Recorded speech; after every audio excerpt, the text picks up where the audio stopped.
Welcome to this Slumberland sleep story. I hope that you have the most peaceful night's sleep and pleasant dreams.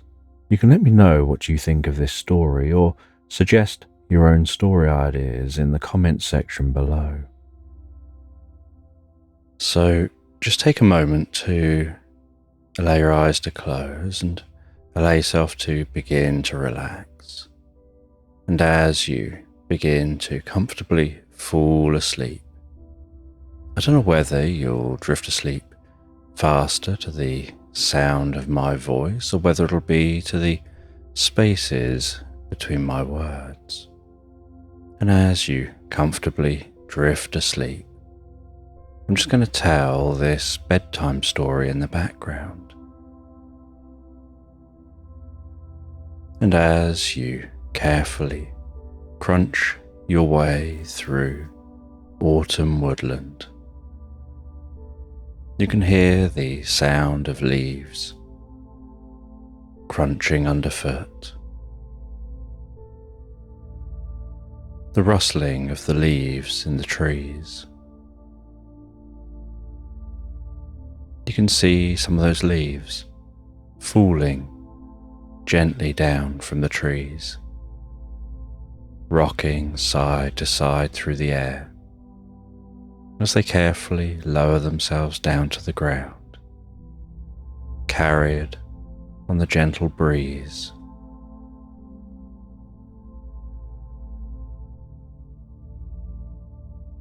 And the patches appearing overhead as those leaves fall from their place, and the sun creeps through and dances on the ground below, and a soft mist permeates the woodland floor,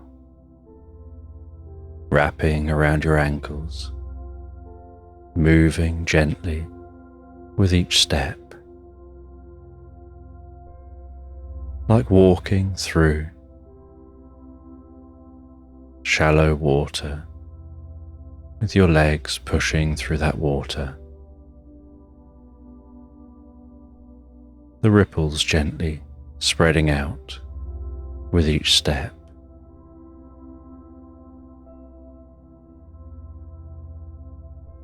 And the soft and gently echoing sounds in the woodland of distant birds in trees, the hoot of a distant owl,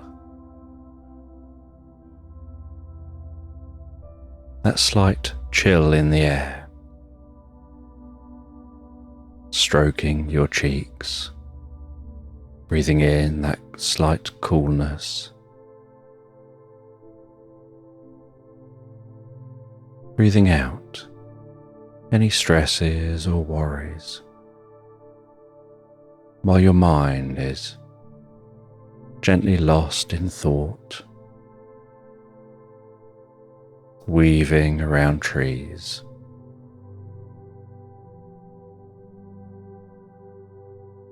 And as you continue to walk through this woodland, and the sun continues to pass across the sky, so the rays of light get shallower, the shadows get longer,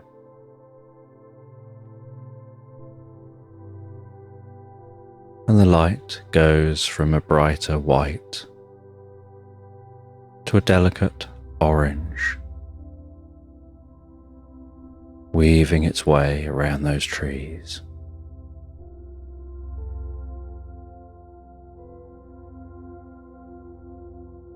And as you continue walking through this woodland, and that orange light begins to fade to a gentle blue, with the soft onset of night, you can hear a distant howl of a wolf elsewhere in this woodland.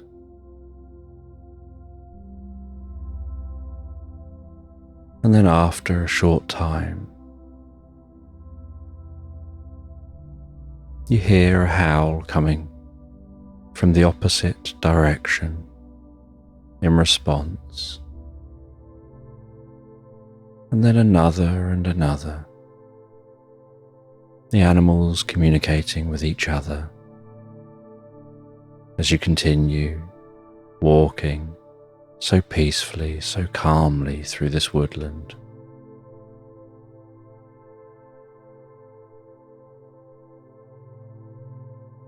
And as the last of the sun passes over the horizon,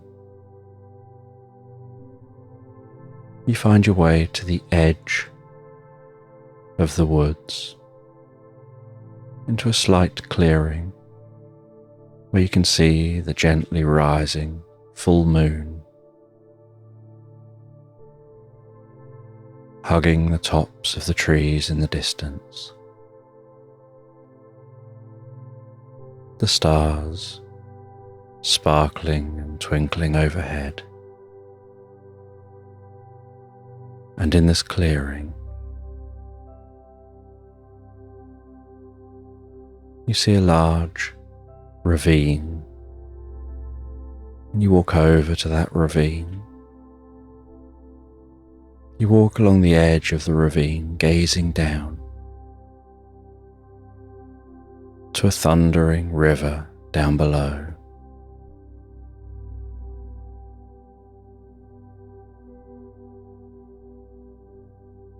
You walk a little bit along the side of the ravine, and then head back the opposite direction, checking the ravine out.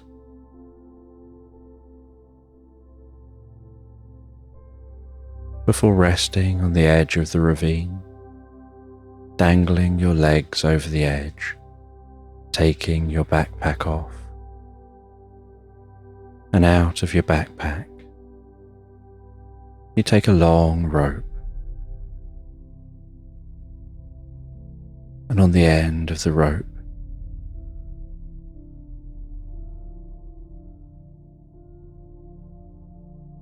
you attach a hook.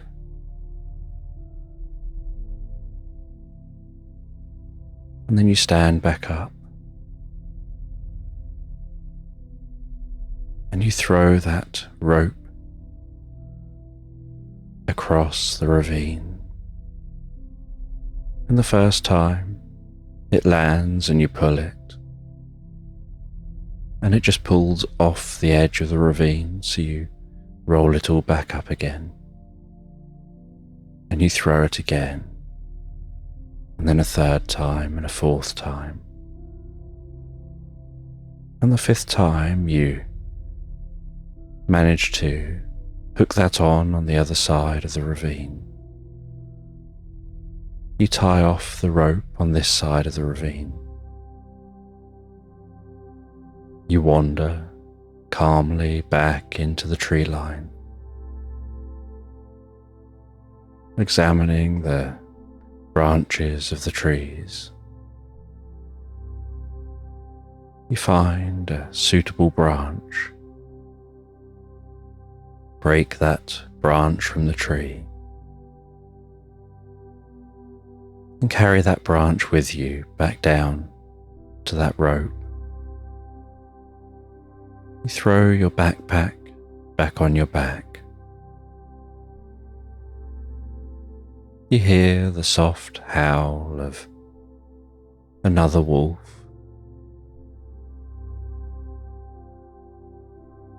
The sound of an eagle flying overhead. The distant hoot of an owl. As you walk over to the rope, taking that stick, and gently walking across that rope, balancing yourself with the stick.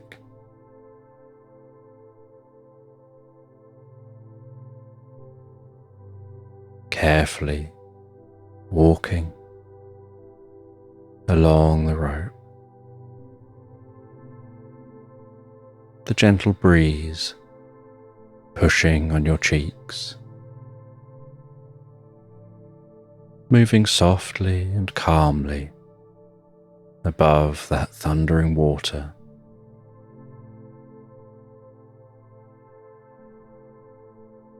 Stopping for a moment in the middle, looking left and right under the moonlight, examining the ravine, recalling your days working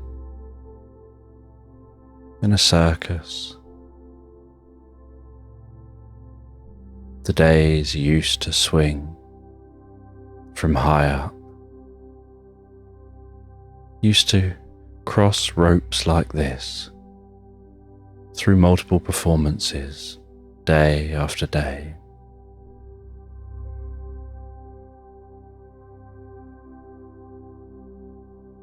And thinking about how you've now found a practical use outside of a circus for this skill.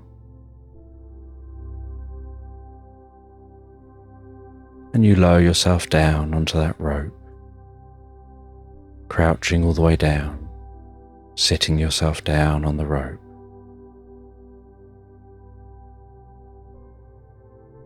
Feeling very centered and calm, taking in the moment.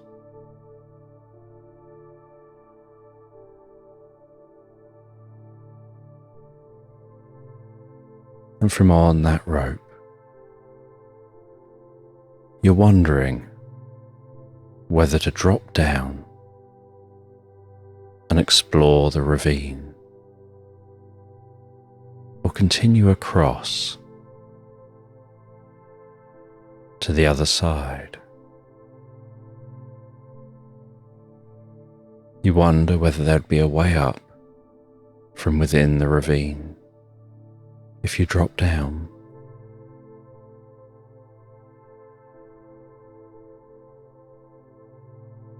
And you decide that perhaps you will drop down into the ravine.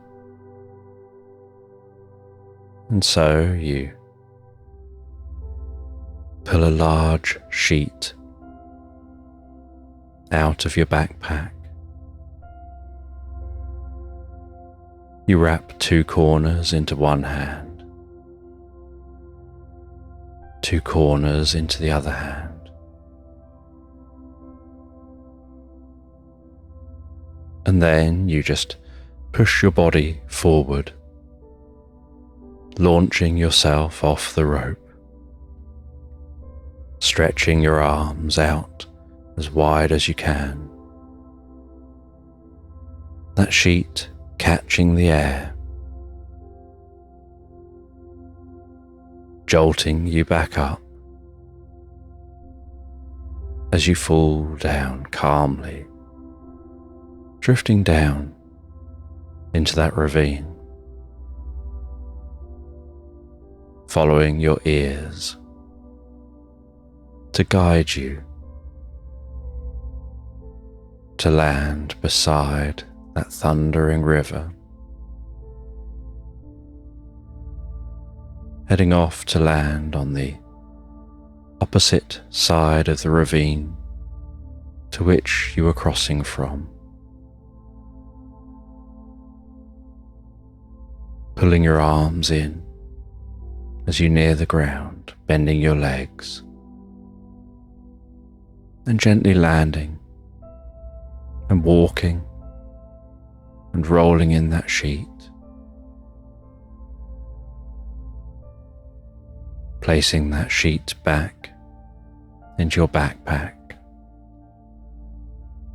looking up towards the top of the ravine, the moonlight barely making it down here. That river thundering alongside you. The spray from the river wafting into your nostrils.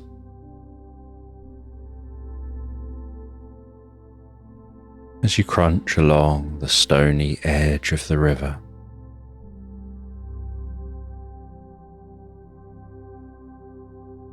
exploring this ravine. And as the night continues to set in, so you decide to stop and take a break.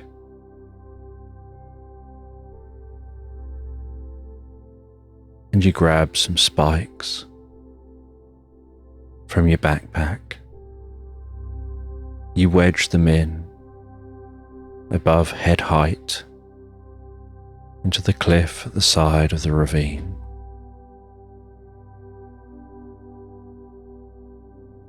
You then turn that into a platform, climb up onto that, stab in some more spikes,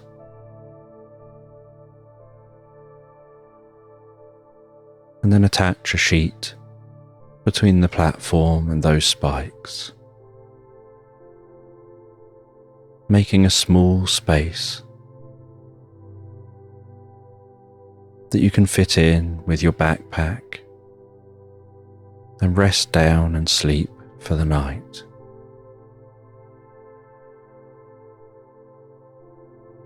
And you settle down in that small space. The sound of that river rumbling past. The sound of that water so calming, so relaxing. The breeze gently patting itself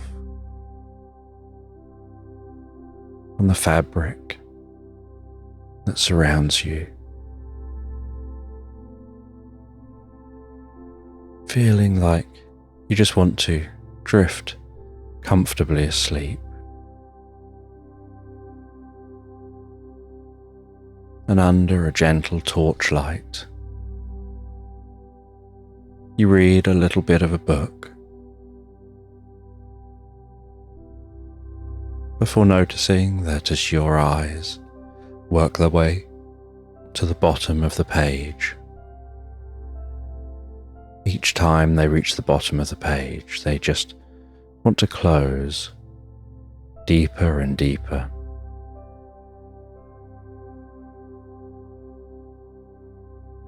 And so you close the book as you close your eyes and drift comfortably asleep. And as you drift asleep, so your body relaxes and your mind begins to drift and dream.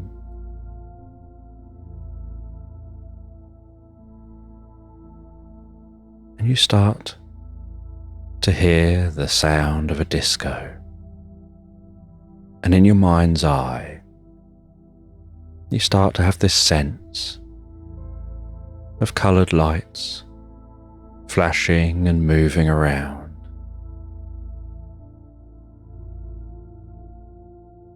And then this sense of walking into a disco. And in this disco, all you can see is a cat in a tutu, dancing, spinning to Saturday Night Fever, with different coloured lights moving across the dance floor, lights spinning gently to the music. A DJ hidden in the shadows in the background.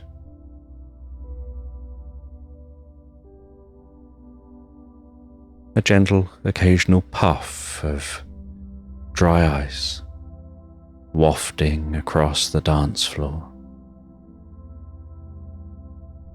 And that cat just lost in their own world, dancing spinning, enjoying the music.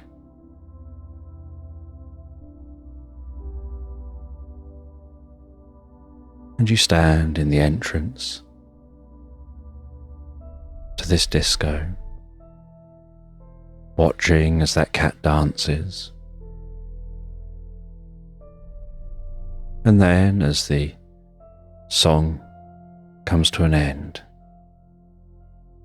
so the big lights get turned on. All the colourful lights get turned off. The DJ says that was the last song of the night. It's time now for everyone to go.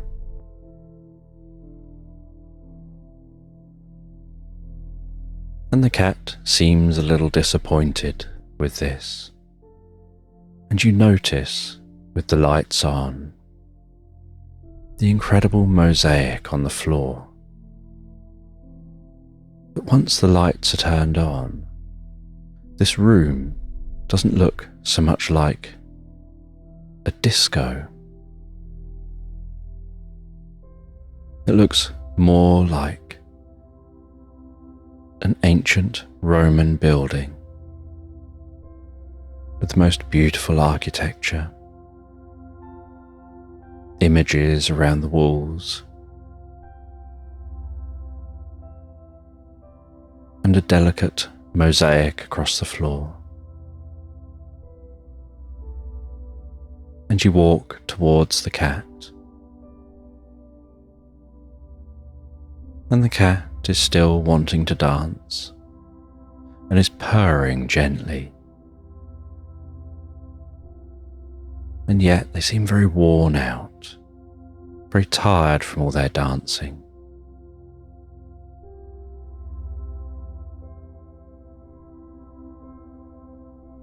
And you comment on the cat's dancing, and they smile back at you. And they say they enjoy a good romp around the dance floor.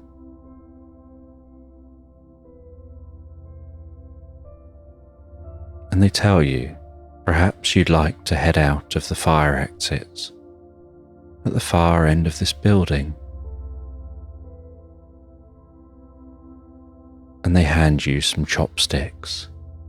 They say you'll probably need these. And you take those chopsticks. You walk through the building, down a long, echoey corridor, towards some fire doors. You open those fire doors. And the other side of the fire doors, you find that it opens into what looks like an endless cornfield, with that corn being taller than you are, stretching out in all directions. And you jump up to try and gaze over the top of the corn. And you turn around, and it looks like you've just exited through a door in a hill. And you walk around that door and climb up the hill a little bit. And standing on the hill, all you can see to the horizon in every direction is corn. And you gaze across that corn. And you hold a chopstick out sideways in front of you. You scan across the corn, and you notice that in one direction, there's a point where the corn is slightly higher than the horizon. And so you decide that at that spot, there must be something. And so you head in that direction, pushing through the corn, that corn rustling and cracking as you walk through it. The smell of that corn wafting around your nose. And you push on and on and on, hoping to figure out what is making the corn slightly higher in one spot in this endless cornfield.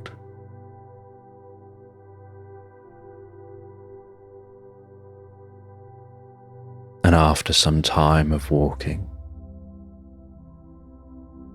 you suddenly notice on the ground what looks like areas of rubble,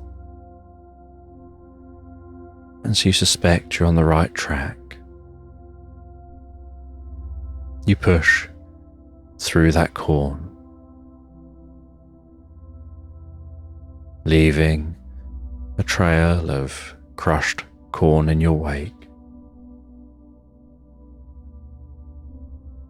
And then you notice that ground starts heading upwards slightly until you reach a point where you start to notice you're now heading back down again. And so you go and stop at the top.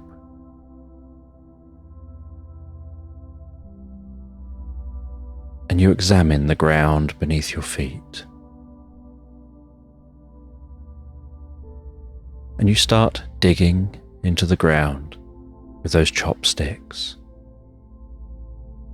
And as you dig into the ground, you can hear a slight hum coming from just beneath the surface. So you push with those chopsticks into that dirt, chipping away at that mud, until you notice, buried under the ground here, seems to be a chamber. And you've reached the roof of this chamber, and you score with a chopstick around a stone at the top of this chamber.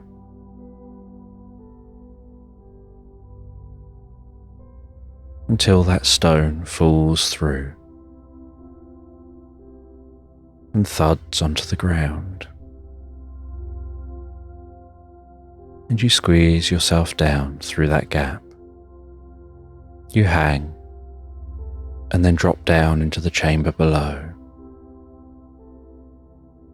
And in this chamber before you, you see a gently pulsing, glowing mirror, and a candle either side of that mirror.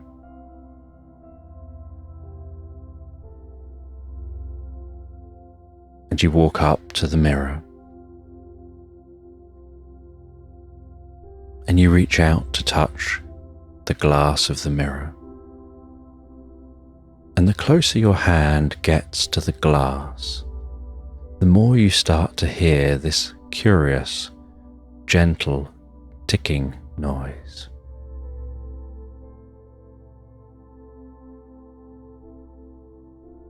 And as your hand touches the mirror, so you can feel a soft tingle through your fingertips, down your arm, up to your shoulder, and then deep down into your body as you move through the mirror.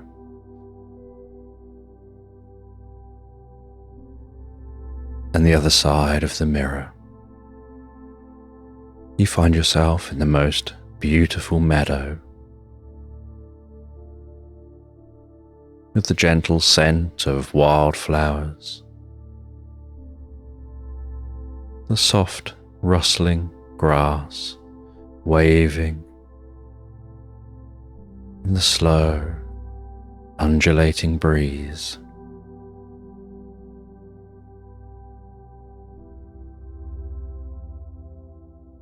You see a paper lantern hanging from a wooden post in this meadow. And as you look around, you see another one in the distance, and another one equally spaced further beyond that. And you realize they must be marking out a path through this meadow.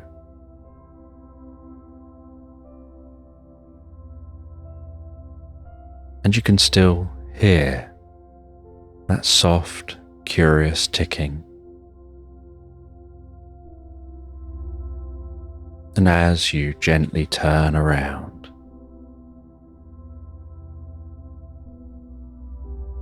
you let your ears pinpoint where the ticking's coming from. And you help them to do that by letting the eyes close. And you orient yourself in the direction of the ticking. And you open your eyes and find that the ticking is coming from the direction of those line of lanterns. As you walk through this meadow, following that line of lanterns,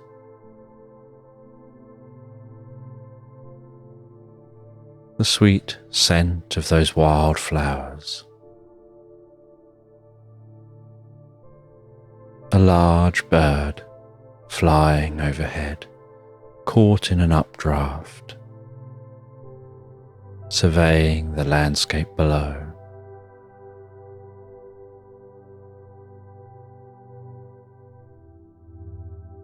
And you walk through this meadow, and then beyond the meadow into a pine forest with that scent of pine wrapping around you, filling your senses.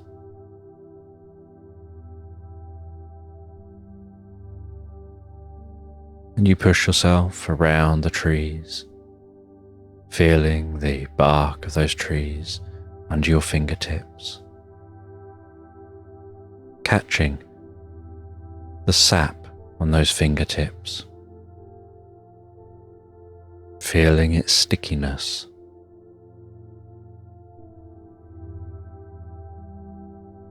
and catching the scent of pine on your fingertips,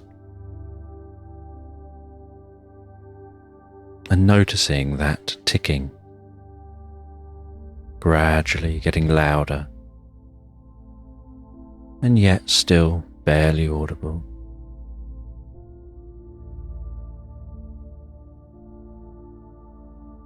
And the deeper you go into this pine forest, the more relaxed you feel. And in the middle of the pine forest, you discover a cozy looking cabin. You walk up to the door of the cabin. You knock gently on the door of that cabin, and there's no answer. You put your nose to the window, gaze into the cabin. You don't see anyone home.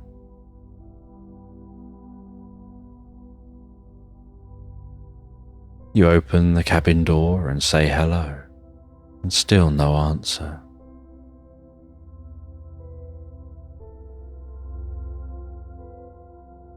And so you walk into that cabin, and it seems long deserted. You look at the dusty bookshelves, with just a handful of books remaining, some on their sides, some upright, some open, many being held together by cobwebs stretched across them.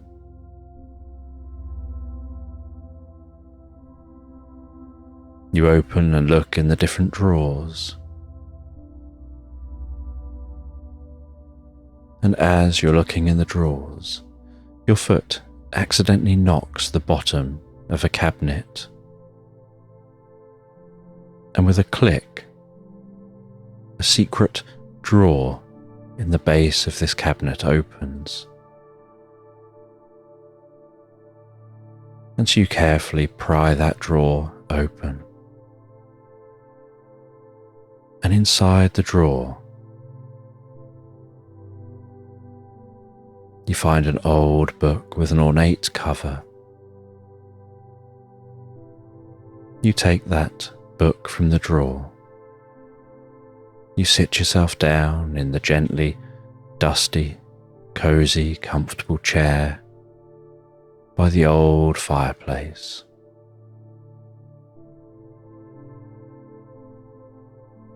You open that book.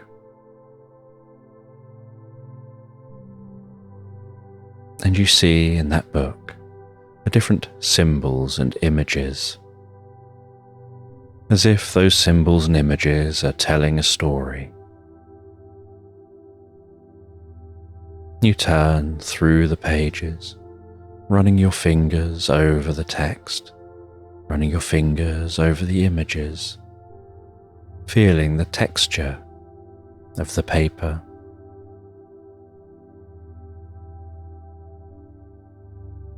And as you turn through those pages, eventually you reach page 100. And while running your fingers down page 100, a thought comes to mind: new beginnings. And as that thought comes to mind,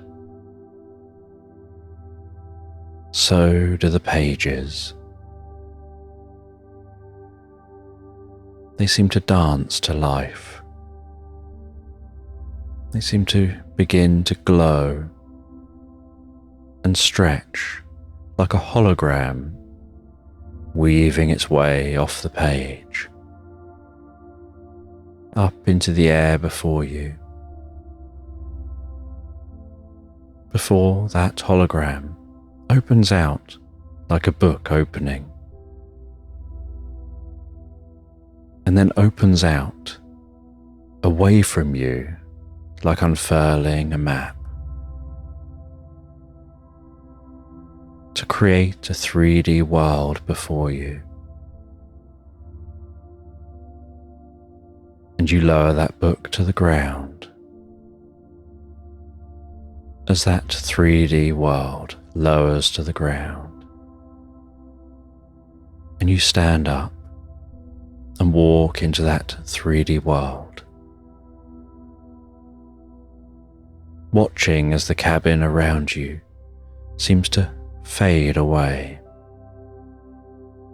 as this new world opens up before you. A world of curiosity and wonder. And you see in front of you a river running past, and a drawbridge open towards you. And on the other side of the river is a tall wall stretching either side of that drawbridge, stretching over the top of the gap the drawbridge pulls up into. And you walk across the drawbridge, and as you do, it rises up and shuts behind you. And you can hear that ticking still getting louder and louder.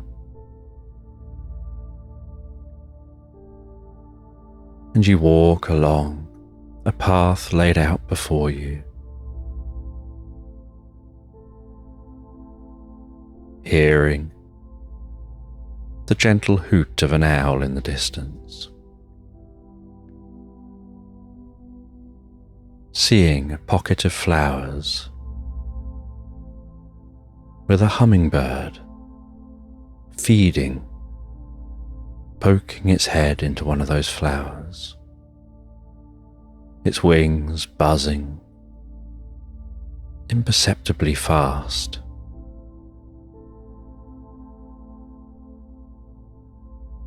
And you walk past those flowers. You walk into a curious forest with wide and tall trees. And you can hear somewhere deep in this forest a sound of a woodpecker pecking away. That sound echoing from all directions, hard to pinpoint its location.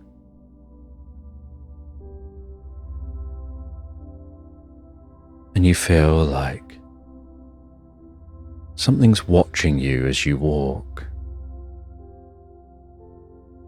almost like a guardian watching, checking you're keeping safe.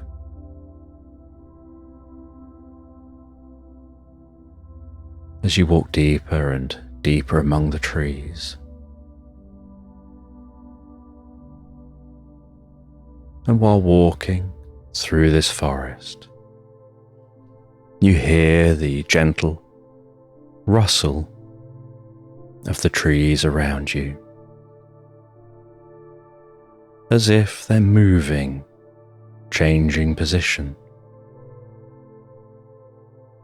You have this sense out the corner of your eye, like you catch sight of something.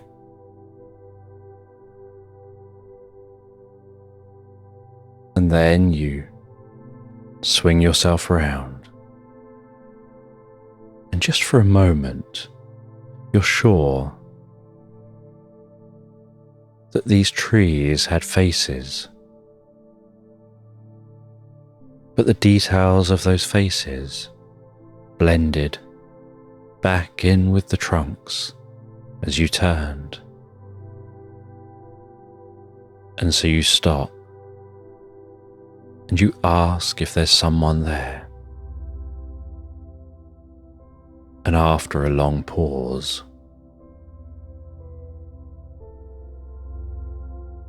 you notice one of the trees open their eyes,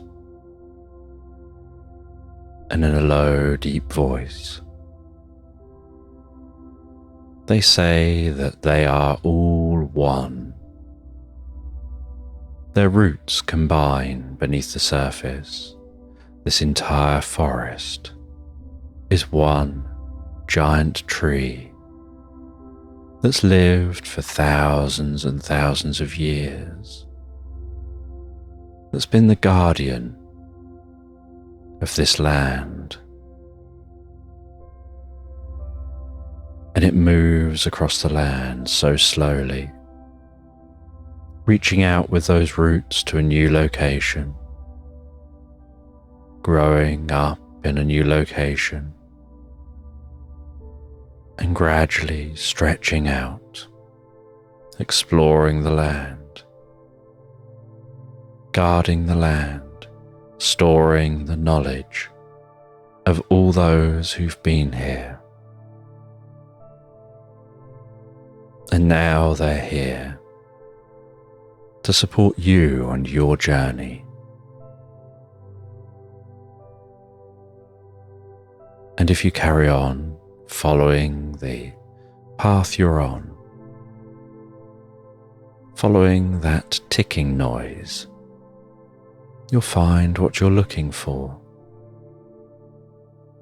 and they'll watch over you as you walk.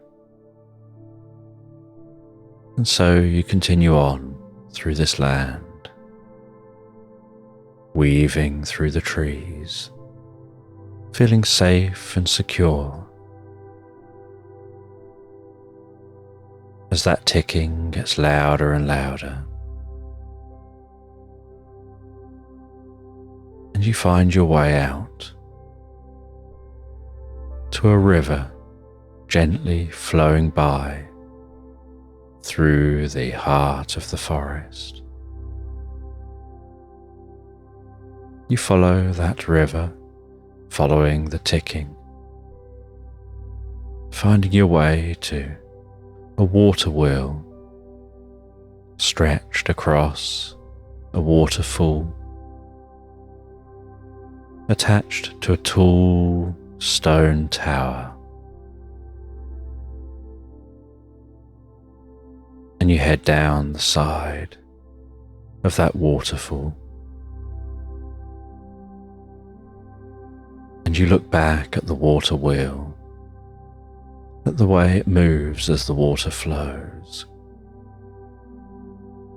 And the way it moves, it seems to lift the water and move the water, creating an empty space right beneath the water wheel. And so you crouch down. You weave yourself around that flowing water underneath the water wheel, and you find a narrow cave entrance. You crawl into that cave entrance, and inside this cave, it's illuminated with glowing crystals and a turquoise glow of those crystals tinkles and hums around you. And that sound of the ticking reverberates through this cave. And in the heart of this cave, you find what looks like an hourglass. You pick up that hourglass, and as you do,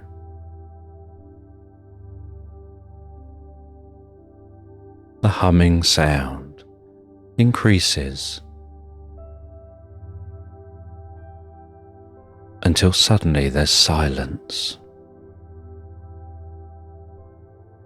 And it's as if everything has stopped. There's no sound of running water, no sound of ticking, no hum from the crystals, no sign of movement.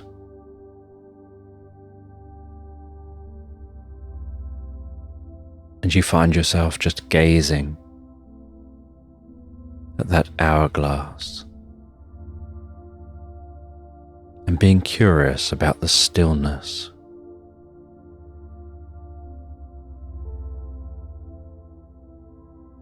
And as you turn around, those turquoise crystals seem to fade and merge with your movement, as if turning stimulates them to reveal something beyond them. And you can see within the crystal walls the sight of that hummingbird mid-flight, the sight of butterflies and bees stationary in the air, leaves mid-fall to the earth, water mid-splash, a duck mid-flight, half in the water, with its legs trying to run, its wings stretched and curved.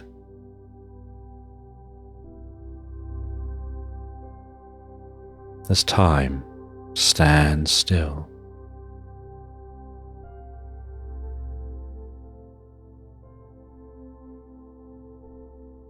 And you stop turning, and the crystal walls go back to being opaque crystals.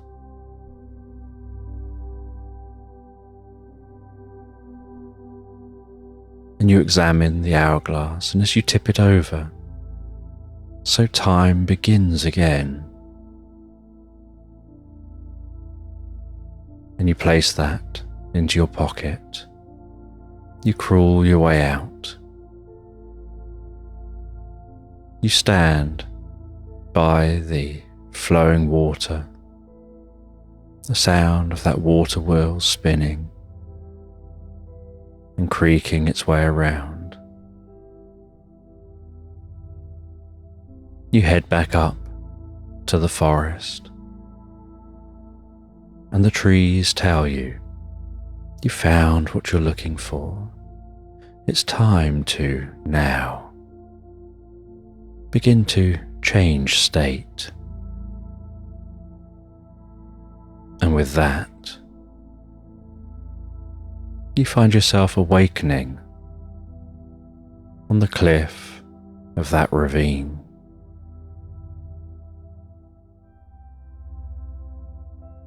And you climb down and check your pockets and find in your pocket is an hourglass. And you place that in your backpack and pack everything else away. You have something to eat and drink. And in this early morning daylight, you see there's no easy way out of the ravine. And so you decide to just climb the face of the cliff. And in a very gentle and mindful way, with a sense of your mind being clear and focused, you begin ascending the side of the cliff.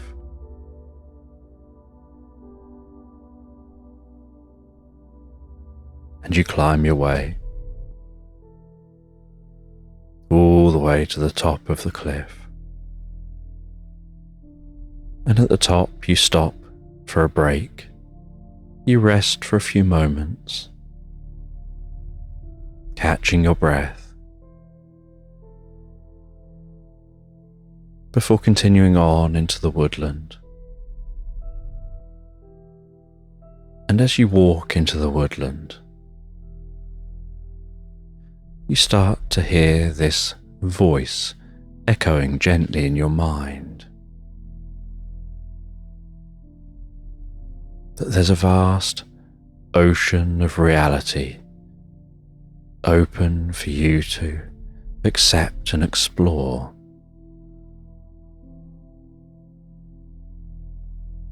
And you feel yourself being drawn in a specific direction, deeper into the heart of this woodland. And you trust yourself, and you follow your inner compass, because you know that this is a new beginning for you.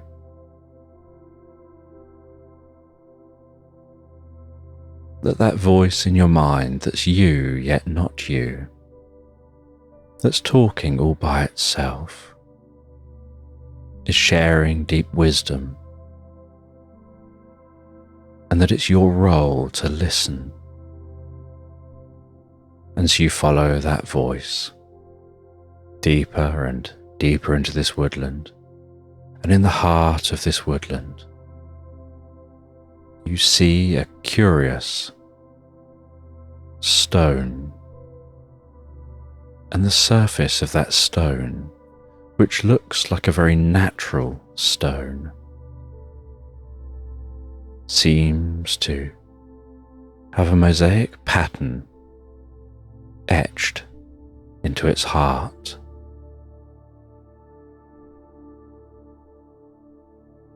And in the center of that stone is a mark of a star. And you climb up onto the stone, you feel compelled to take that hourglass and place it down in the heart of this stone. And so you place that down into the heart of the stone. You turn it over and you watch as the sand begins to flow. And as the sands begin to flow, so time begins to shift. You watch as autumn gently moves to winter.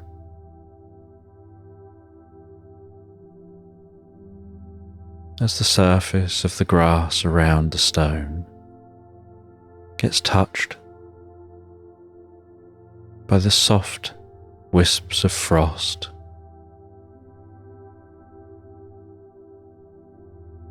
before becoming delicate and brittle as the air gently cools.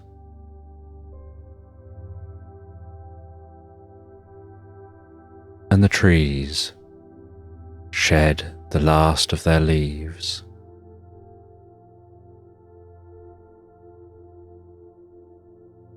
And the branches rattle together in the breeze.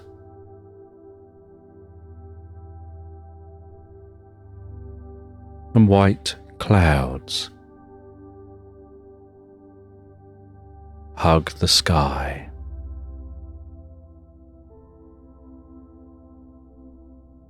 As the first gentle flakes of snow dance their way down to the ground below. Gentle wisps whipping up in the breeze, noticing a soft stream beginning to freeze.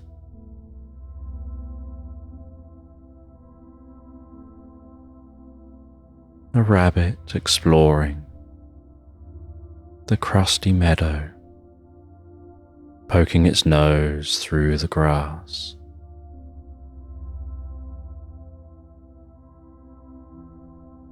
Birds landing, seeming to tap dance on the surface before plucking at worms.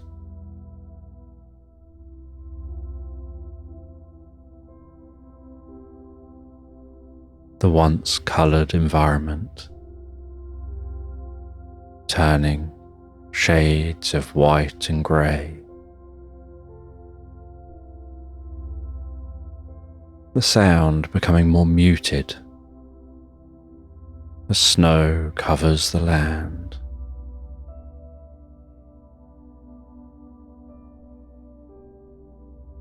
The air being so soft and cool with each breath in and out. And then becoming stiller and stiller as those sands flow through the hourglass, almost as if your hearing can hear each individual grain of sand as it piles up in the base of the hourglass, like time ticking by so gently, feeling a deep stillness setting into your mind and body. That body resting there so still that your mind almost forgets that it's there.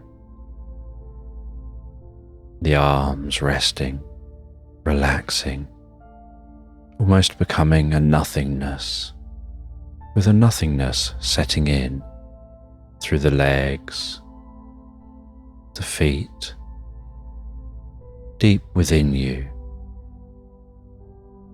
A stillness, a soft nothingness, just the most pleasant state of pure awareness of this passing world around you.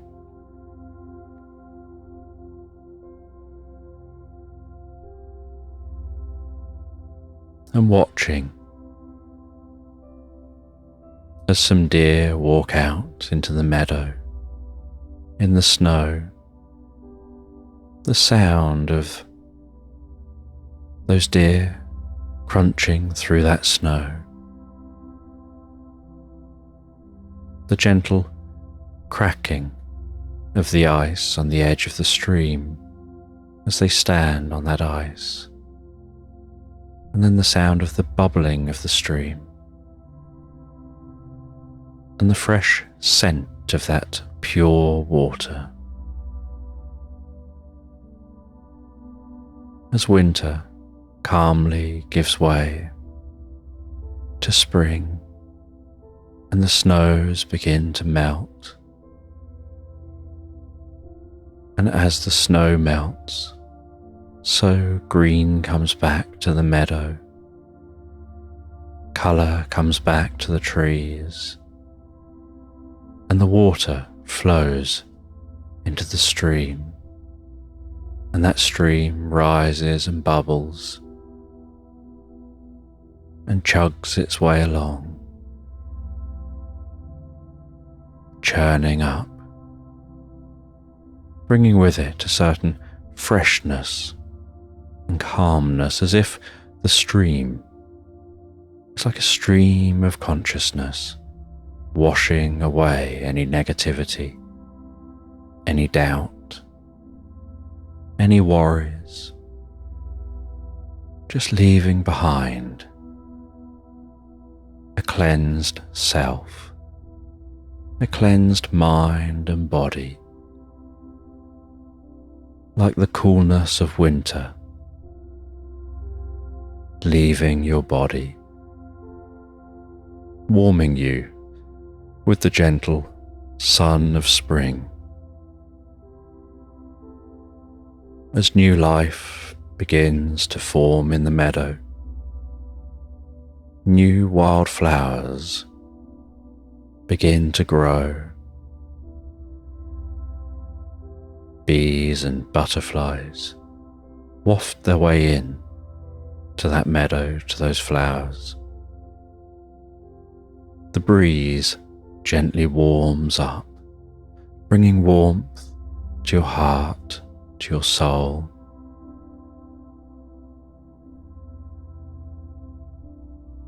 As you find around you, forming the heart of a passion flower that begins to infuse within you that passion for change, for growth, new understanding, new discoveries and new beginning, and learning more about yourself than you realized you knew.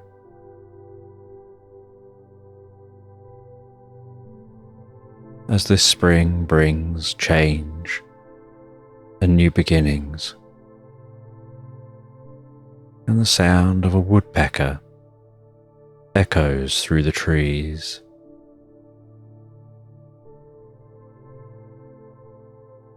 and lavender rises around the base of some trees, the scent of that lavender wafting through the air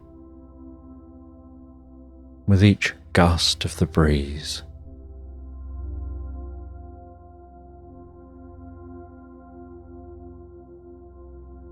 And bluebells begin to carpet the floor of the woodland around you, bringing the most beautiful purple hue to the base of that woodland, surrounded by the greens and the colours of the meadow, and that flowing stream, and watching as spring continues on, as a small duck family swims carefully down that stream, a row of ducklings, like a necklace, being carried by the water and led by those ducks as they quack their way past. Perhaps one duckling being curious and stopping for a moment, hanging back to explore something, before rapidly flapping its feet to catch up with the rest of the family to continue its journey.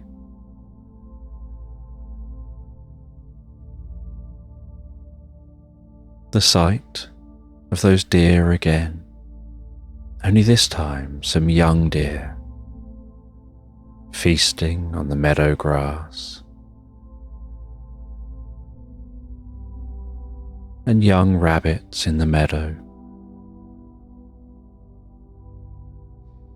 and catching a sight through the trees of some foxes playing and rolling around within the woodland.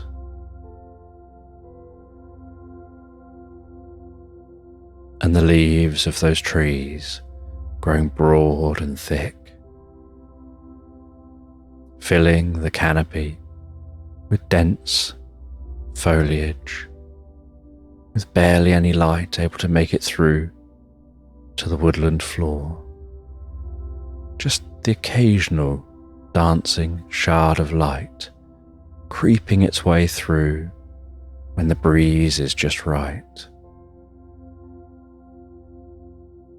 And noticing how the sand in the hourglass continues to drift and flow, deepening your focus.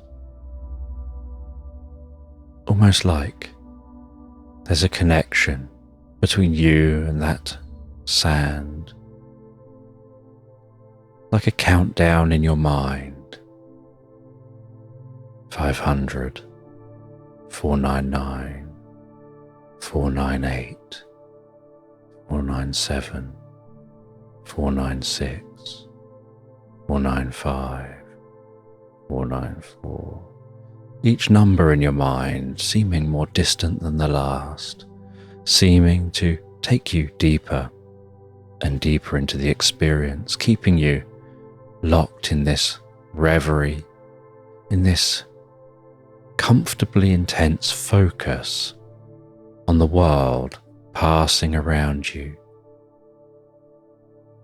on this moment of deep understanding and connection,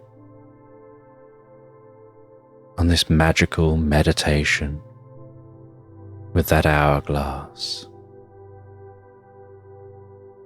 and that counting instinctively happening inside you, going deeper and deeper asleep with each count, even when you don't notice consciously that counting happening, just finding yourself absorbed in the moment, so deeply and comfortably.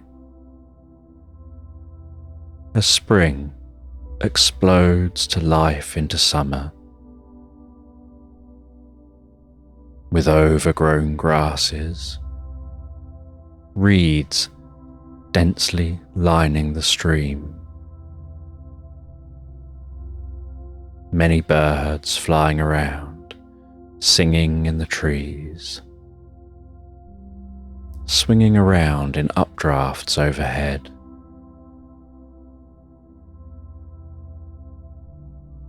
an explosion of colour of the different wildflowers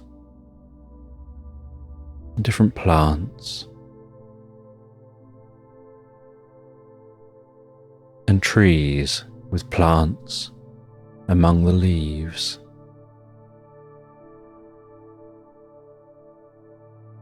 And the most beautiful patches of pinks and different coloured plants and dandelions and daisies.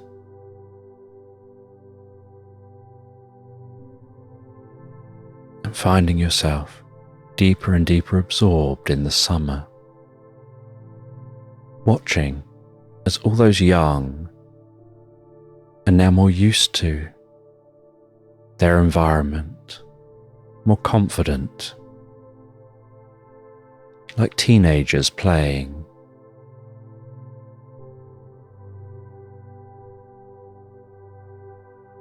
And then watching the sands of time flow in the hourglass.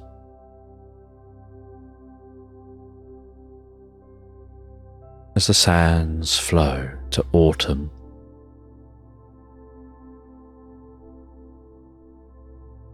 and the summer life calms down, takes a bit of a back seat.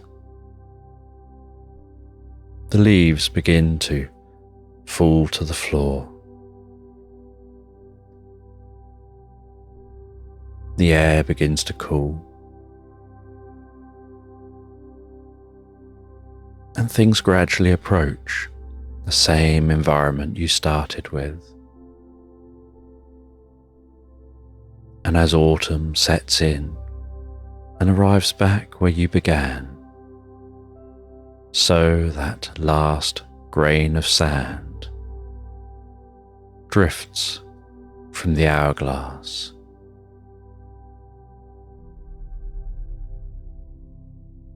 And then out of a haze before you, you see a tall, slender person wearing leather trousers, a frilly shirt, and a long leather jacket, with a narrow, long face, piercing eyes that you almost can't take your eyes off of. And as the sun sets, they seem to almost glow while walking towards you out of a haze, and the last of the sand passes.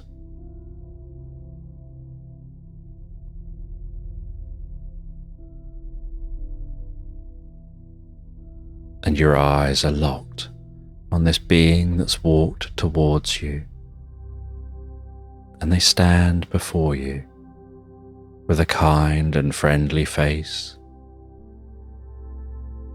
that looks like it's lived 1,000 lifetimes.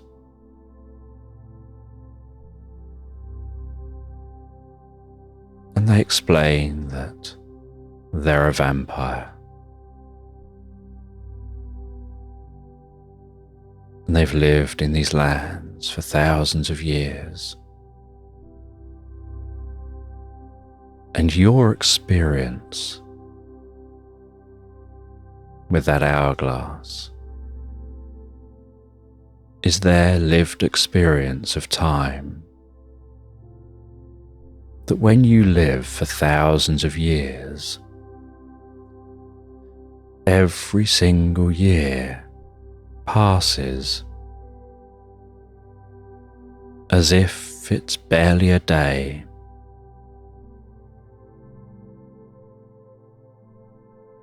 And time can lose all meaning.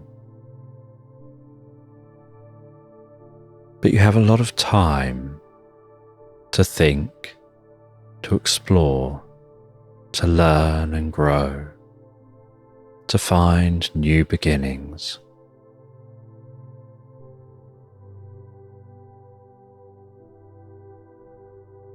And they're the one, during those thousands of years, who created that hourglass. They wanted to be able to share with somebody who'd be able to record their experiences, what it's like to experience life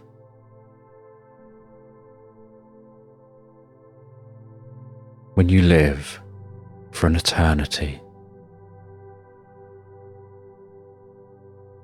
How you observe nature differently.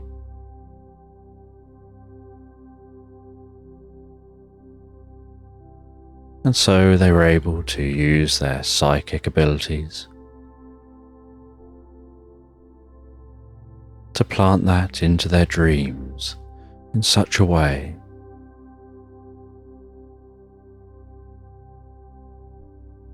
that they would be able to take something from their dreams into reality. And they're now like a living donor. They're able to take on that heart of a vampire and carry that with them and share that with the world. And all they want is for them to take on a new beginning, to write their story, not their life story, but their story of what it's like to perceive the world differently, to live in a world that isn't designed specifically for you, where you don't quite fit in to the way things are done, where your perceptions are very different to others.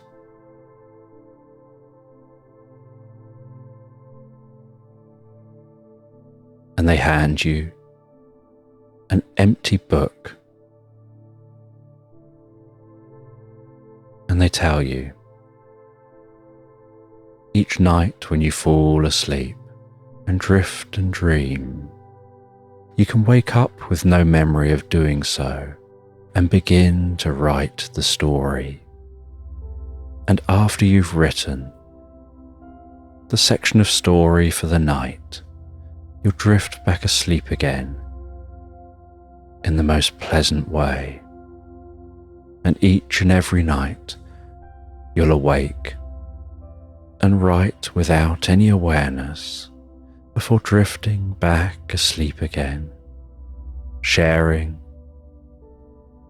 the story, expanding your consciousness, exploring the world in a whole new way.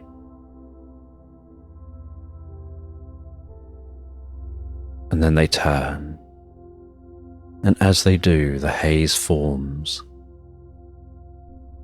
Their jacket wafts open with a flourish before swinging closed around them as they fade and disappear into the haze, leaving you sat there alone with that hourglass before you and a silence in your mind as your thoughts are now still. And nighttime sets in, and you watch as a shooting star sparkles across the sky. And you set up camp in this meadow. You relax into the tent. You know this is your last night here. You wonder if you'll begin writing today or wait until tomorrow when you get home.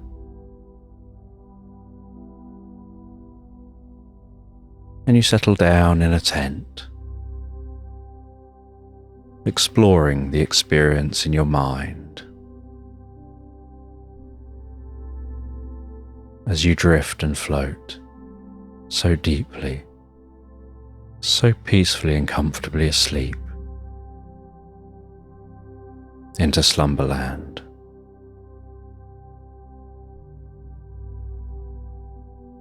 And you find yourself on a boat, riding on undulating waves, out in the middle of the ocean, the boat rising and falling with those waves. Sunlight glistening on the surface of the waves as that boat rocks gently left and right, rocking softly side to side. in a way that begins to make you feel comfortable and sleepy. The kind of sensation of almost like being rocked to sleep.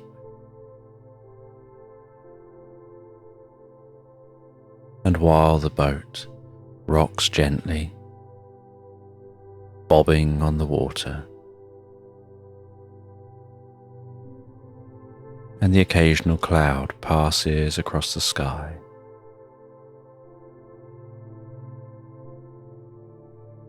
you gaze out across the ocean, and in all directions, you just see sea.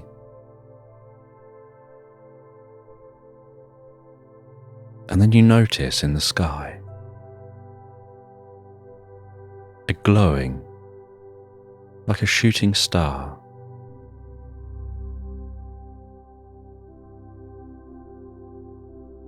And you see a pulse around that glowing light. And then that point of light getting larger and larger.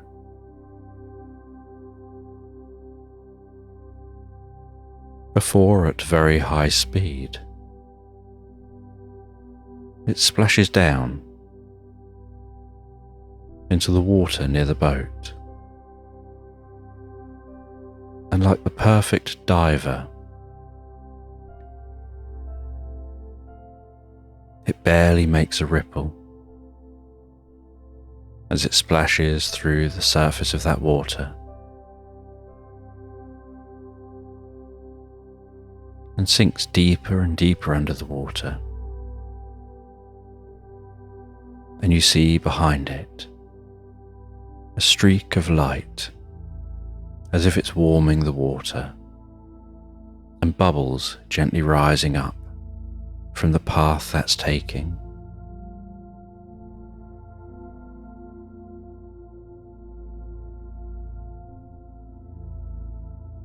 Until it disappears so deep, so quickly it's out of sight, with just that streak still visible in the water, but dispersing, gradually fading as you look at it.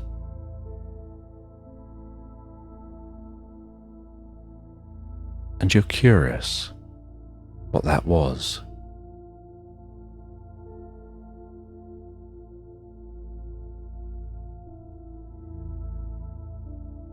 And so you head to your submersible that's on this boat. You maneuver it over the edge. You climb inside that, and you control it to begin to lower into the ocean.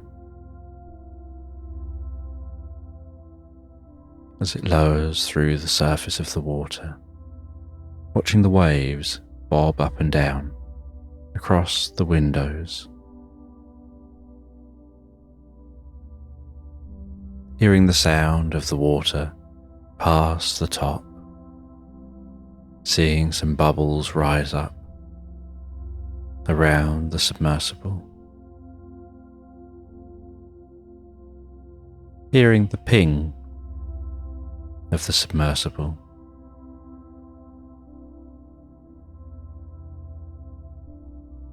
As you begin to lower it down.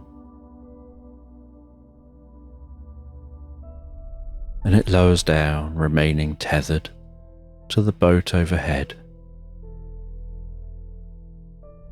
Carefully lowering, relaxing down into that water. Seeing shoals of fish swimming around.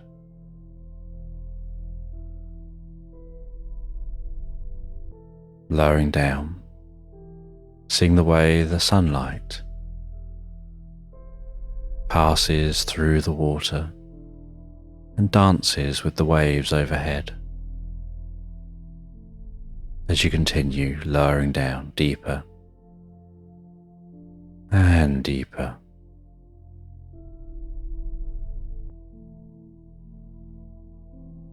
And after a period of time,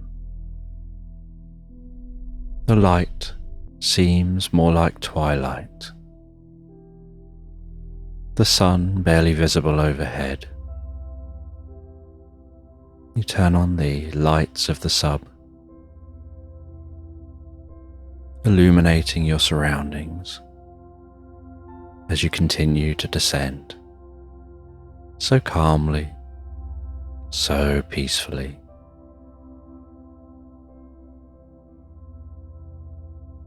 At a nice, regular pace, descending deeper and deeper. And while you descend, you notice how the lights seem to almost get lost in the darkness, as the ocean here is now pitch black, and you see particles floating so gracefully in the light from the sub. The occasional fish swim past, almost like they're swimming in slow motion, and you continue descending. And after many hours, descending slowly, carefully, deeper and deeper, you begin to approach the bottom.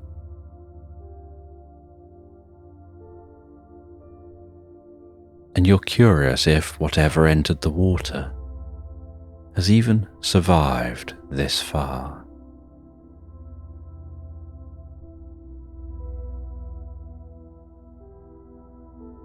But you continue to descend.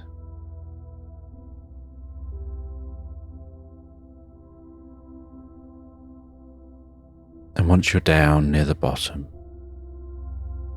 deep at this point in the ocean,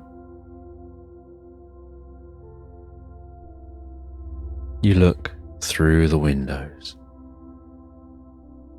as you gently turn and maneuver the sub.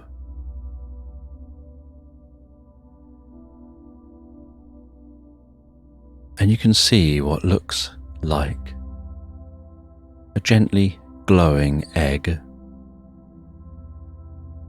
with a slight pulse of light.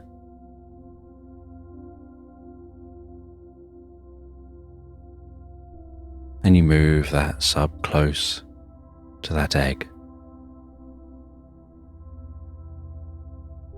and you see that it's landed in a slight self-made crater,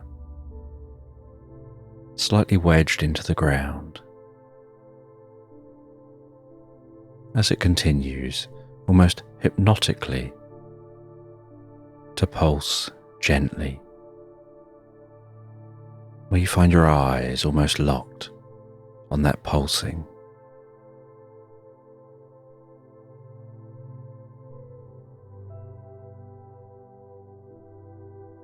And you continue to watch that egg.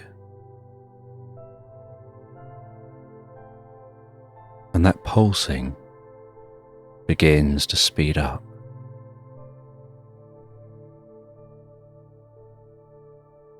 And then you notice cracks forming around the shell of that egg, and light emanating from within the egg, almost like the light reflecting off a disco ball as it spins.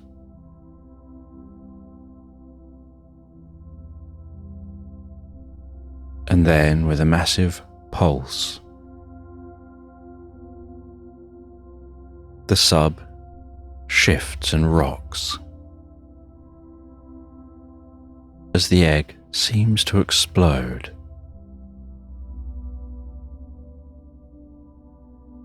And in its place, is a small dragon, surrounded by the water, almost like there's a pressure around that dragon, pushing in all directions, creating a bubble of air around where that dragon is,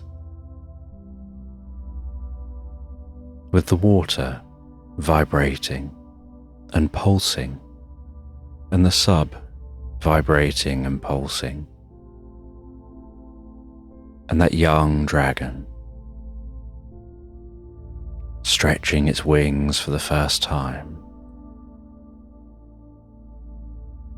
before diving down into the seabed and seeming to burrow itself into the sea floor, with that filling in behind it and the bubble of air vanishing, the water refilling that space, shattering the remains of the eggshell into tiny pieces, and then there's silence.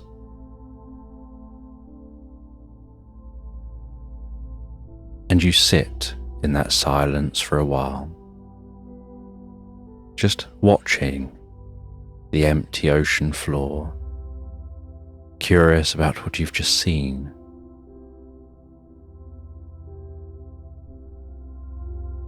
Before rising back up towards the surface. And you take many hours to rise back to the surface. And back at the surface, it's now night time.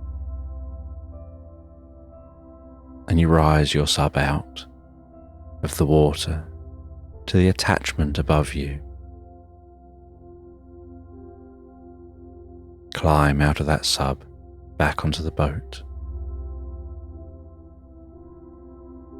Place that sub back in its place on the boat. Download the video footage of the experience.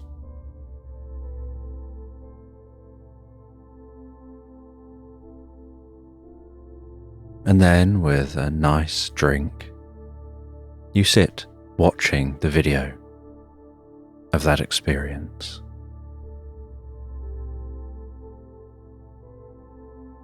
You even go through frame by frame, analysing what you saw, watching frame by frame as that egg explodes and seems to explode and fill a space with a pressure, making a bubble of air, seeing that dragon leave the egg, stretch its wings for the first time before diving down into the ocean floor. And you're curious where the dragon went, and whether there's any way to find out or follow.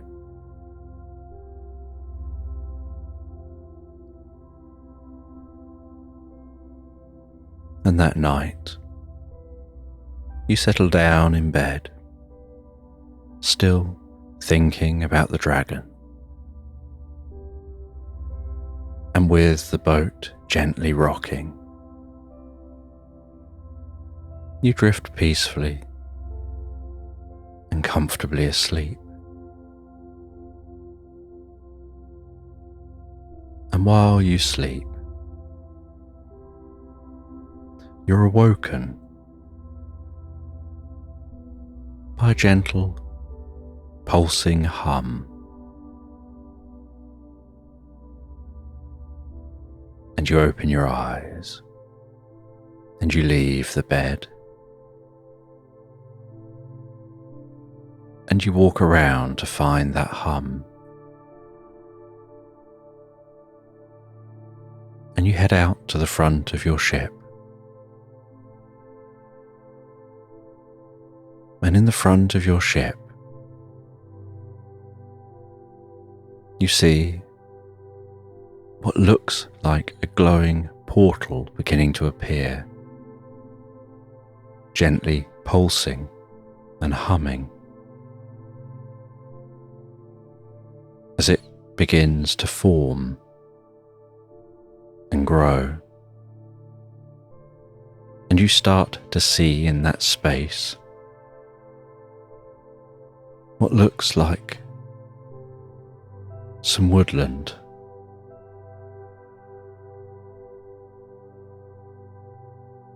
And after a short period of time, the portal expands and the view through the portal is clear.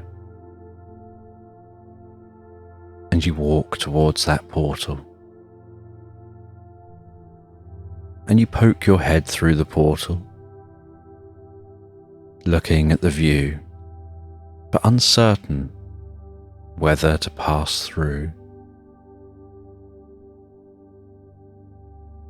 And then you see a glowing in that woodland heading your way. And so you back up on the boat and just carry on watching for now.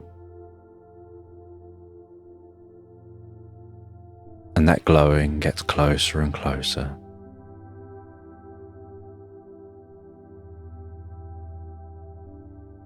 Until you notice what looks like a phoenix.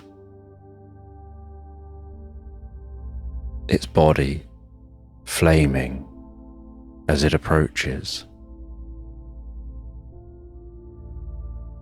And then as it passes through the portal and onto the ship, the flames seem to almost sizzle and die down.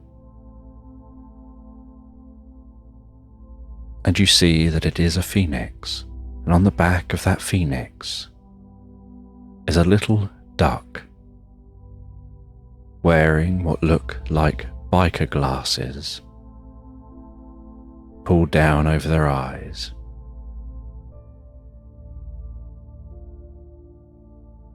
And a steampunk outfit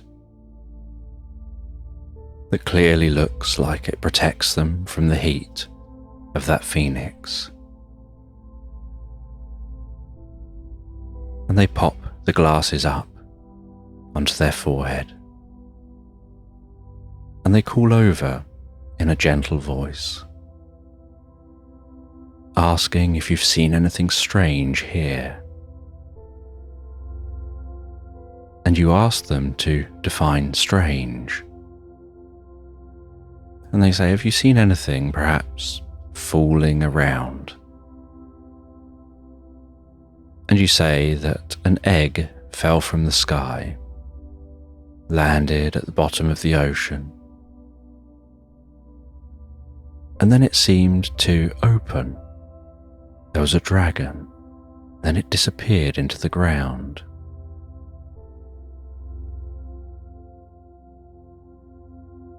And they say that there was a rip through the multiverse, and the egg had passed through, and they had come to collect that egg. But now they'll have to come to try and get back that dragon,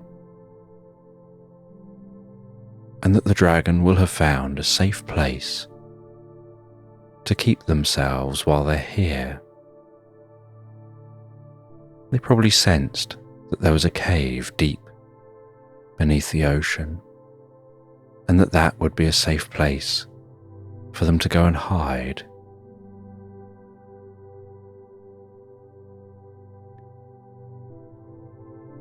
And this duck offers you the chance to go with them to rescue that dragon. And you agree that it's something to do. and it sounds like a curious experience to have.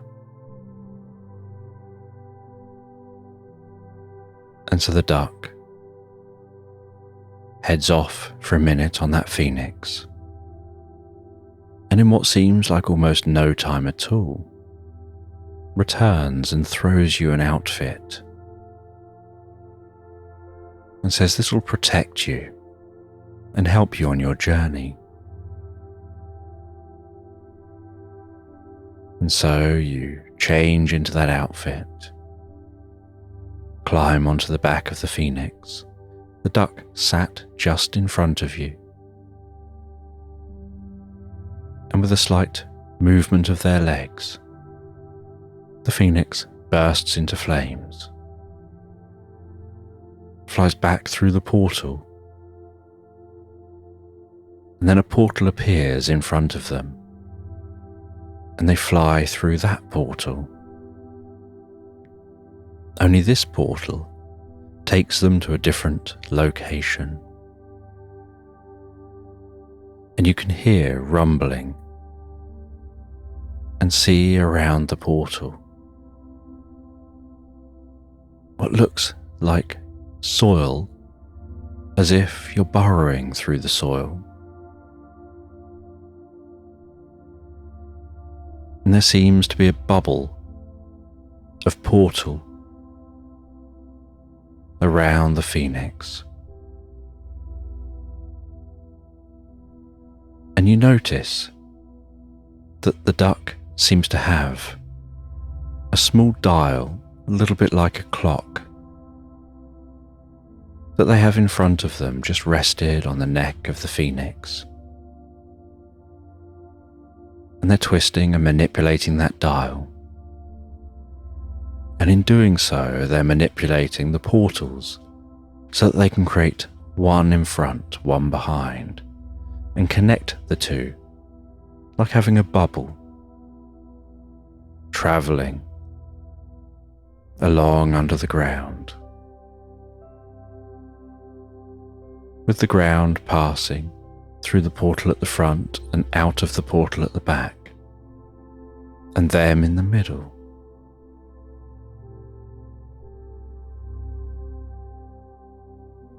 And the duck explains they're searching under the ocean for the cave that dragon must be in.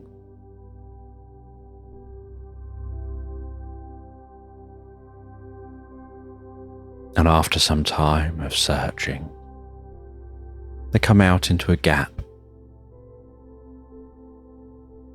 and find themselves in the cave. And there's the gentle sound of the occasional drip of water.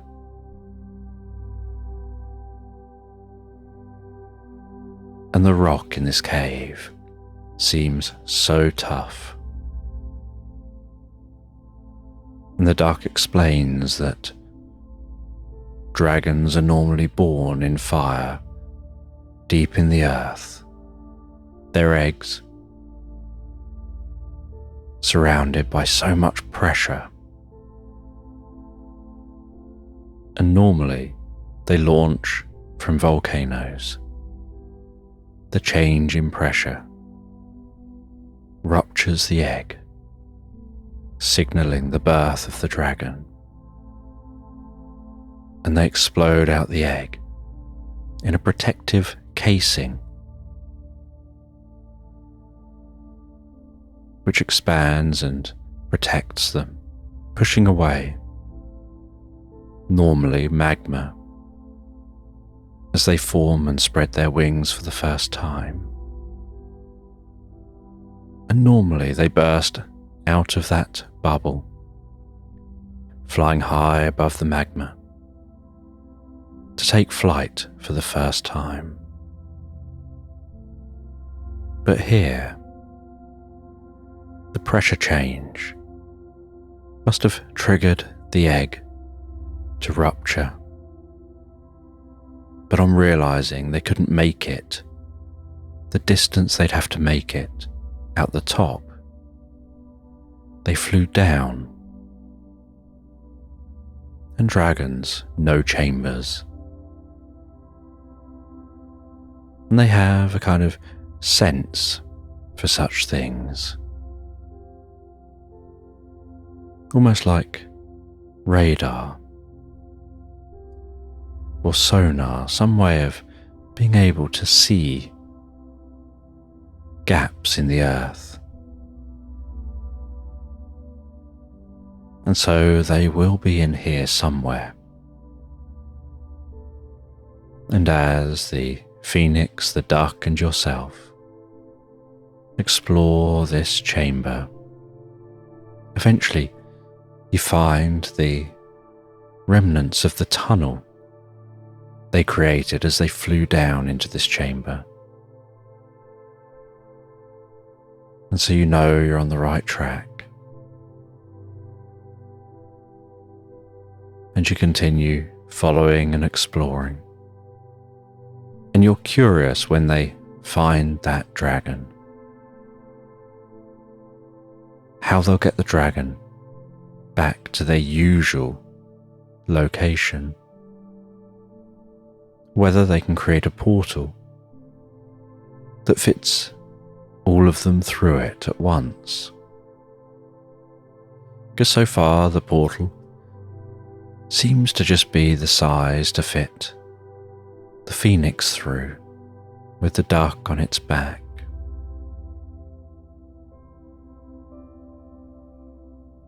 And in the distance, a deep rumble can be heard, the sound of the dragon breathing out fire.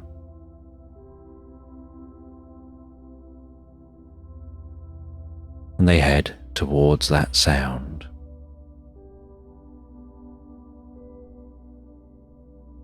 And after a while, can see the gentle glow in the distance each time that dragon breathes out.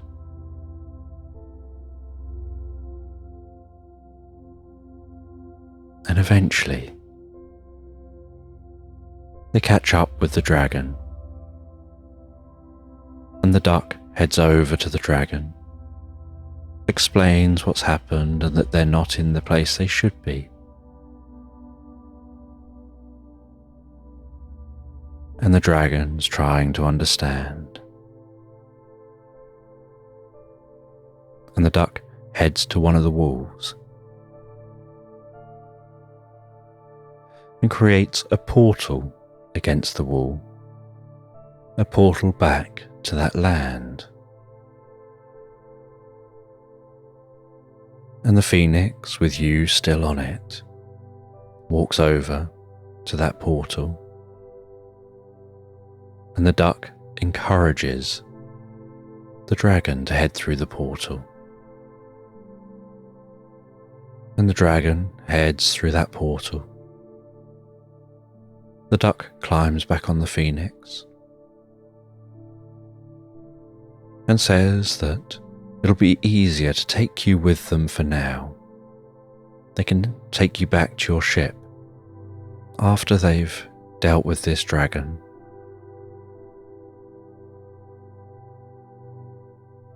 And so you all head through that portal, and you find yourself in this strange and mystical land, where glowing orbs weave through the trees, where a moon in the sky seems to have a small second moon, almost like that moon is orbiting the moon.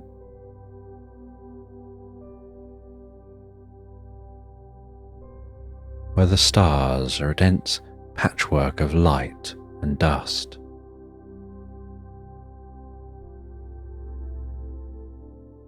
And birds are singing the most beautiful yet different song to any they've known before.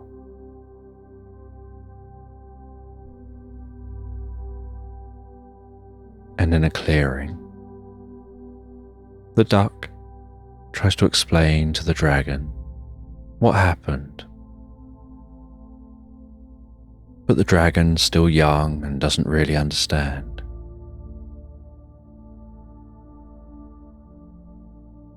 And so the duck says that really they need to stay with the dragon. Make sure that it doesn't get lost. They need to reunite it with its mother.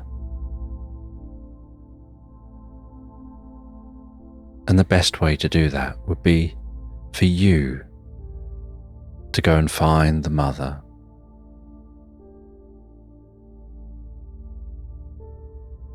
And they hand you a small watch. They tell you to keep that with you. And when you want to return, it's programmed in to open a portal to their timepiece. And so if this dragon goes elsewhere, and so they're not here when you come looking for them, the portal will open to wherever they are, and you'll be able to find them straight away. And that portal will open wide enough for you to bring with you the mother dragon.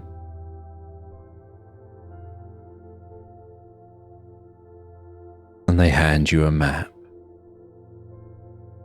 a folded parchment. They tell you that on that map is marked a location where you'll find the dragon. But as the portal is only going to be able to open to this location, that's all that's programmed in to the watch, to make sure it's as easy as possible to get back here to wherever they are. You can't use it to travel anywhere else with the portal. So you're going to have to go on foot.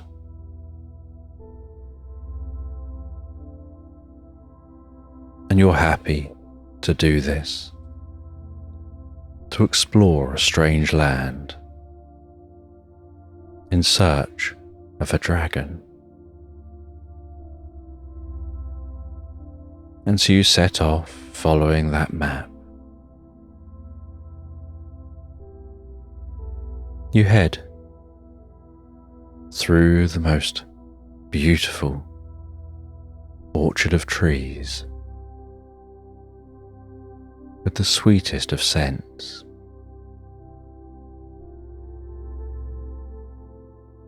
You head down to a stream, and you see on the map that you need to follow the stream to the large river so that you can follow the river to the mountains. That it says that's the easiest way to get to your destination. And so you follow that stream, sound of the water bubbling gently alongside you. You notice the way the moonlight dances on the surface of the stream, like silver sparkles bouncing their way down that stream, weaving around stones and rocks.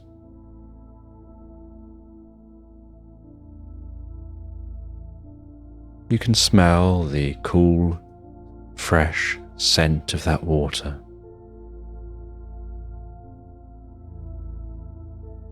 And feel the gentle thud of each footstep you take, the sound of the feet carefully moving through the grass. As you walk following this stream that winds through woodland and out into a meadow, weaving among the wildflowers, against the most delicate blue backdrop of the night sky, with a deep sense of peace and calm.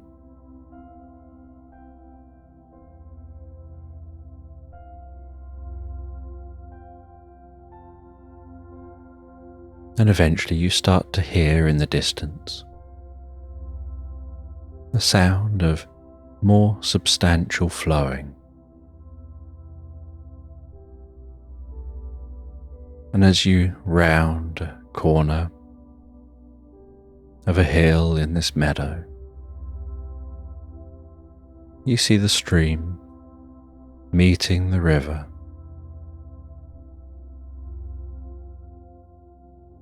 And you follow that river, heading up towards its source. And currently it's too dark to see way off into the distance. But you feel you should push on.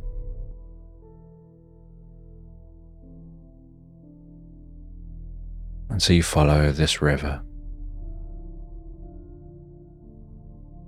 And after hours and hours of walking, you stop for a moment to rest. You relax on the bank of the river, just listening to it flow down the stream.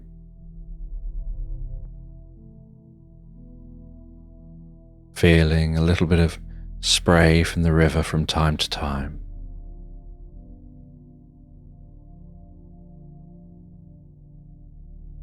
Seeing the gentle glowing orbs flying through the meadow, sometimes softly pulsing, sometimes just holding a gentle glow, other times the light going out for a moment and then fading back in again elsewhere a few moments later.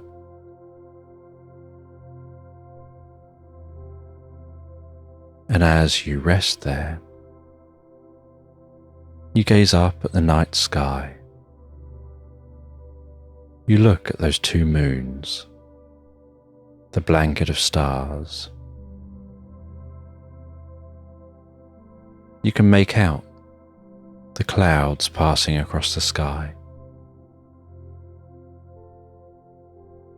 At points on the sky, they're illuminated by the moon. At other points, it's just an absence of stars that reveals their location.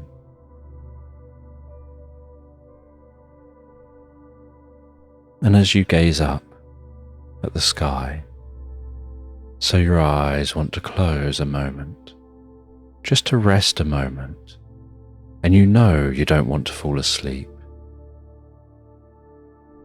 You've got an important job to do, but you just want to rest a moment. And so you close your eyes softly. And while your eyes close, you take some deep and comfortable breaths of the air. You listen to the sounds around you here.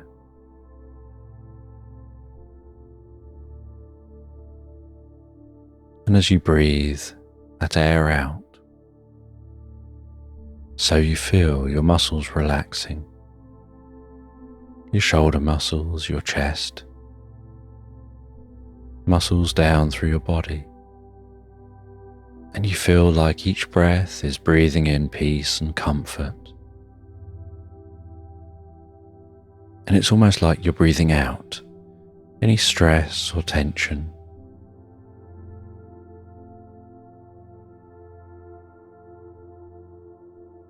And as you breathe in, so it's like breathing in that peace and comfort to your head, softening, relaxing the muscles around your forehead, around your ears,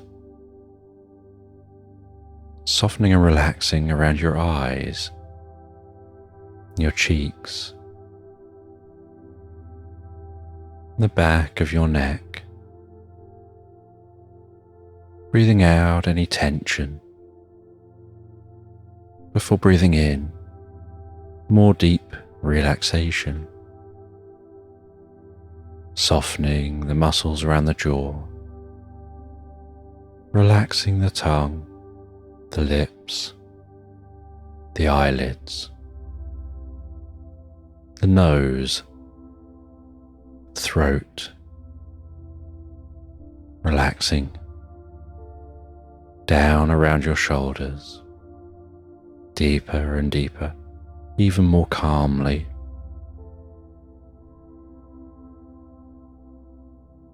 And with each breath, finding yourself relaxing even deeper still. Relaxing the upper arms, the forearms,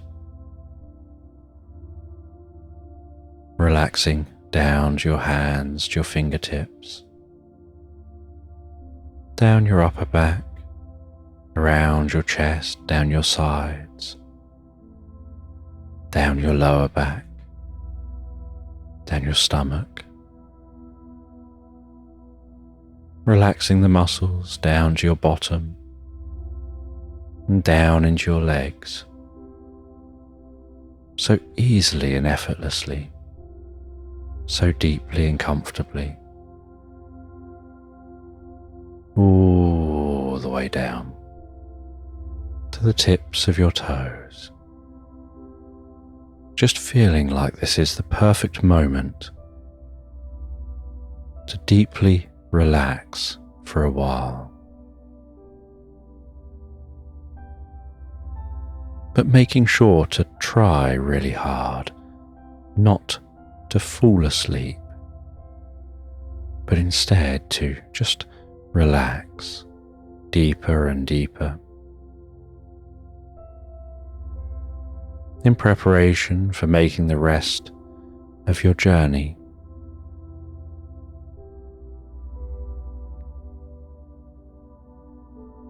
and still being able to hear that water softly flow by, almost as if thoughts and worries, any stresses and strains, are drifting down the river, mixing with the water, passing through from you into the world around you.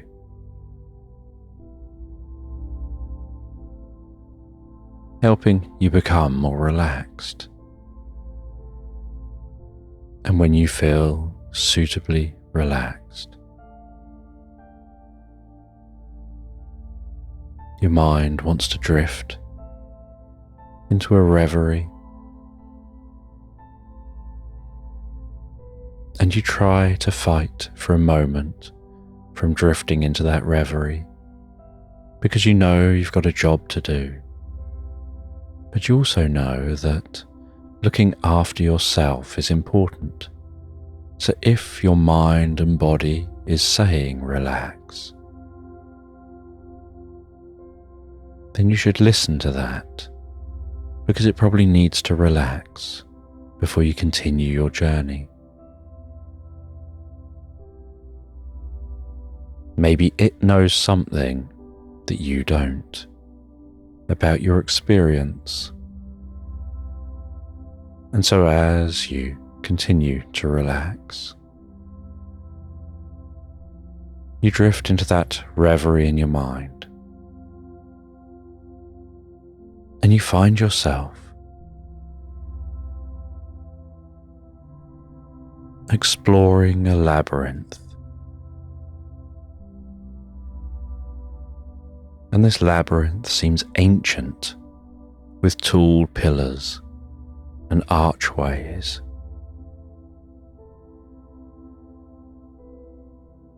And you see around this labyrinth a red thread demonstrating that somebody has been here before. And so you follow that red thread around the labyrinth, curious where it'll take you, hopeful that it'll take you to the exit.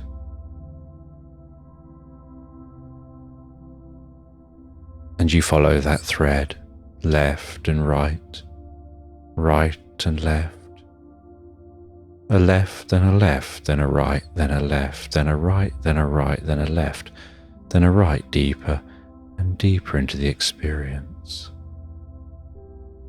And you don't give any thought to the directions you're walking. You're just trusting the thread, following that thread through the experience, until eventually you see a light at the end of the tunnel.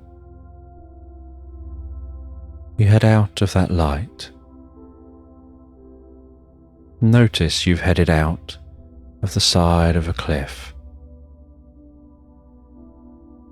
overlooking a valley, a lake in the distance, undulating hills, green grasses, woodland. And you see in that valley an archer practicing, shooting a target. And you just hang back and watch. You see there are other men with them, and they seem like a curious bunch. And after watching them for a while, you head along the edge of the cliff, finding your way away from those men to explore your own path.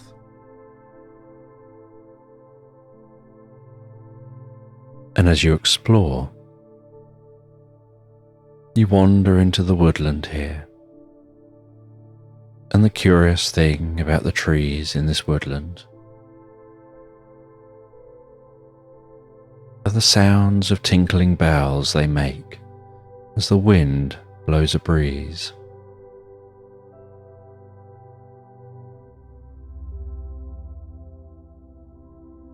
And you cut through this woodland,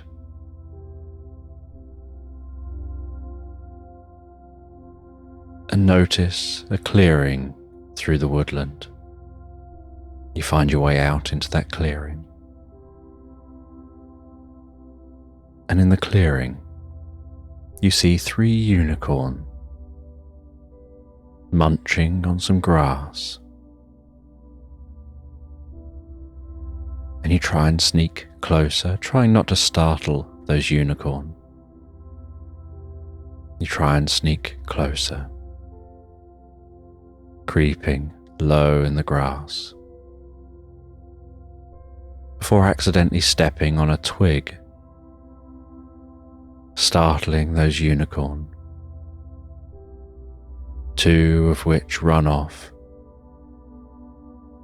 and the third seems to be so startled that it seems to fart a cloud of rainbow dust, launching it into the air. As it begins to create a path of rainbow beneath its feet, galloping on those rainbows, before turning round, realizing you're no threat, and very slowly and carefully walks its way down its rainbow path back down towards the field, joining the other two unicorns, and settling down and continuing to eat the grass. But you see in this field a signpost.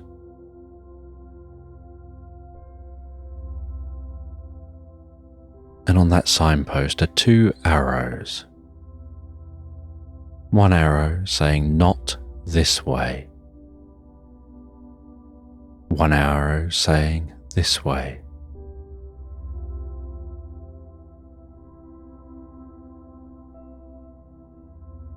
And you wonder which arrow you should follow.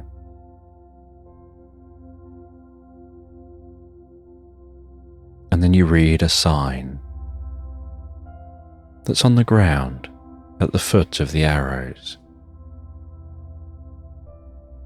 And the sign says, "At least one of these arrows is incorrect."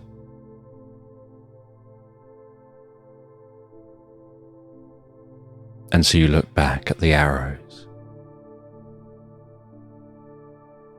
And then you work out the one to follow, getting an aha moment.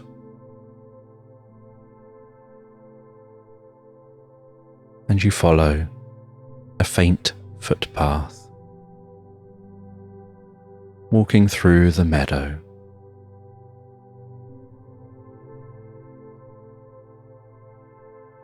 Until you hear a distant sound of purring.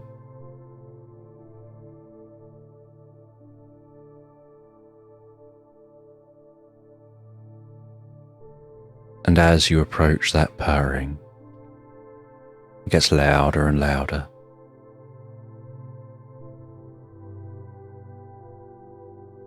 And you see that what at first you thought was a boulder is actually a massive, fluffy, sleeping cat. Its fur vibrating with the purr.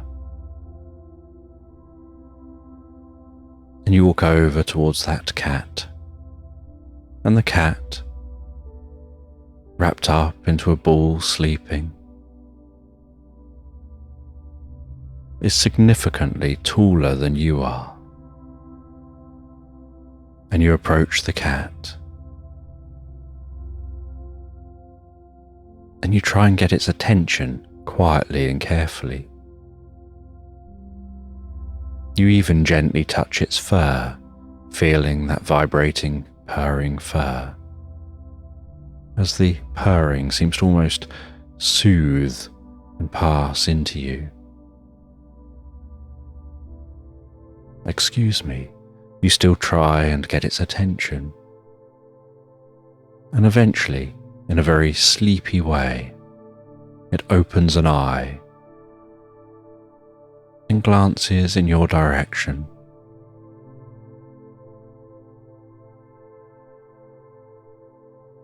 And it seems totally unfazed by your presence, as if it had probably heard you the first time. It was just more focused on sleeping deeply and relaxing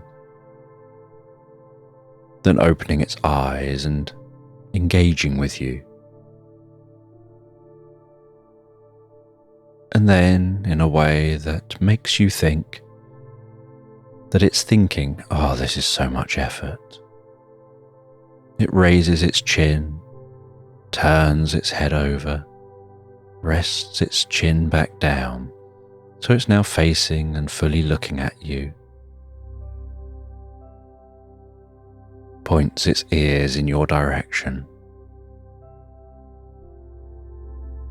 and in a gentle and deep voice, asks you what you want.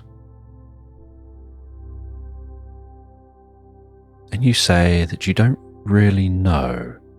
You're here and you must be here for some reason. You just don't know where here is and what that reason is.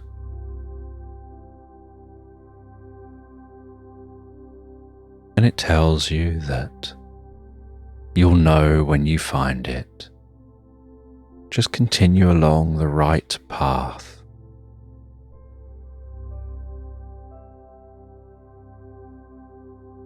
And then it closes its eyes and takes a deep breath and seems to almost drift back to sleep. And a part of you feels like it's being overdramatic to prove a point. As the sun sets low on the horizon and your shadow stretches way behind you, you continue walking on your journey.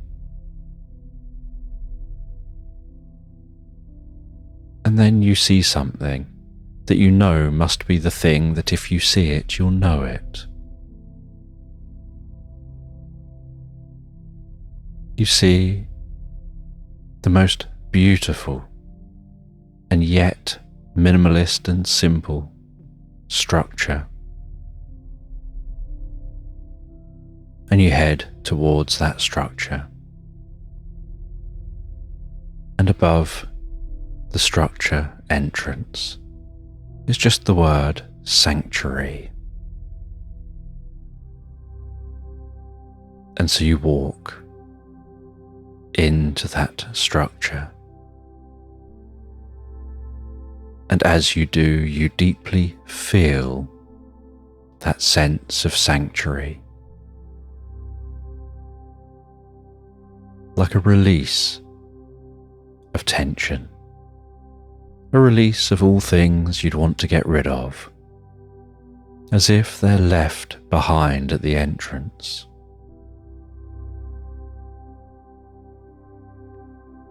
And in this sanctuary,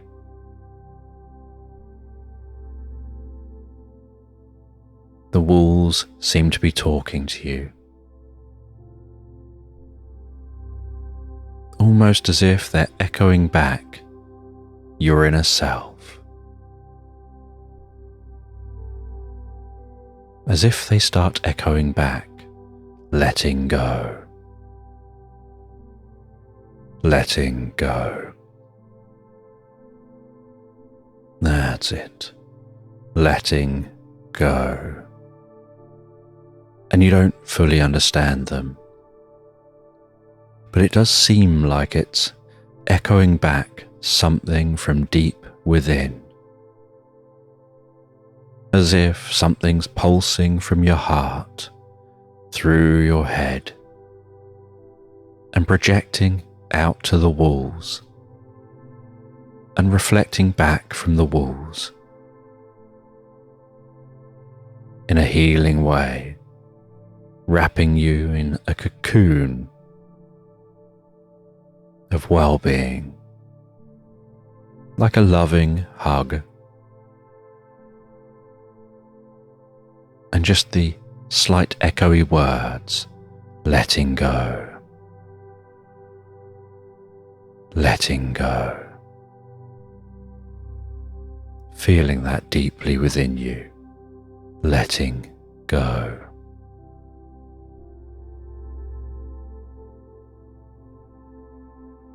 And you feel that in the most meaningful way that you can always keep that in mind, letting go.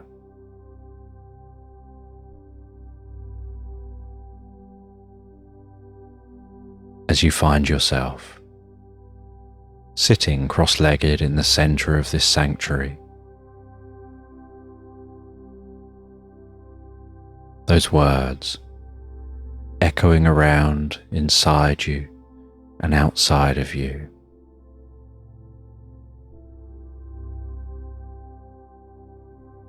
Almost like a mirror being held up before you.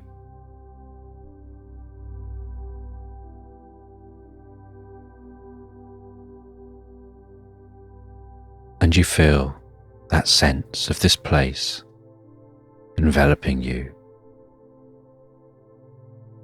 beginning to merge with your consciousness.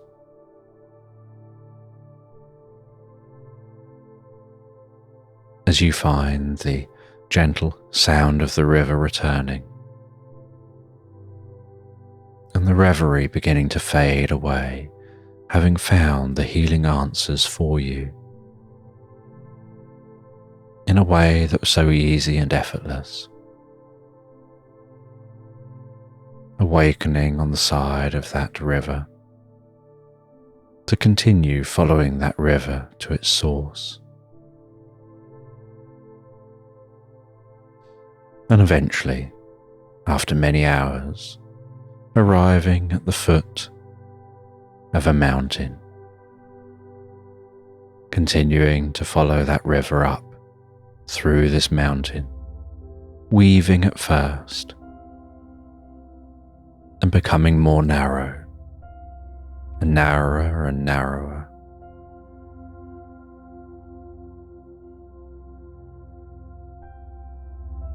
Before ending at a waterfall, and so you have to climb up the side of that waterfall, and you ascend the side of that waterfall, the spray catching your face. You scramble over the top of the waterfall, the river now more powerful, but no wider than a stream, like a stream of consciousness flowing down and filling the land. And you follow that stream, and you can see high in the mountain, among the snowy tops, what looks like an arched stone tunnel.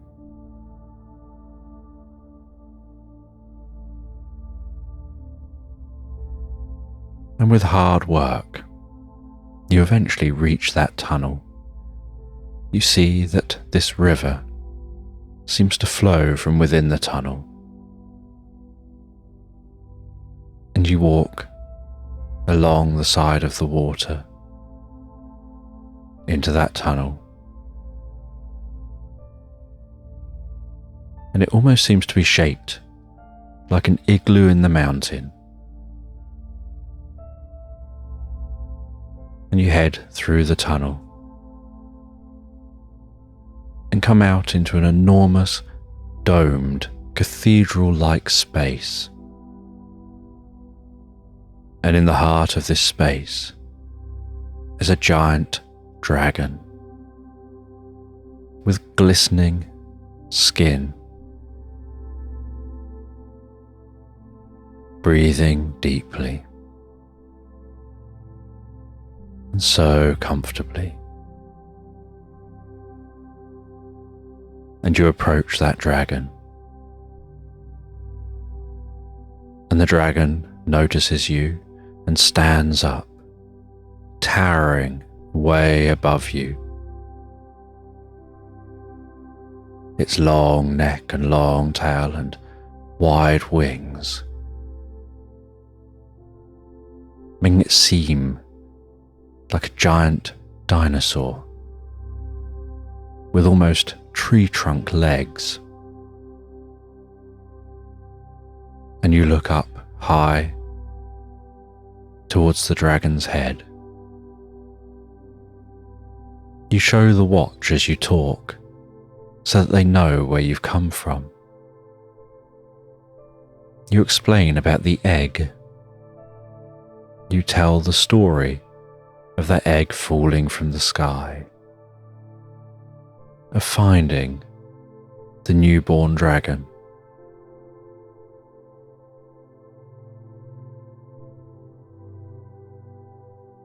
And this mother dragon goes to leap up into the air, to launch through the ceiling of this chamber. But you explain, you can make a portal that'll get you to where they need to go. And so the dragon crouches forward to invite you to climb on their back. you scramble up a wing, up onto its back. You hold on tight. It launches up towards the ceiling, striking the ceiling with its neck, shattering the roof to this chamber, flying out of the chamber high above the mountain. And you watch as below you see that roof fill back in again and seem to fuse with light, as if weaved together with strands of electricity.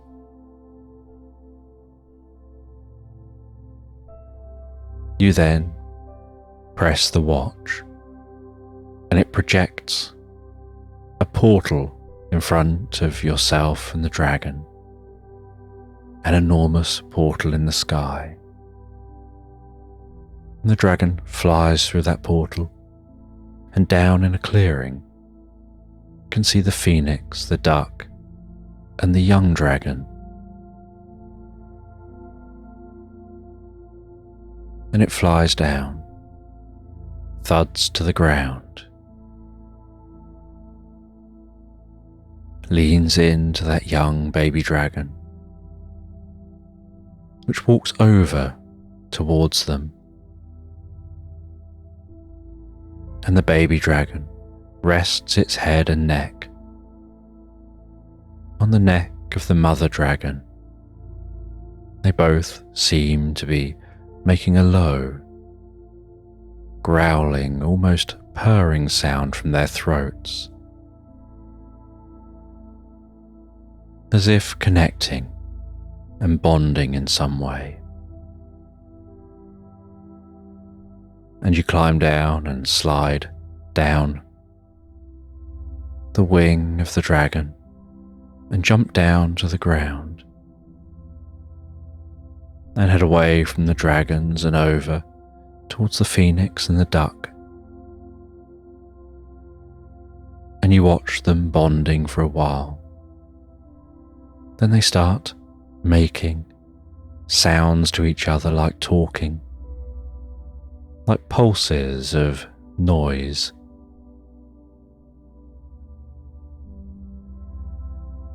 Before the mother launches up into the air, the child follows.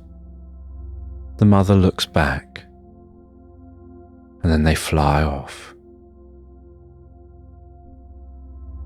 And the duck says, "You'll probably want to get back to your ship now." And so you head over to the duck and the phoenix. The portal is created for you. You walk through that portal and find yourself on the ship. You change out of the clothes. You thank them for the experience. The portal closes behind you, and you sit there for a moment, everything feeling a bit bland.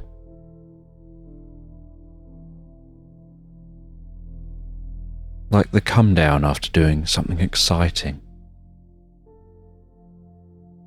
And knowing no one would believe you if you tried telling anyone about the experience.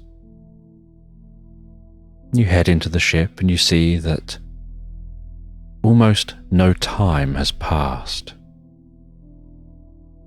despite feeling like you spent the best part of a day having that experience.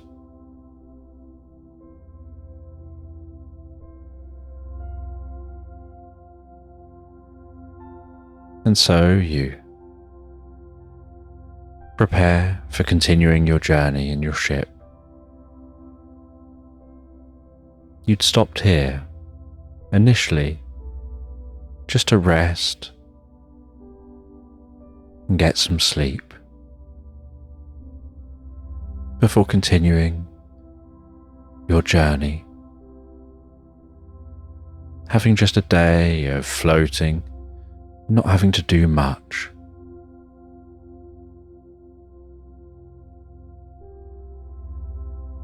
But you know that you're going to continue your journey across the ocean, and you'll put your sub to the use it was supposed to be, which was to lower it down to explore an ancient monastery, thought to have been a monastery in Atlantis.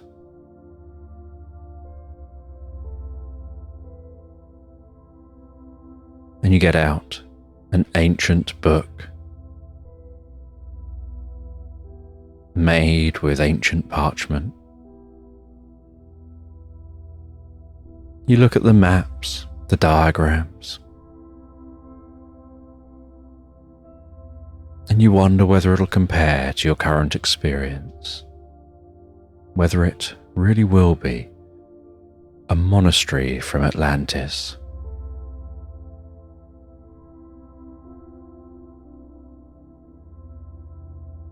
Then you close the book.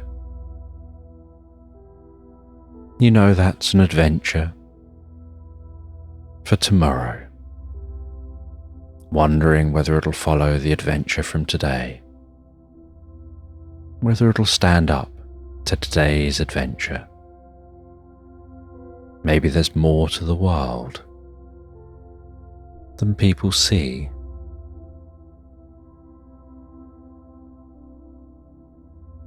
And you have a hammock hanging in the corner of the room.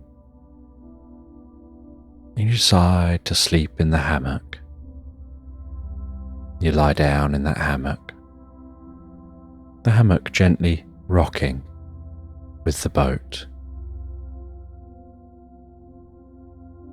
And you rest there in that hammock, exploring the experience you just had in your mind, while drifting deeper and deeper asleep, and being curious as you start to get hints of that labyrinth in your mind. Only this time, you don't go to a labyrinth in your mind. You go to somewhere when you now sleep and dream, so much more pleasant, calming and relaxing, and deeply healing for you. As you rest and relax and drift asleep peacefully into slumberland.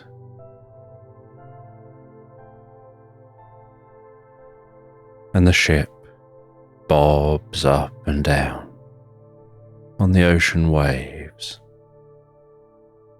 as they undulate beneath that ship, rising the waves, descending the waves, sometimes splashing through the waves, those waves breaking on the front of the ship, the spray slapping the seafaring squirrel, barnacle, in the face as they hold on and excitedly steer around this storm.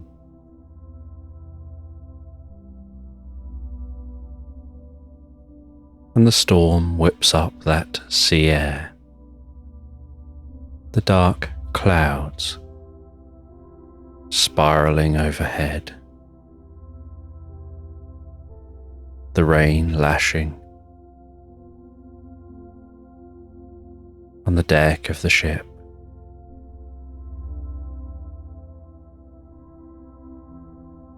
The monkeys climbing the masts, managing the sails,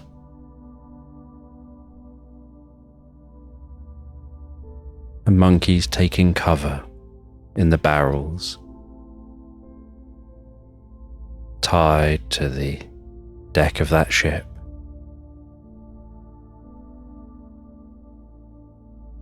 And yet the squirrel excitedly cheers into the storm waving their hat in the air.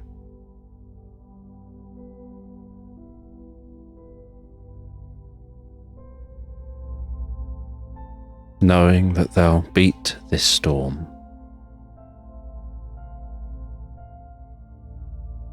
And they can enjoy the calm ocean when the storm passes.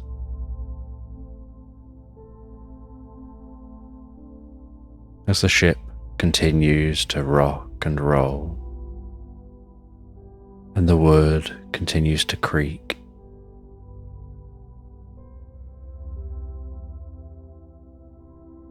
and water continues to splash onto the deck.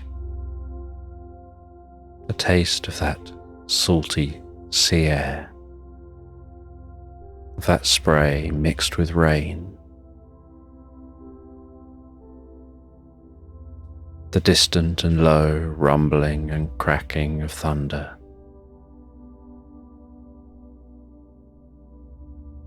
The eerie illumination of lightning flickering through the clouds.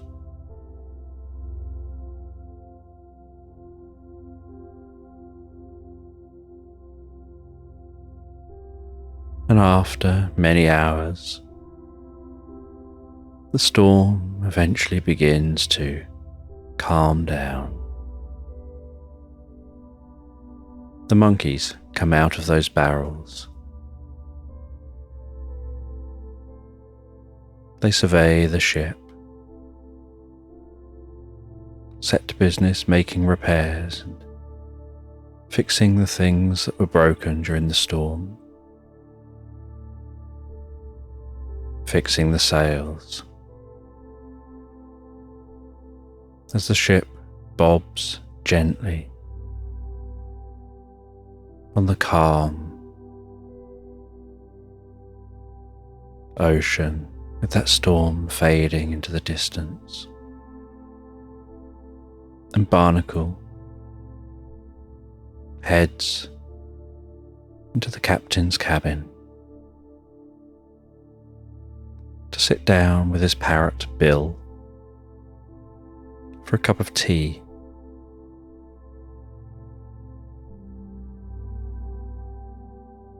And he enjoys that cup of tea while surveying his notebooks and the maps.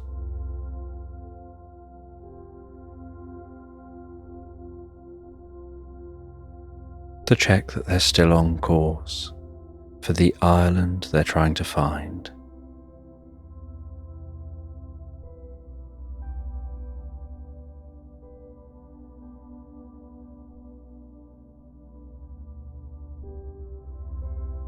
Barnacle calls in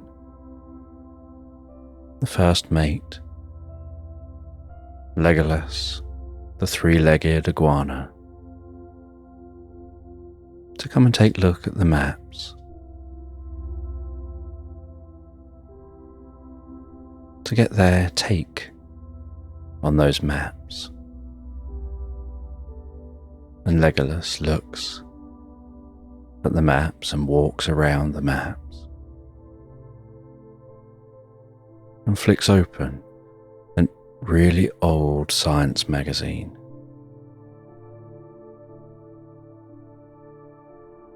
And scans down a page in that magazine.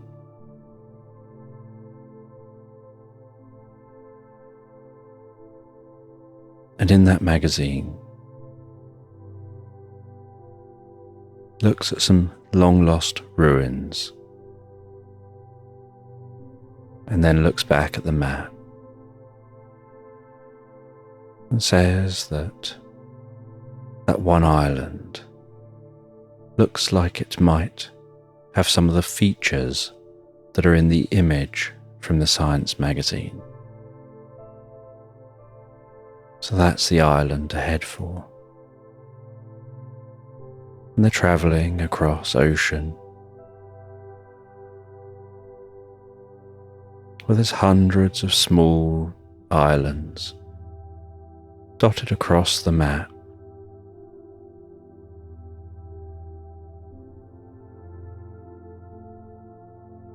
And trusting Legolas,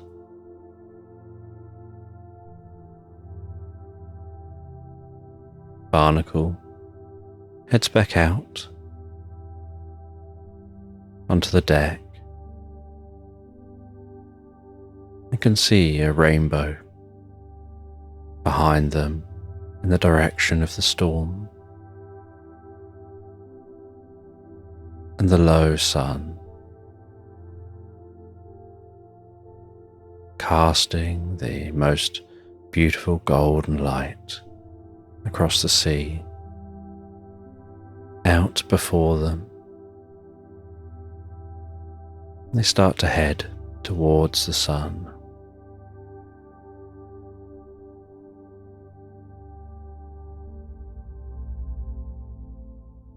And they make slow progress at first,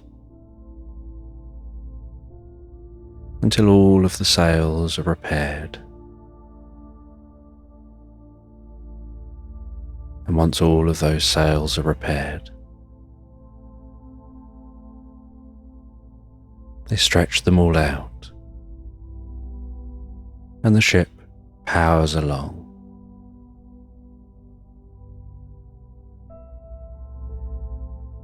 Barnacle steering towards that island.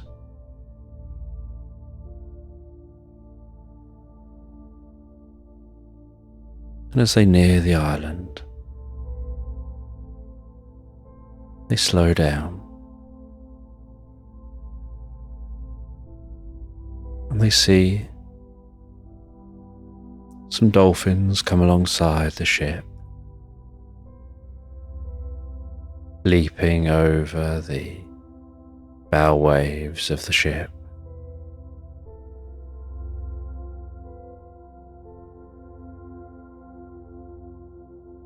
They see a narwhal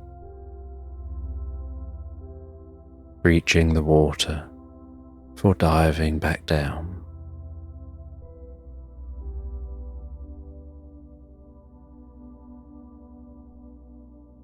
And then they see that island coming into view. The greens of the trees, the golden sand.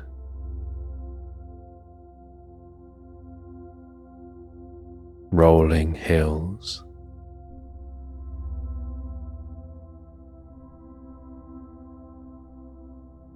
And they drop anchor a short distance from the island.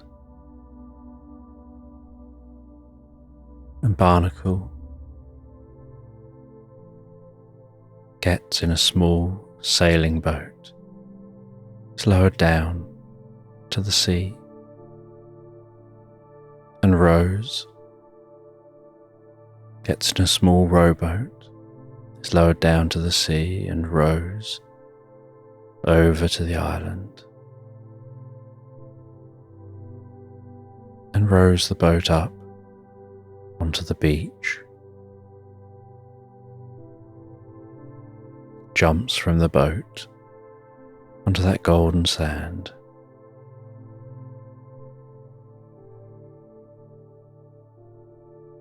takes a look at the map,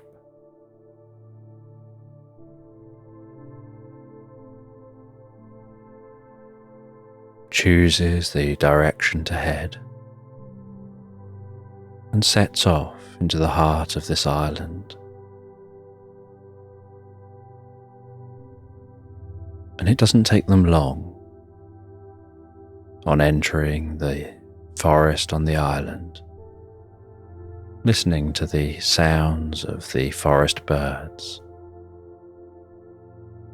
seeing the most beautiful birds in the trees,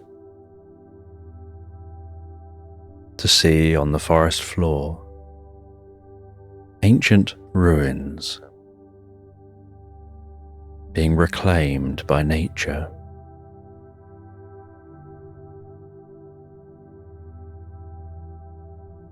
And they continue following that map. the sounds of the leaves rustling overhead, the rustling of each footstep through the undergrowth.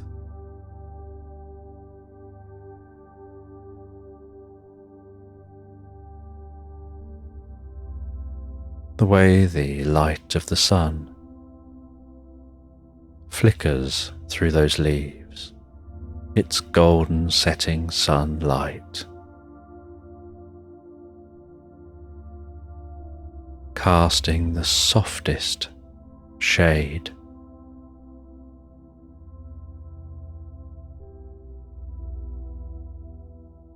And as the sun sets, so Barnacle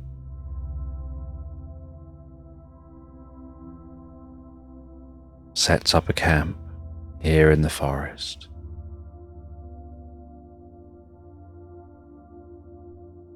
Lights a campfire and enjoys something to eat and drink.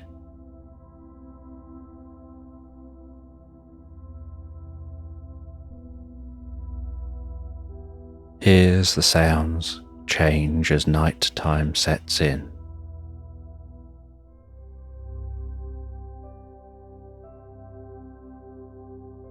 Before drifting gently and peacefully asleep.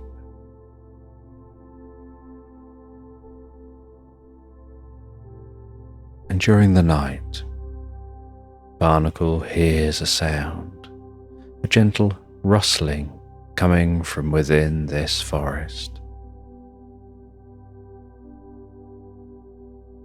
And so he leaves the tent. He follows that sound, heading deeper into the forest. In the pitch black, barely able to see the outline of the trees. Hearing the wind rustle through the leaves overhead.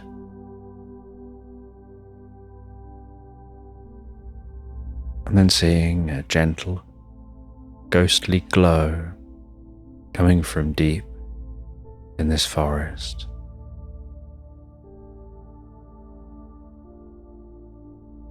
And on approaching that ghostly glow,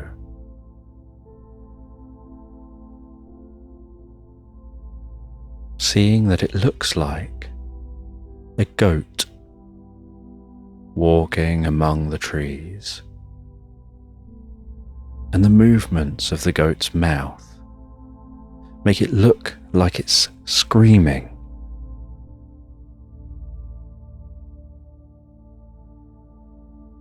Except that there's no sound coming from its mouth.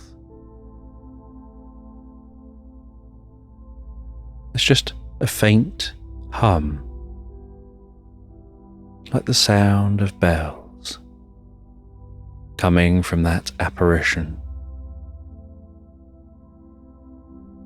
as it moves among the trees. But it still looks like it's screaming.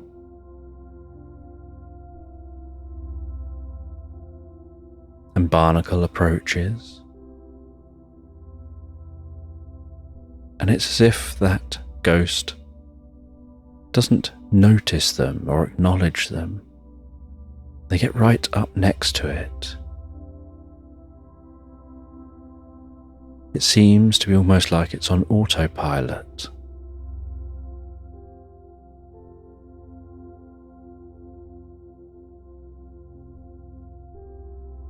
And Barnacle gets around in front of that goat and looks straight into its eyes. And it looks like it's screaming straight at them.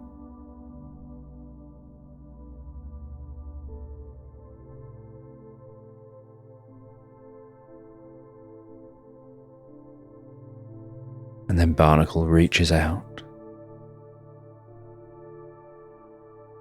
and touches that apparition.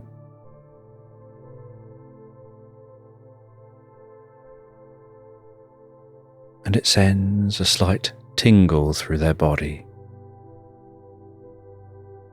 as if there's something there, or at least the energy of something there.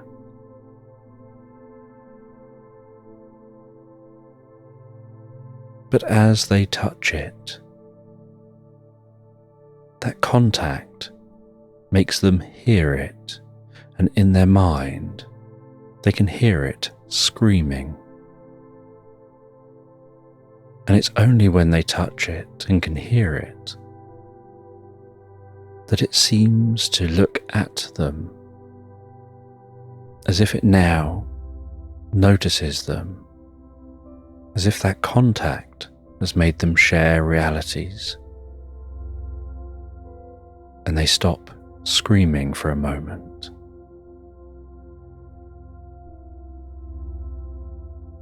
And Barnacle asks them who they are and why they're screaming.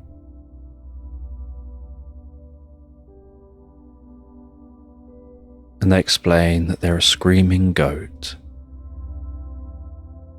that in life all they did was screamed.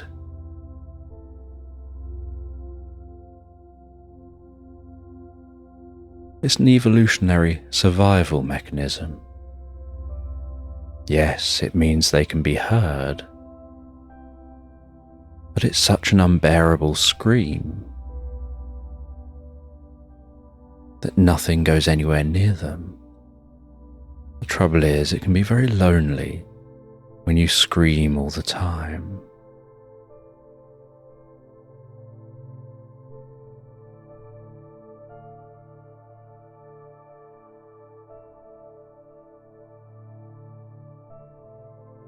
And they say that nothing ever truly disappears from this world. It just transforms.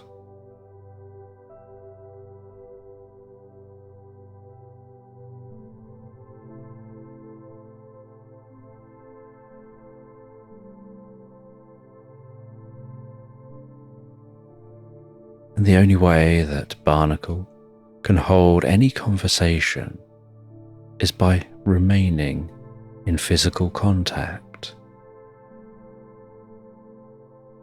And the screaming goat explains that they just follow almost a program of behavior now that they're just here as energy.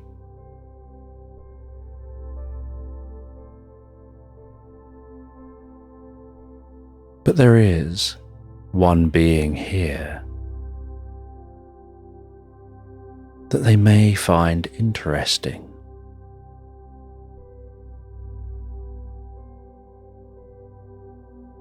And that is the hexagon.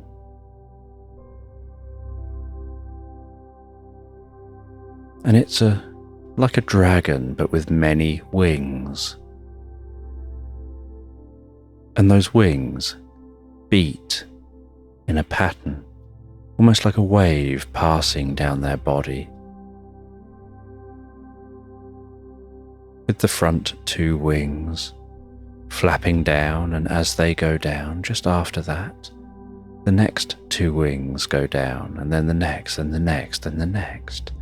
By the time the last two wings descend, the first two wings are rising up. And they rise up at a slight angle, cutting through the air. And they've got a long body, a slender body, and a long, whip-like tail. And they've got long fur that starts near their ears, travels down their neck, and flows off beneath the front two wings. And they have 4 legs, almost like the legs of a lizard, and a long snout.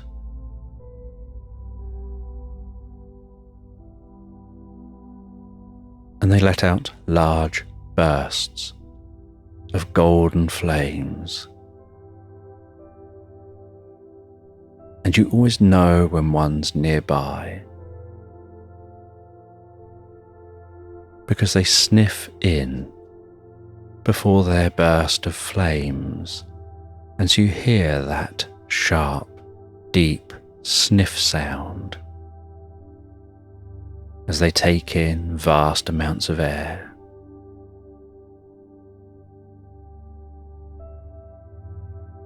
And then they let out that burst of flame in pulses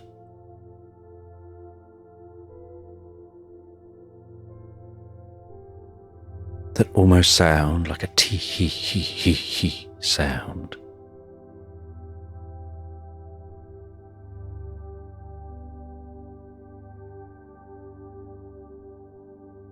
And they are some of the oldest creatures here. And there's one in this area. And so Barnacle continues to explore and listen, listening out for any unusual sounds.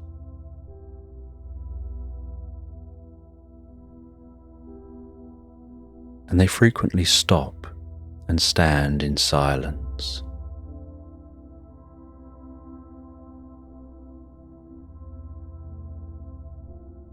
Just listening, sometimes almost holding their breath and closing their eyes to really focus on the individual sounds in this forest. And they wonder whether it would be better to head back to camp and wait until morning. But they feel awake now. And as they continue exploring, they see something just almost at the corner of their eye.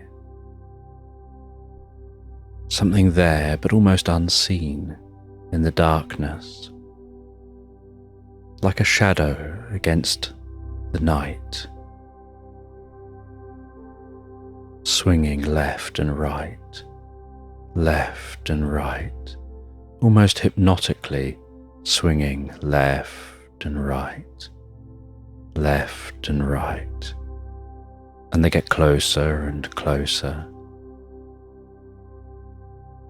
And they don't feel like there's much wind.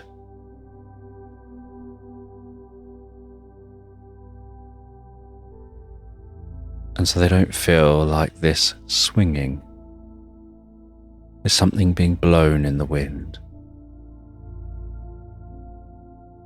And as they get nearer and nearer, they realize it seems like something unusual hanging from the tree.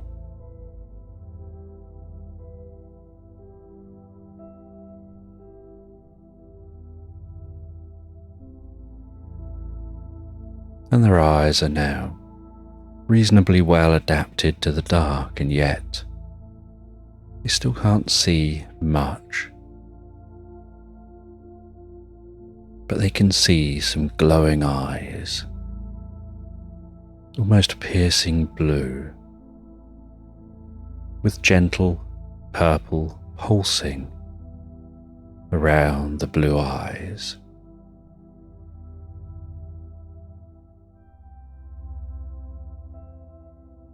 And those blue eyes are at the end of whatever is swinging.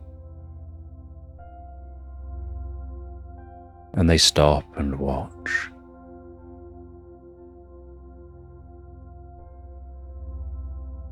And then they realize it's a feather boa.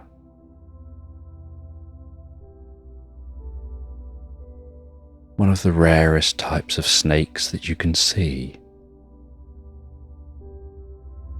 A snake that's covered in downy feathers, overlaid with the most beautiful, iridescent, peacock-like feathers.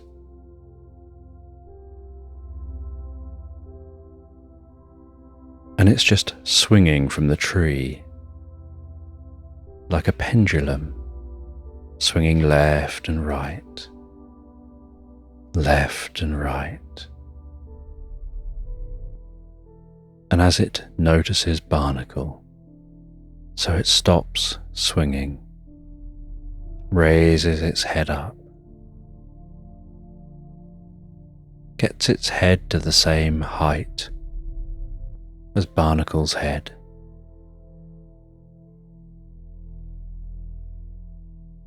and in an almost hypnotic voice begins to talk to Barnacle, and its movements and its stare seem to lock Barnacle's attention, almost as if it's hypnotizing Barnacle.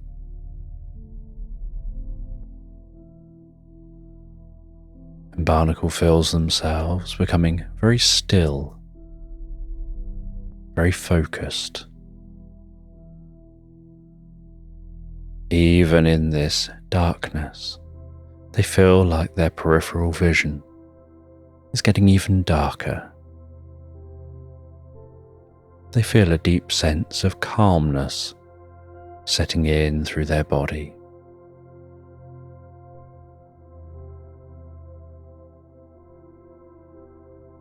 As this feather boa talks to them in the most friendly but deep and meaningful way. You seem like you're out late. You're not from this island. You're exploring to see what you can find. You're in search of ancient ruins, to find something left behind.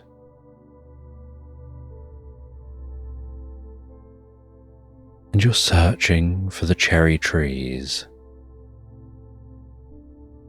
the ones hidden deep within, that are perched within a rock garden with an elaborate stone figurine. And that garden is deeply tranquil, containing the most delicate etchings. And you're searching for the hexagon.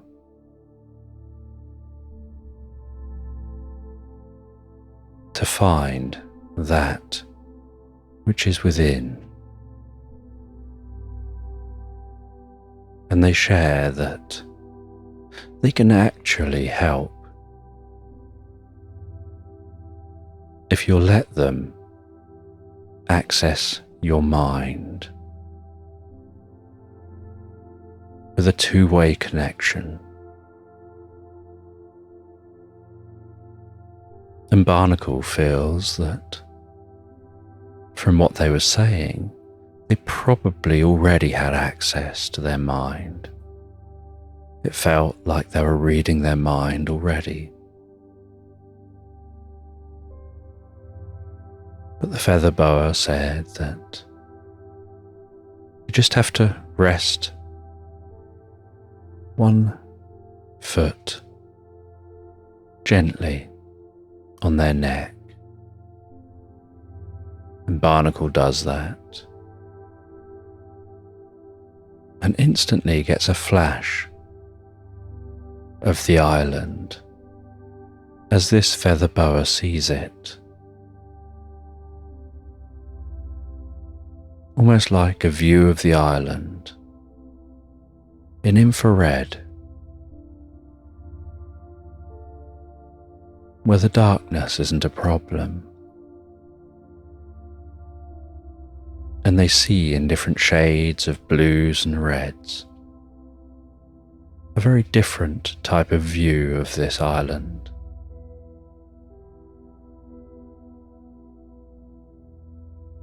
but because they can see in infrared.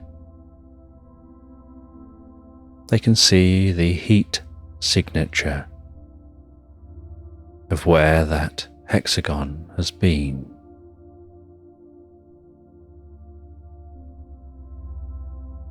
And so they thank the feather boa. They decide it would be sensible to safely make their way back to camp, find their way where they've got to go in the morning when it's lighter.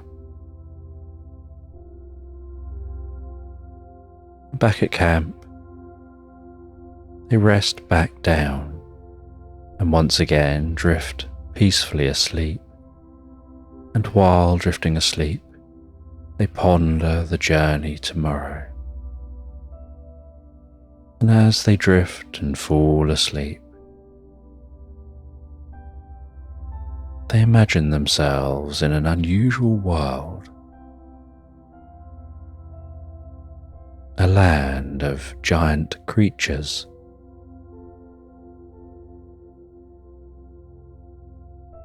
And they're flying on the back of a giant dragonfly, a bit like flying on a dragon, steering and weaving that dragonfly above a vast lake, weaving around and dodging other giant dragonflies, dodging large falling rocks, passing beneath floating islands, towering waterfalls, some tumbling from those floating islands and rumbling down beside them, and the dragonfly's reactions so quick as they dart and turn and weave and dive down in front of a waterfall, power through the spray at the foot of the waterfall, exploding out of that spray at high speed, racing their way down a river, weaving between boulders rising from the water.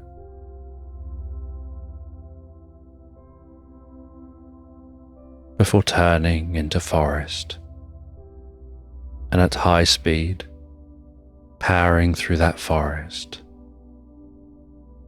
barnacle feeling like they're just on for the ride, as the dragonfly flies rapidly, dodging the trees, coming out into a clearing, flying so fast over the clearing, leaving a wake in the grass behind them, catching the tops of some dandelion, which explode up into the air. The scents of the meadow filling Barnacle's senses.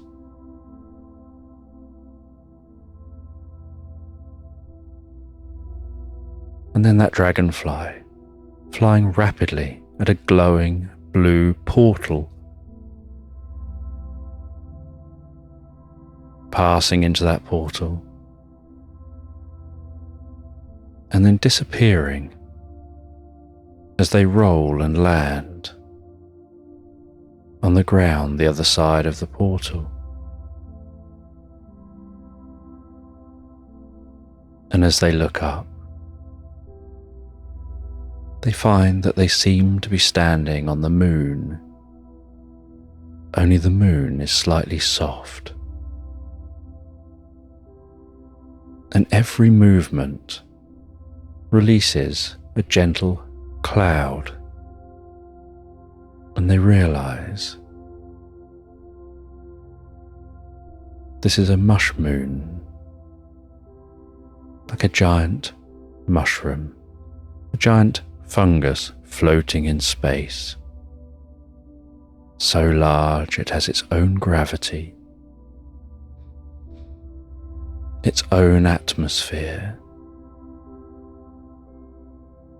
and with every step, puffs of spores gently rise from the surface and float in the air. And each spore carries the delicate sound of a tinkling bell. And as the spores interact, so the tinkling bells interact and sing together.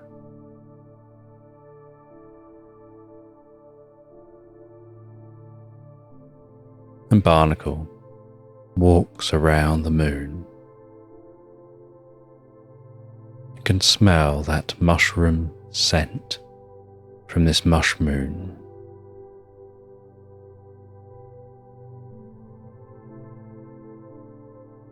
And can see a planet down below, with this moon gently circling that planet. And that planet being full of so much water,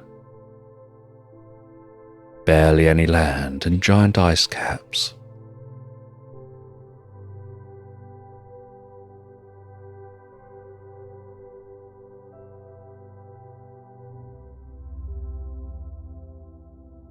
And as they walk around the moon,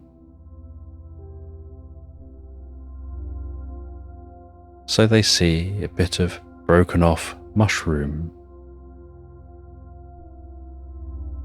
and they climb into that bit of mushroom like a ball of mushroom and gently roll around the moon, pushed softly by the breeze, rolling inside that ball of mushroom, so soft to touch.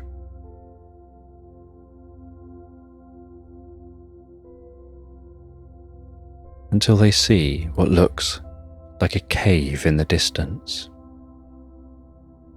and they roll in the direction of that cave.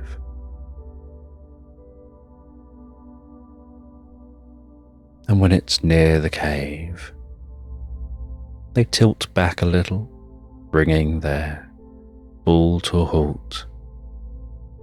They scramble their way out. They wander into the cave to explore it. They call out into the cave, their voice muffled by the soft walls of this mushroom cave.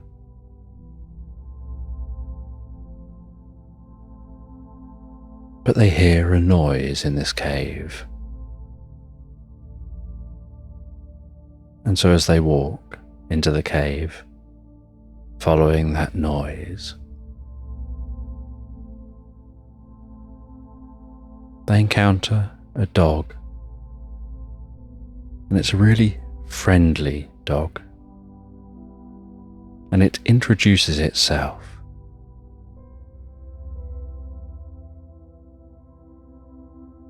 As Milton.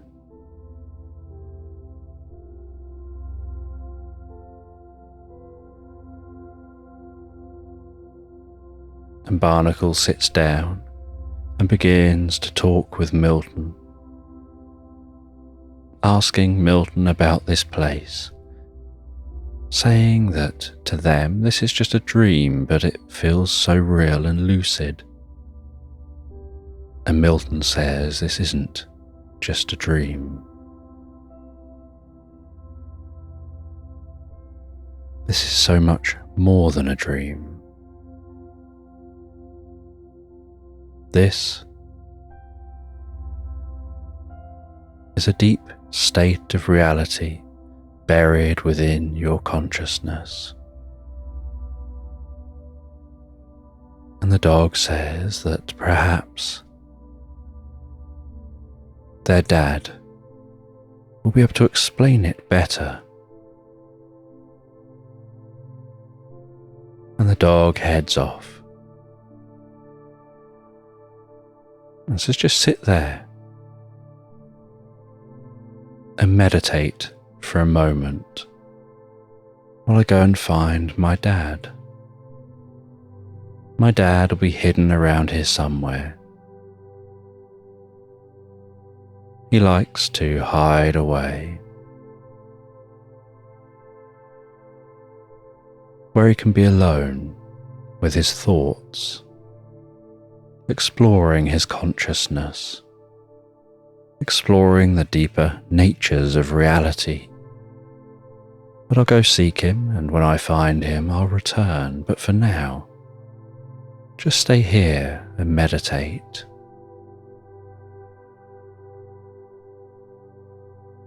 And Milton places something on the ground, flicks a switch, and a gentle light emanates from that object. And Barnacle gazes at that light while Milton wanders off.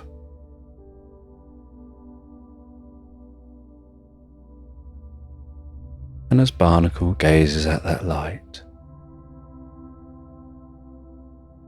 they notice a gentle pulse within the light. They feel their breathing synchronizing with that pulsing, and that pulsing softly slowing down. And they find their peripheral vision gently fading away, as all that fills their attention is that soft light, to the point that they can almost feel delight as they gaze at it.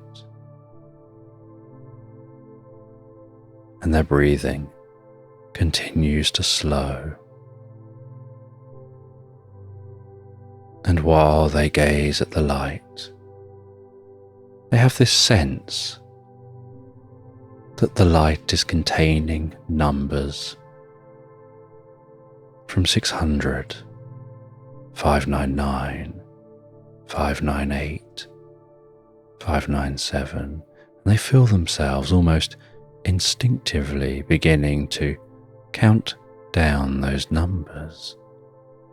596, 595, 594, 593, going deeper and deeper, 592, 591, 590, 589.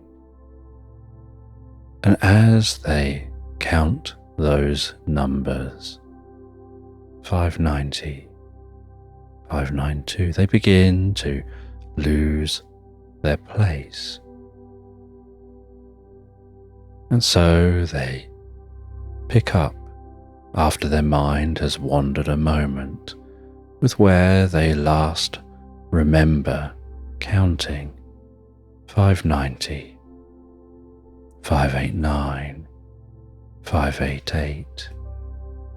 And every time they lose their place and can't remember the number they were on, whether it was perhaps 589 or 588 or 591 or 593 or 582, they lose their place.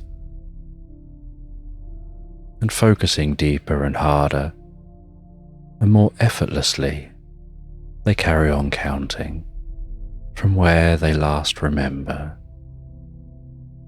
finding themselves almost absorbed in what seems like a puzzle or some kind of game to them, to try in vain, to try really hard in vain to count down, all the way down. And they really try to hold their focus enough to not let the mind wander and drift and dream and float elsewhere, distracted by losing count of those numbers. They really try to do that. And the harder they try to count, the more their eyes get heavier.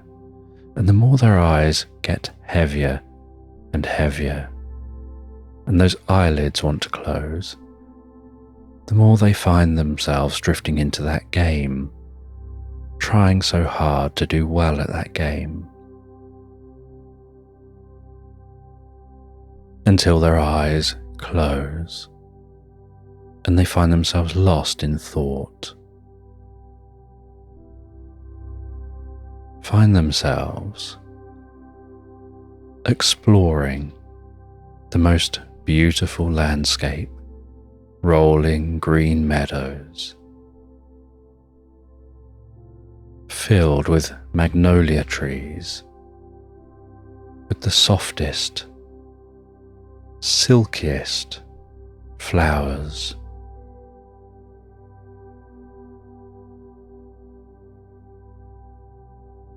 And they find touching those petals so hypnotic, so relaxing, so deeply tranquil, like they're connecting with some aspect of themselves that's deeper than they've ever gone before. And then they hear a voice in their mind, beginning to bring them back to the moment. And as they open their eyes, the light has been turned off, but the light remains. And before them is Milton and his dad. And he introduces his dad and says, "This is Eric. And my dad has been here for such a long time. He can explain to you the secrets of this place. This is a deep part of you, of your mind.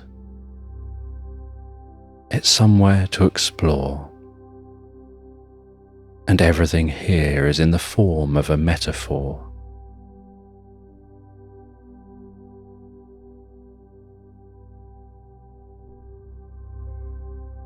And so, Eric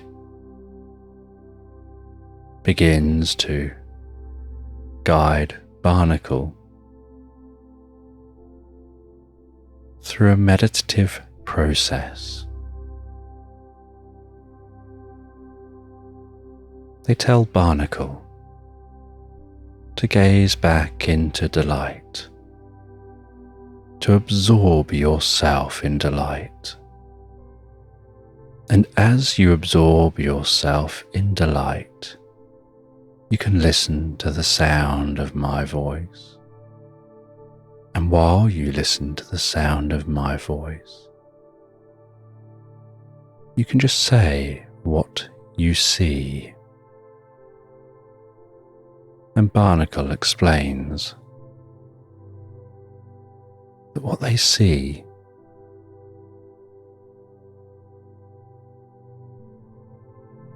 is a lamb sleeping in a bed, and the bed is made of rice,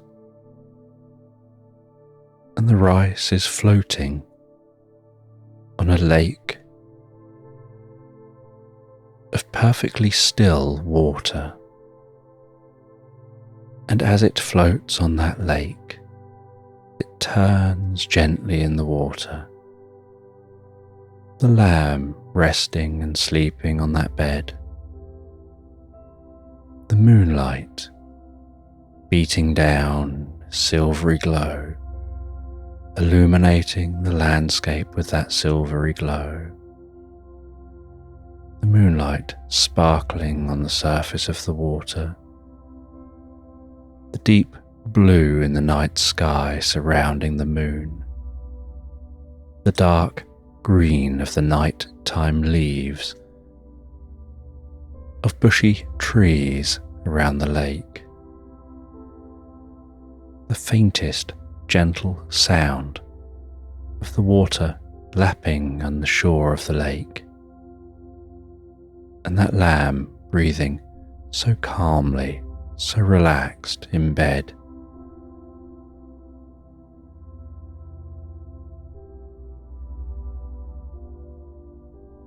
And Eric guides Barnacle deeper. Says just take a moment to connect with the lamb's thoughts. Imagine yourself becoming one with the lamb. What's the lamb dreaming about?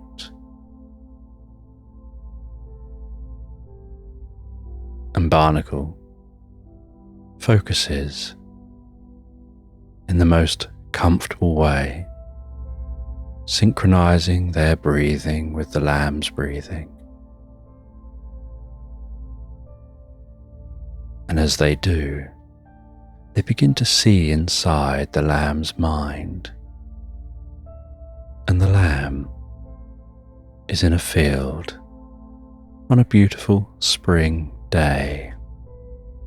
And the lamb is munching away on some grass, almost lost in thought.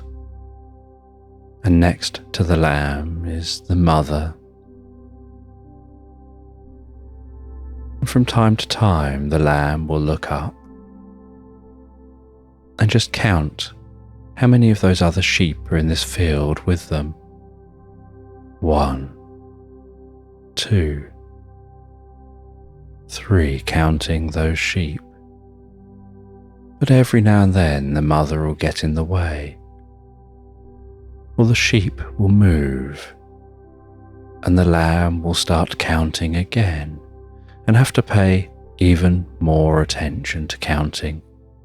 1, 2, 3, 4, becoming deeper and deeper absorbed. And then the mum says to the little lamb, "It's okay, you don't need to try and count the sheep. I can tell you now, there's 100 of us here in this field." And so the lamb ignores the mum and decides to check 100, 99, 98, 97, 96, 95, going deeper and deeper absorbed in the counting. 94, 93, 92, nope, someone's moved. 100, 99, 98, 97, 96. And so Barnacle observes that the lamb is counting to check how many sheep are in the field.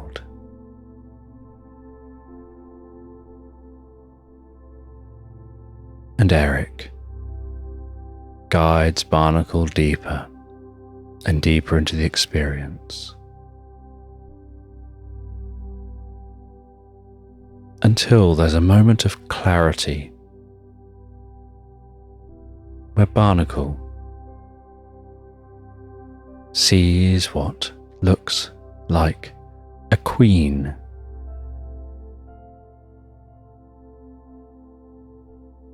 Somebody wearing a crown, gracefully walking towards him. and he notices, as they're walking towards him, the landscape around them changes to a court, and he finds that he's kneeling within this court and the Queen is approaching. And the Queen walks right up to him and places a chain around his neck, and on that chain is a symbol.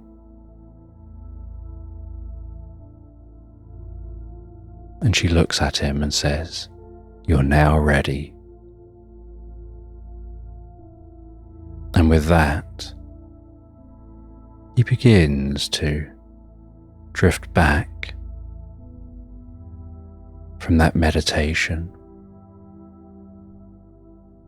And Eric says, "Now, you're ready." And the mush moon begins to fade, and he hears the morning sounds in the forest, and opens his eyes to the dappled light gently dancing on his tent. He leaves the tent and smells the fresh air.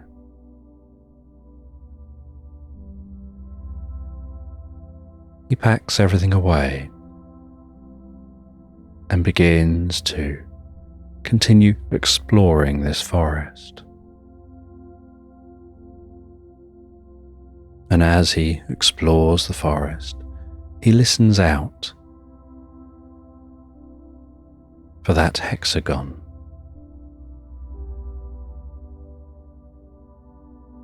And eventually he thinks he can hear it flying high overhead.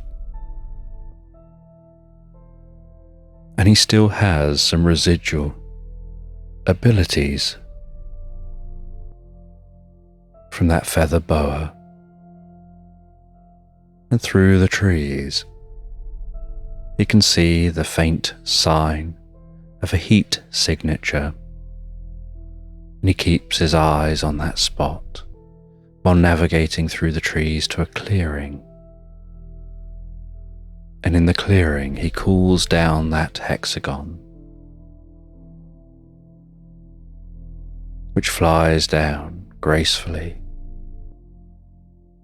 lands before him,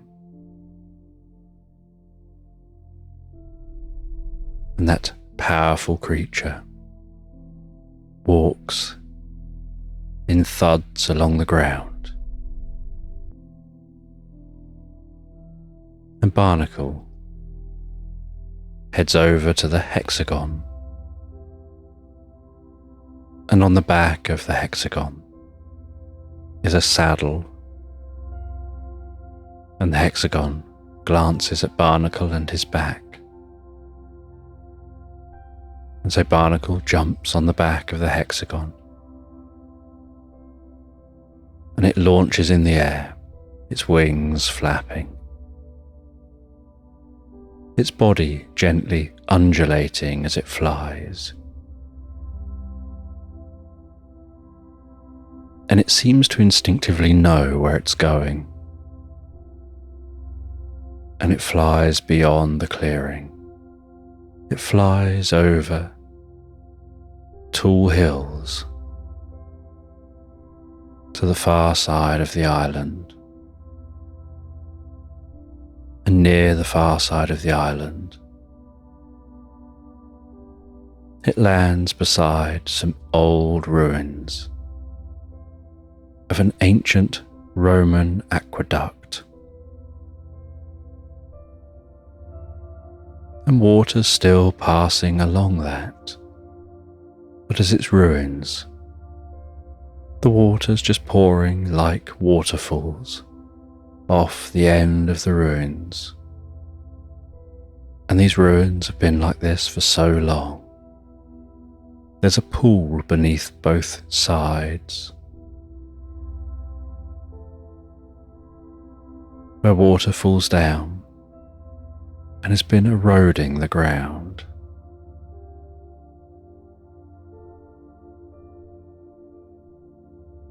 And in the centre of this aqueduct, which has 2 rows of flowing water,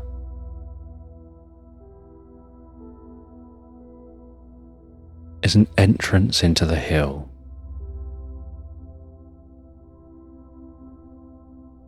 And the entrance has a stone doorway with a worn and weathered wooden door. And Barnacle opens the door and walks through that door into the hill. But inside the hill, instead of finding darkness,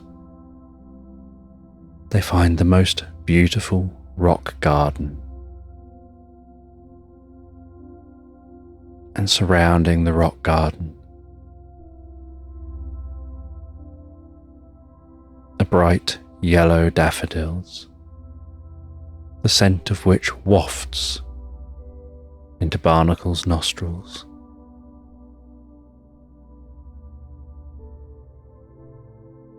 And in the centre of this rock garden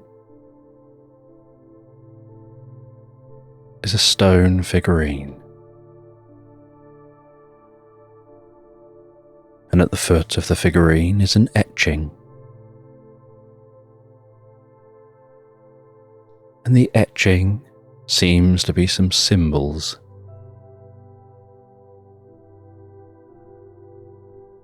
And Barnacle explores that etching and recognises the stone figurine as being that queen,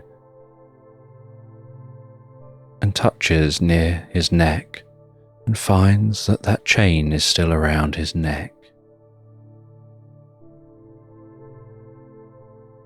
There's a symbol that matches the etching.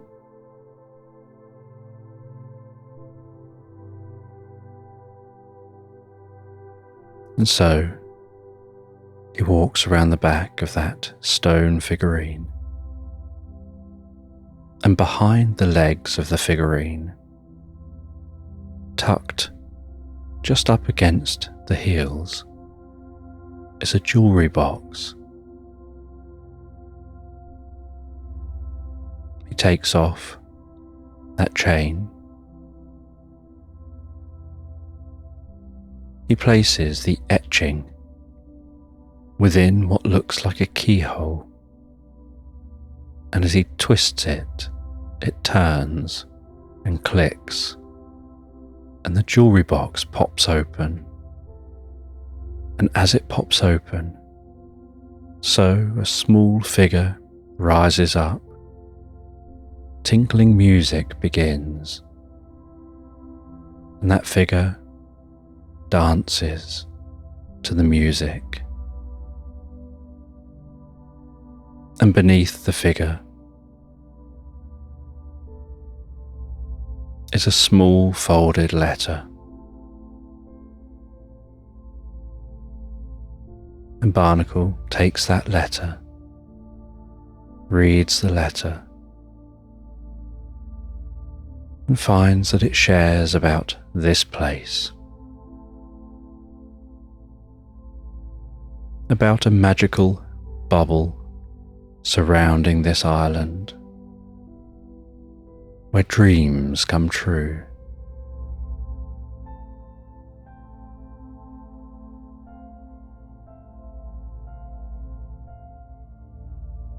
And so Barnacle sits beneath one of the cherry trees here in this garden, reading the writing in that letter.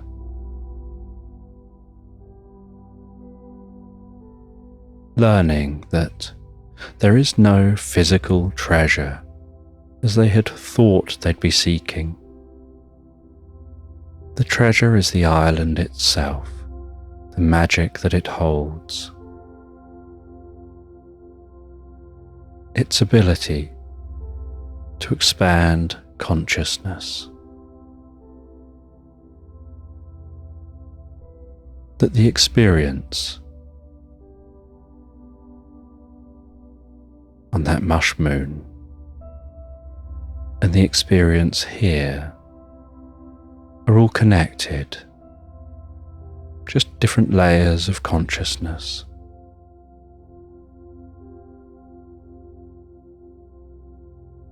And he folds that letter back up and places it back into the jewellery box,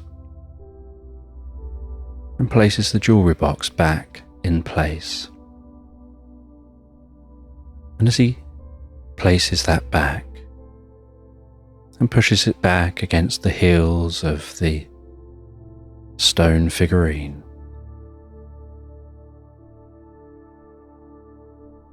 so something falls from within the crown of the figurine and lands at his feet. And he picks that up.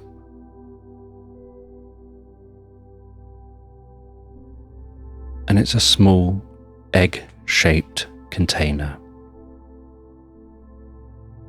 And he carefully opens that egg-shaped container. And inside, he finds a small model of some scales and some writing around the model, saying everything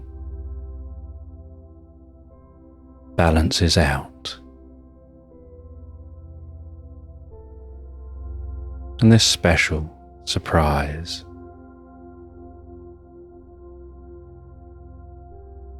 is just for him to take. And inside that egg is a rolled up bit of paper explaining it's a gift from the land to remind him of his connection to this place. And on the other side of that rolled up paper is a series of words which, if read, will trigger that meditation, psychically bringing him back to here.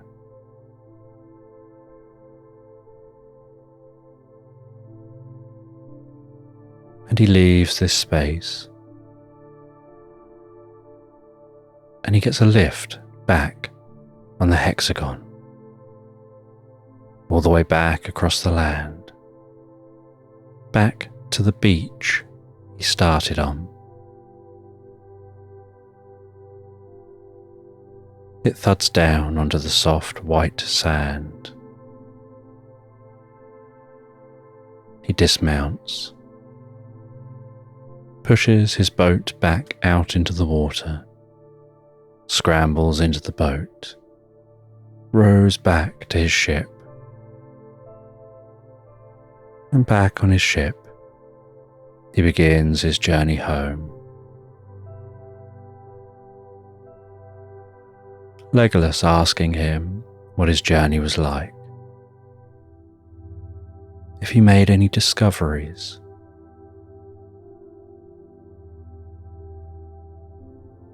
And Barnacle explains he found himself. And he places the scales on the edge of his desk, sits back in the captain's chair with a cup of tea, and ponders that experience, knowing he's got many weeks of journey to get home. And as nighttime falls and the ship gently rocks, he writes up his log of his journey, writing in detail about his experience, before settling down in bed, enjoying the gentle rocking of the ship, almost rocking and lulling him to sleep.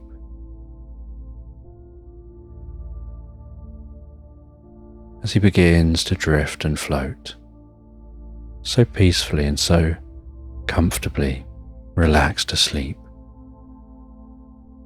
into slumberland. And in this bedtime story, the girl is out exploring.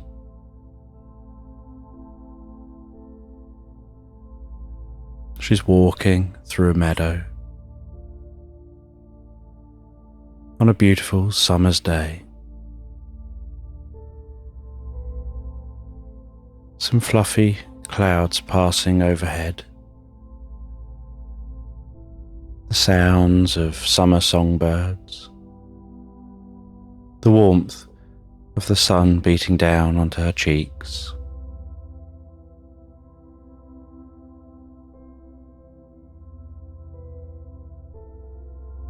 The sight of bees and butterflies flitting from plant to plant.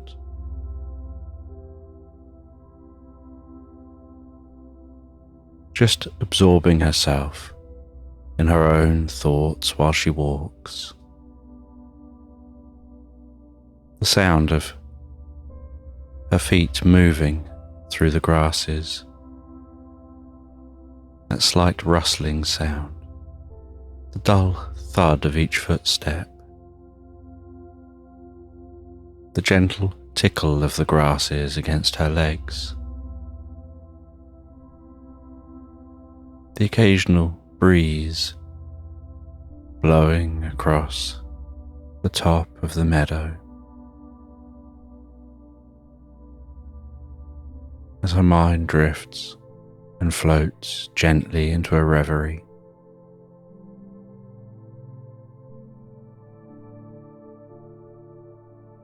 Then jumps softly, meandering, from focusing on roaming through the meadow to being lost in thought, in the most pleasant dreams.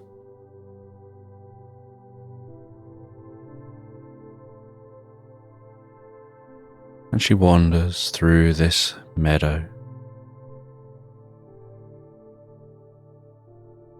heading towards a very straight canal that cuts through the landscape.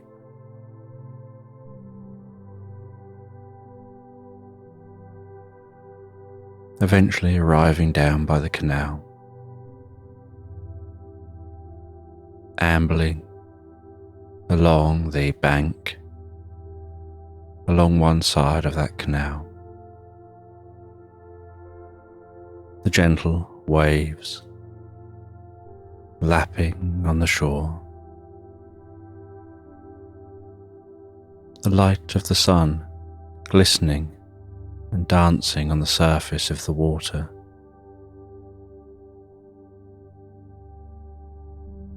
Dragonflies darting around and hovering above that water.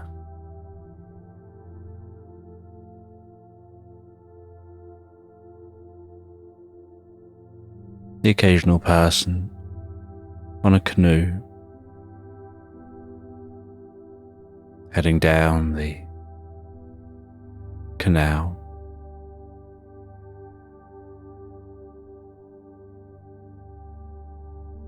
And the sight of some long canal boats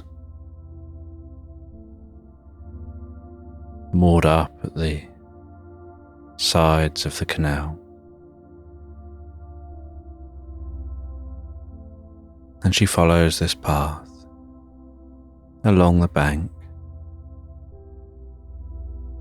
passes some dog walkers,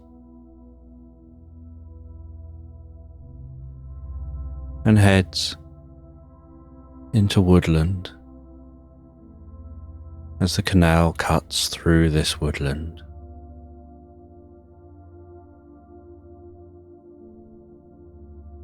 The trees rustling around her, the mottled light dancing before her.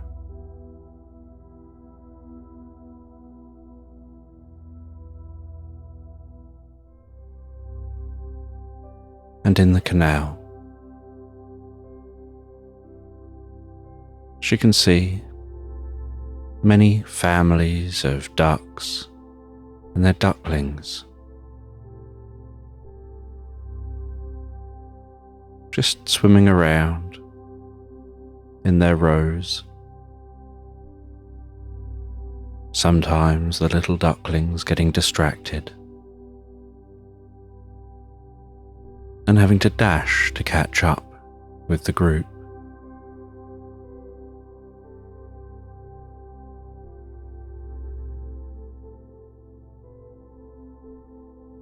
And the occasional swan gracefully traversing that canal.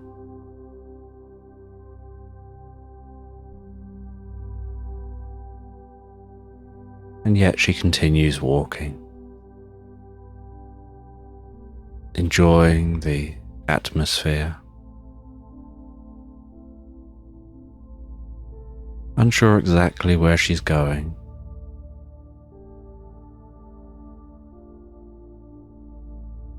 but curious what she'll discover on the journey and when she gets there.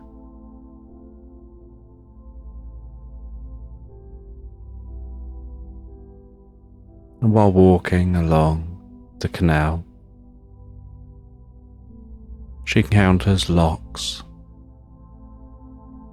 and she stops and watches as a lock is opened and a boat moves into the lock and it's closed behind the boat.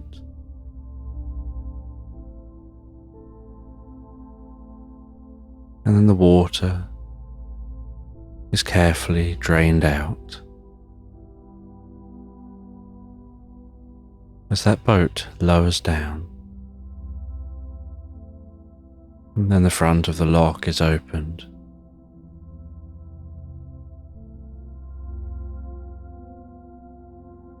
And the boat continues its journey.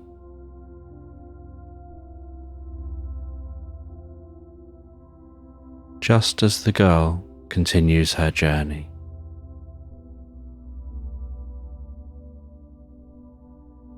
Walking along with almost a skip to her step. Not a real skip, but that kind of skip you do when you're walking along and you're enjoying what you're doing.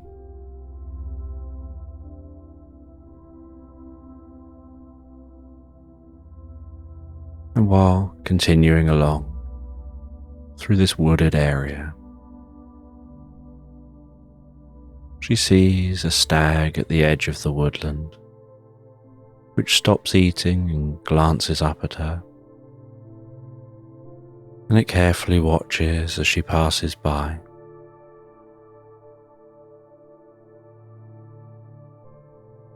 Almost remaining motionless, just following her with its eyes.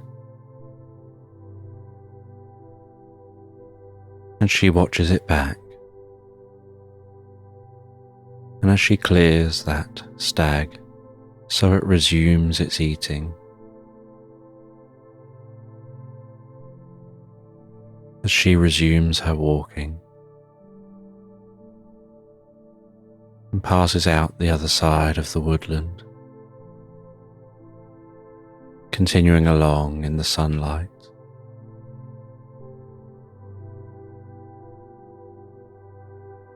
And alongside the canal,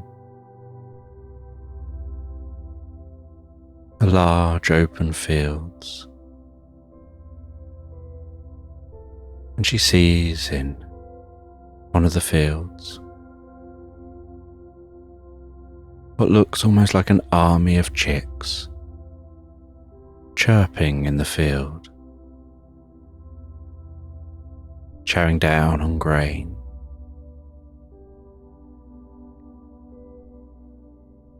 And continues on and sees all the chickens enjoying the food, enjoying the sunlight.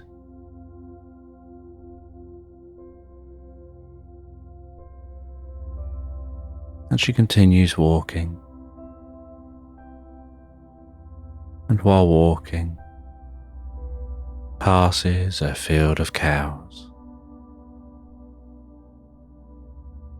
One glancing up, giving a deep moo,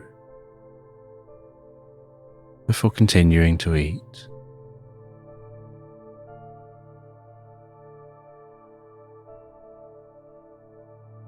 And she walks through the day. And the sun begins to set. And while the sun seems to slowly set over the horizon, so the colour of the sky in the distance begins to turn shades of pinks and reds, while the sky behind her takes on a rich, dark blue hue.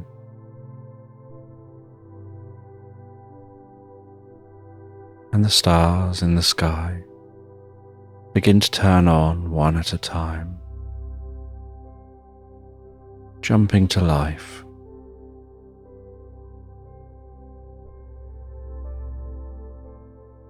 Then she watches as those stars turn on in the sky. And she sees before her a small cottage near a lock along the canal.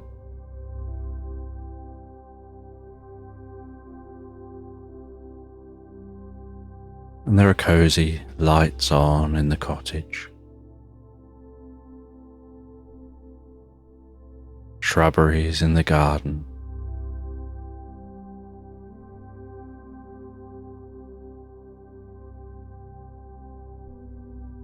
And some lights dotted through the garden that are solar powered and emit just a very low level of light to give the garden a gentle glow.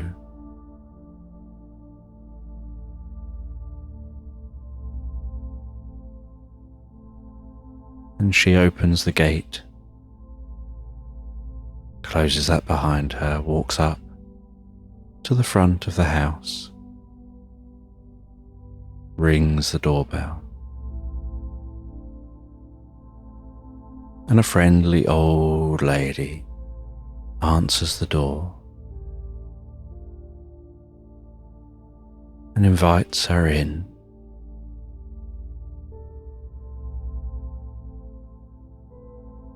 And the girl enters this cozy cottage.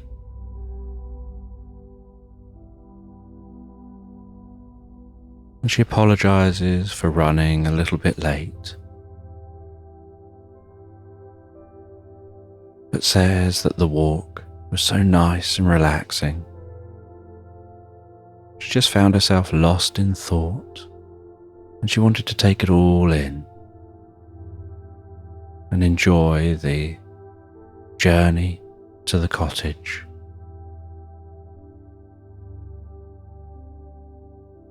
And the old lady says that's perfectly fine. She's here now, and asks if she's hungry. And the girl says that she is feeling a little peckish.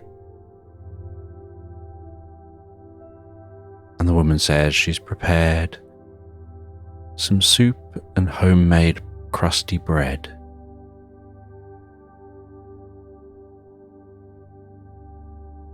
and she gets taken through to a dining room, and on the dining room table is what looks almost like a swimming pool of soup. Just a giant bowl of soup.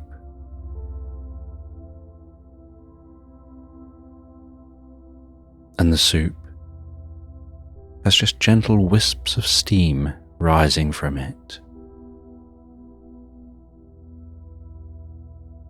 And she says this soup is a secret recipe. It's an ancient recipe that's been passed down through her family for generations.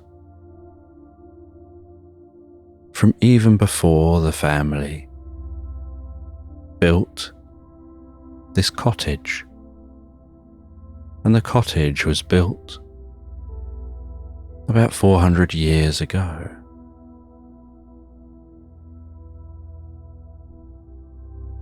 And she stirs the soup with a ladle, and the girl finds it almost mesmerizing, watching that soup gently turn, noticing the weight and the thickness of the soup. And then she toodles off to the kitchen and comes back with a wooden board of bread, places it down on the table.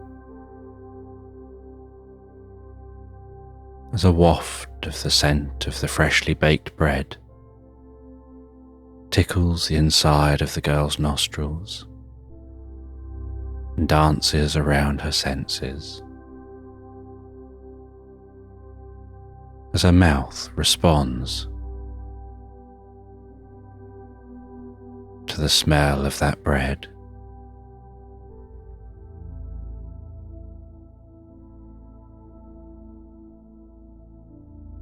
And then the elderly lady cuts up that bread into slices, places some onto a plate,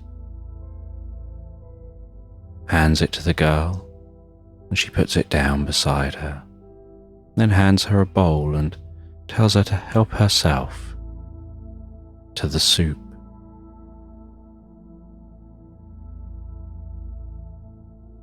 And she takes that ladle and gently stirs the soup before lifting some up and pouring it into the bowl, watching it slop into the bowl, bounce gently around the side of the bowl, flowing within that bowl, before settling softly in place. And then the lady does the same and sits opposite the girl and asks her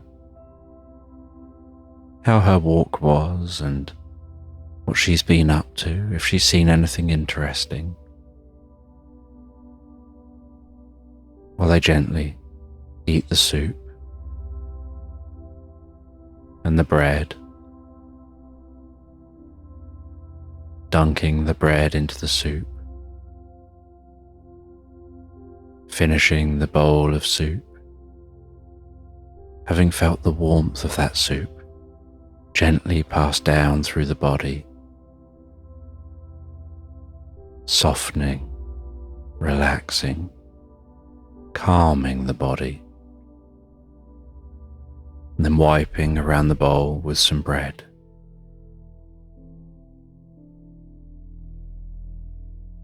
And the lady says, "You can have some more." And she feels deeply relaxed from this soup and makes herself some more. Pours that into the bowl. Continues chatting while eating, dunking the bread, wiping the bread around the empty bowl, and repeating. And the lady smiles and says, "You're going to sleep well tonight. This soup is great for sleep."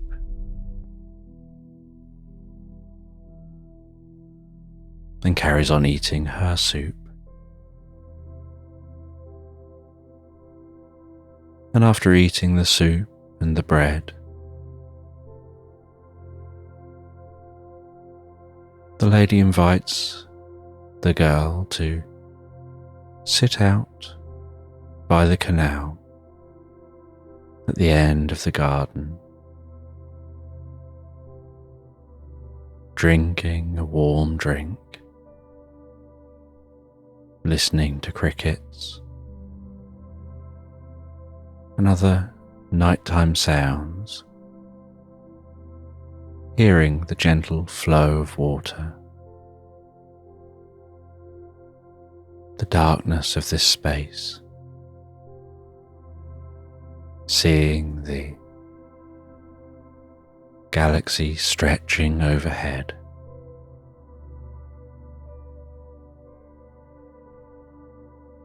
and just talking,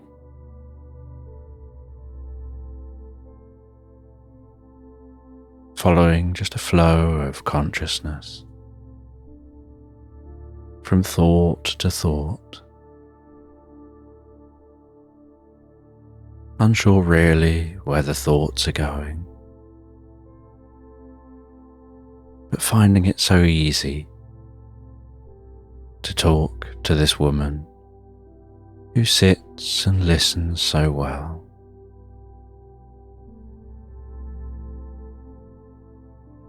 Who shows a deep interest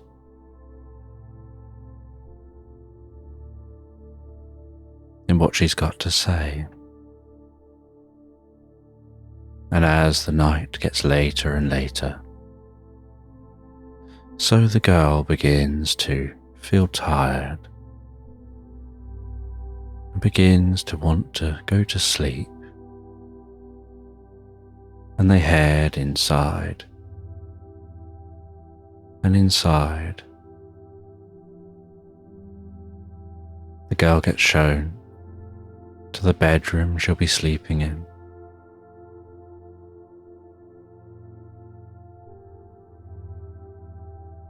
And it's a cozy, small bedroom with a bed containing multiple layers of sheets and the comfiest looking pillows.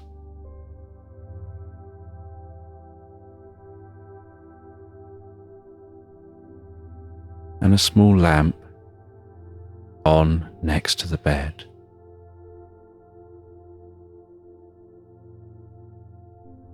And the woman says goodnight and closes the door.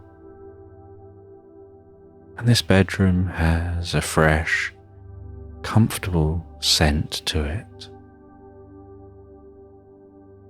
and the most gentle coolness. And the cozy light brings a deep sense of comfort and kindness to the girl's heart.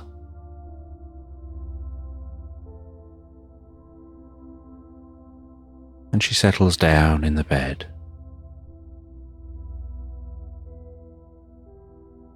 and begins to drift peacefully asleep.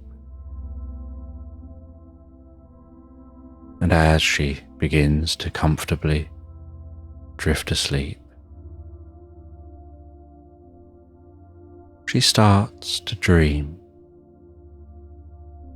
about walking down some steps from the back of this cottage down to a secret path on a comfortable summer's day. And as she takes each step, curiouser and curiouser, down to the path, she hears a voice in her mind. counting her down those steps. 10, 10, 9, 8, 7, 6, and she descends those steps slowly and meaningfully, each step feeling so solid beneath her feet, and yet bringing her closer to that path, closer to a deep understanding of something just out of grasp. 5, 4, 3, 2, 1, and she steps onto the path and finds the bright sunlight too bright, and realizes she's carrying an umbrella, and she holds that umbrella above her head, opens the umbrella out, and it's an umbrella of the softest, lightest fabric, decorated with spring flowers, with a gentle, frilly edge to the edge of the umbrella that's blowing softly in the breeze. And it shades her gently from the sun as she walks along this path. And this path is a gentle gravel path, and she can hear each step slightly gravelly while she walks, and finds herself exploring some landscape she's never explored before. And at first, the landscape seems fairly typical. There's a field of cows along one side, a long hedge separating the field from this path.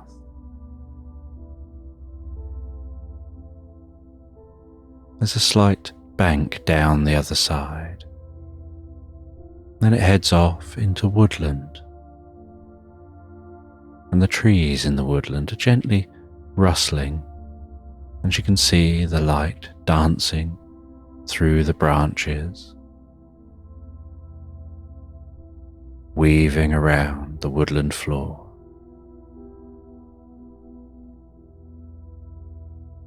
But then as she continues to walk, so the landscape seems to begin to shift.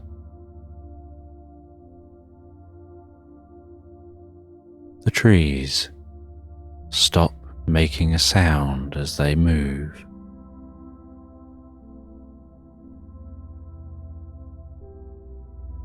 The fields begin to look more spongy and foamy, like she could bounce on them. And while she continues walking, suddenly she notices what at first she thought was a field of corn or some other kind of plant being grown.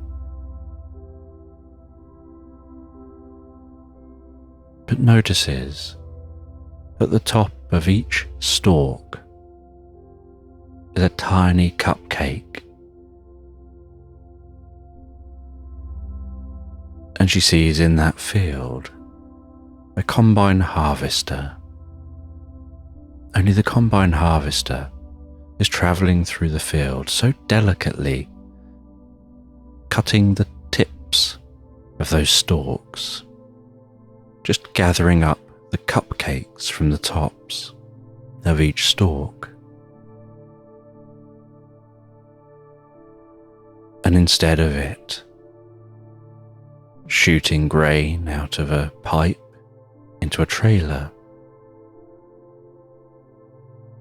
it's funneling the cupcakes onto small conveyor belts,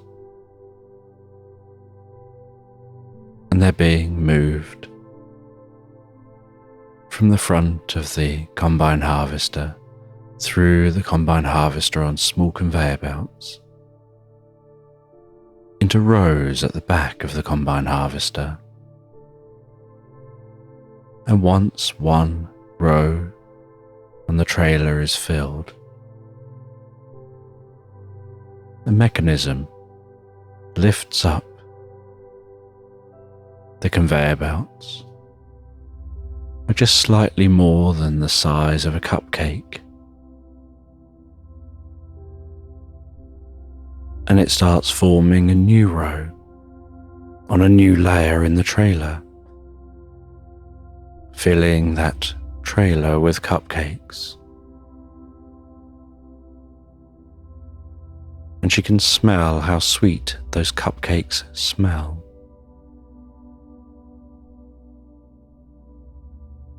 And she continues to walk until she reaches the edge of the field. And she sees by the edge of the field a farmer. And she calls over to the farmer and asks about the farm. And the farmer explains that each field has different cupcakes to be grown and farmed. These ones are carrot cake cupcakes. In another field, they're plain cupcakes with vanilla icing on top. Another field has chocolate cupcakes with chocolate icing on top.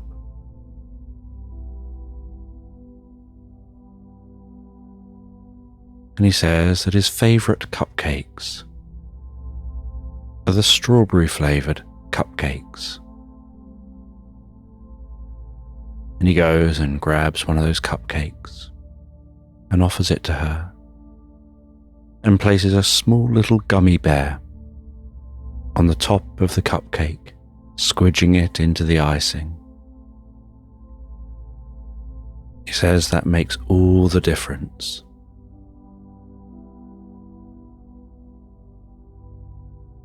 And he hands her that cupcake. And she can smell that strawberry smell as she moves the cupcake towards her mouth.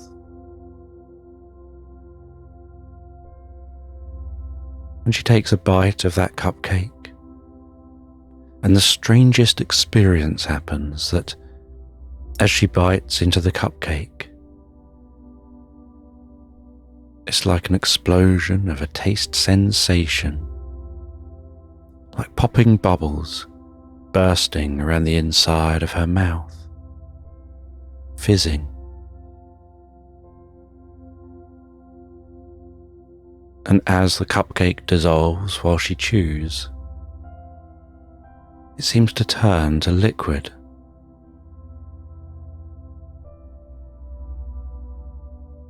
Almost as if the cupcake is like a solid form of a drink. And she acknowledges to the farmer the unique taste and sensation of consuming it. The farmer explains that each cupcake turns to pink lemonade once chewed, and the bubbles fizz and pop, triggering that sensation around the inside of the mouth, the throat,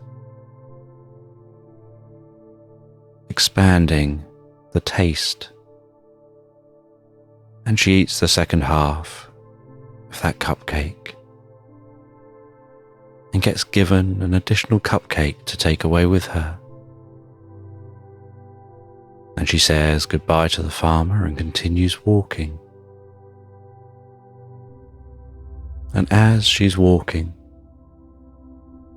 so she notices some trees with pink petals waving gently in the breeze.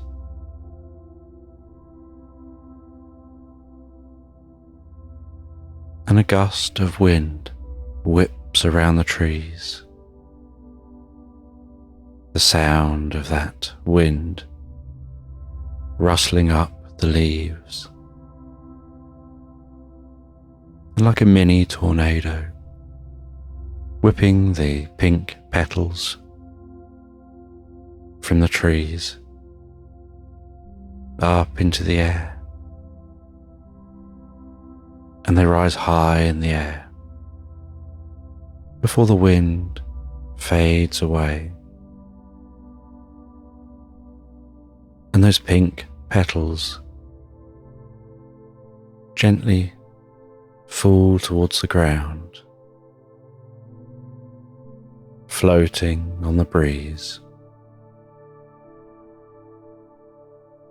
And she reaches down and picks up one of the petals, feeling its waxiness.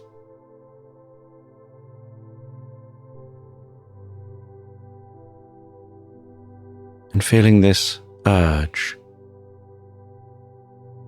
to take a bite of the petal just to try it. And as she gently takes a bite of that waxy petal, she notices that it tastes so sweet and brings a tingle to her senses, almost like it's heightening her awareness of the surroundings. And so she eats the rest of the petal and feels her consciousness connecting, expanding, touching the world around her.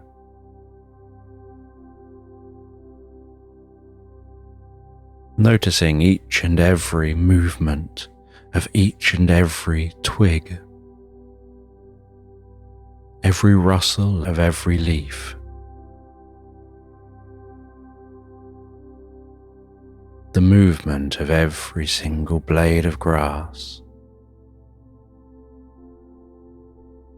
Can hear the flapping of the wings of every bird and every insect, and feels that something about the experience is trying to communicate with her a direction to go.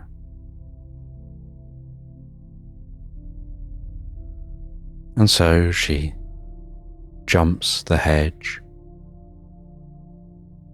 and starts cutting through a marshmallow field, walking along that marshmallow, her feet gently sinking into it as she walks.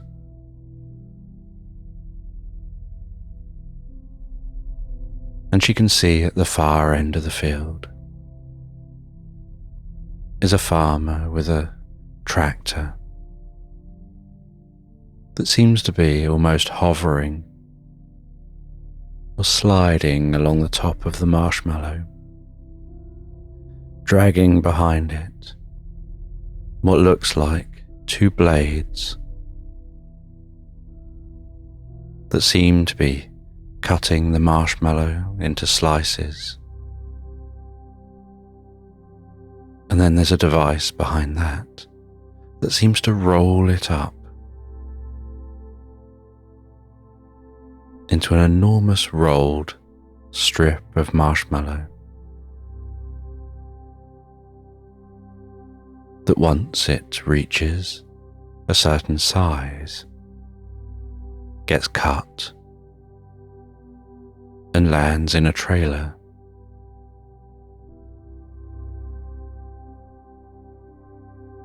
And she continues bobbing along this marshmallow field,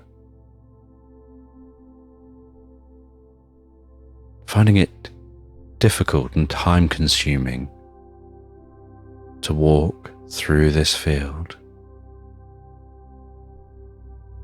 like trying to walk along a stony beach. But eventually she reaches the far side of the field, and she feels drawn to something over here. She jumps the hedge this side, walks into the trees, and in the heart of this woodland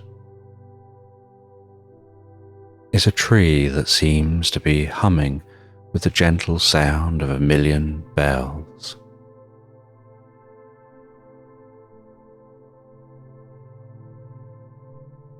And she looks around the tree and gazes up into the tree, and high in the tree she notices a rickety old treehouse that's grown up with this tree over hundreds of years. And she scrambles up the side of the tree into the treehouse.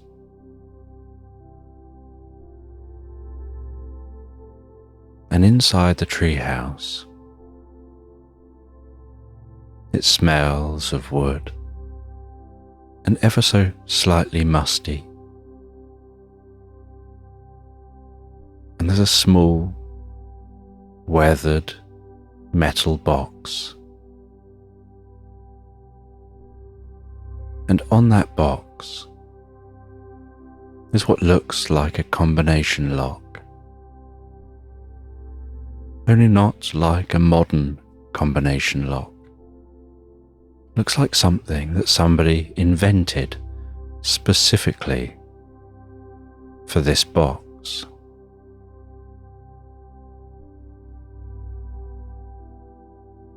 And so she touches that combination lock, carefully moves each number around, feeling to see if she can notice anything that will reveal when the number facing her is the correct one. And she pushes with a little pressure while doing this. And she notices there's a very slight bit of tension at one specific point. And so she assumes that probably relates to the number needing to be facing her or facing away. And so she feels on each number and makes it so that the tension is facing her, and then tries to release the lock, and it doesn't release. So she does the same, but makes sure the tension is facing away from her. And this time when she tries the lock, it slides open easily and effortlessly.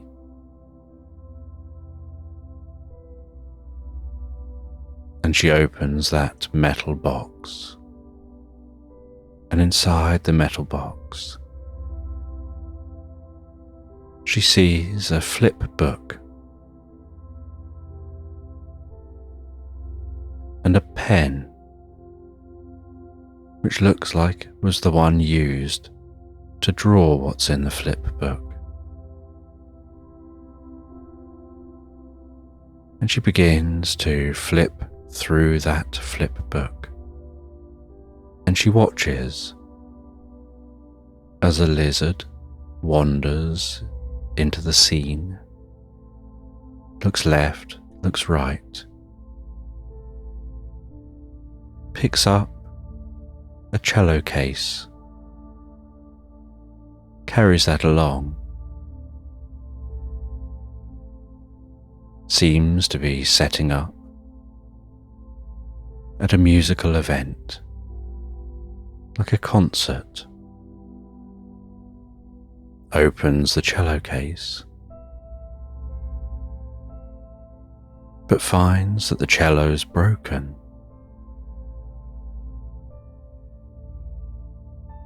And then the lizard's eyes droop, and the lizard can be seen to be sad. And then a jester dances its way into the scene, pirouetting, jumping, springing about, full of joy and happiness.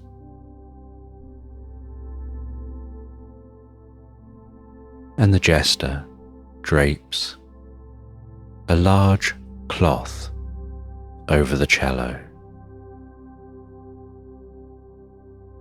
and then is seen to be whipping that cloth away rapidly.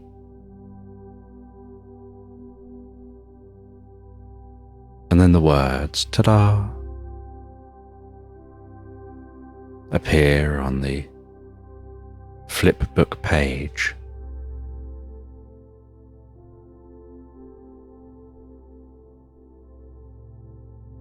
And as that cloth clears the cello, so the cello is in one piece, and small hand-drawn stars and sparkles can be seen around that cello.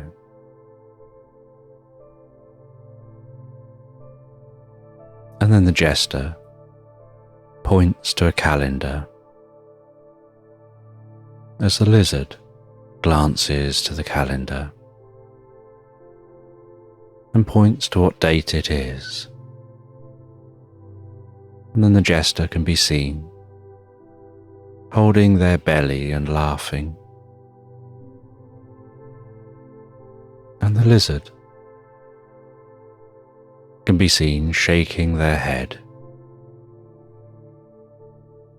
And the jester then bounces and cartwheels off the scene.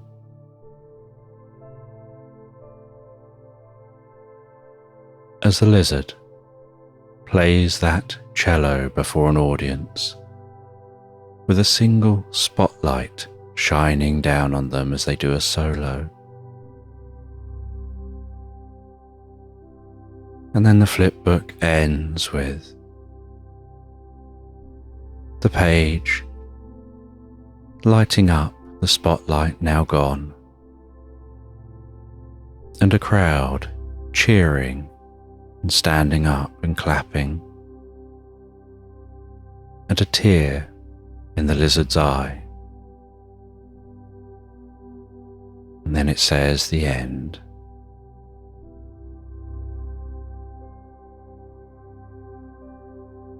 And the girl places that flipbook back into the tin and looks at what else is in this tin.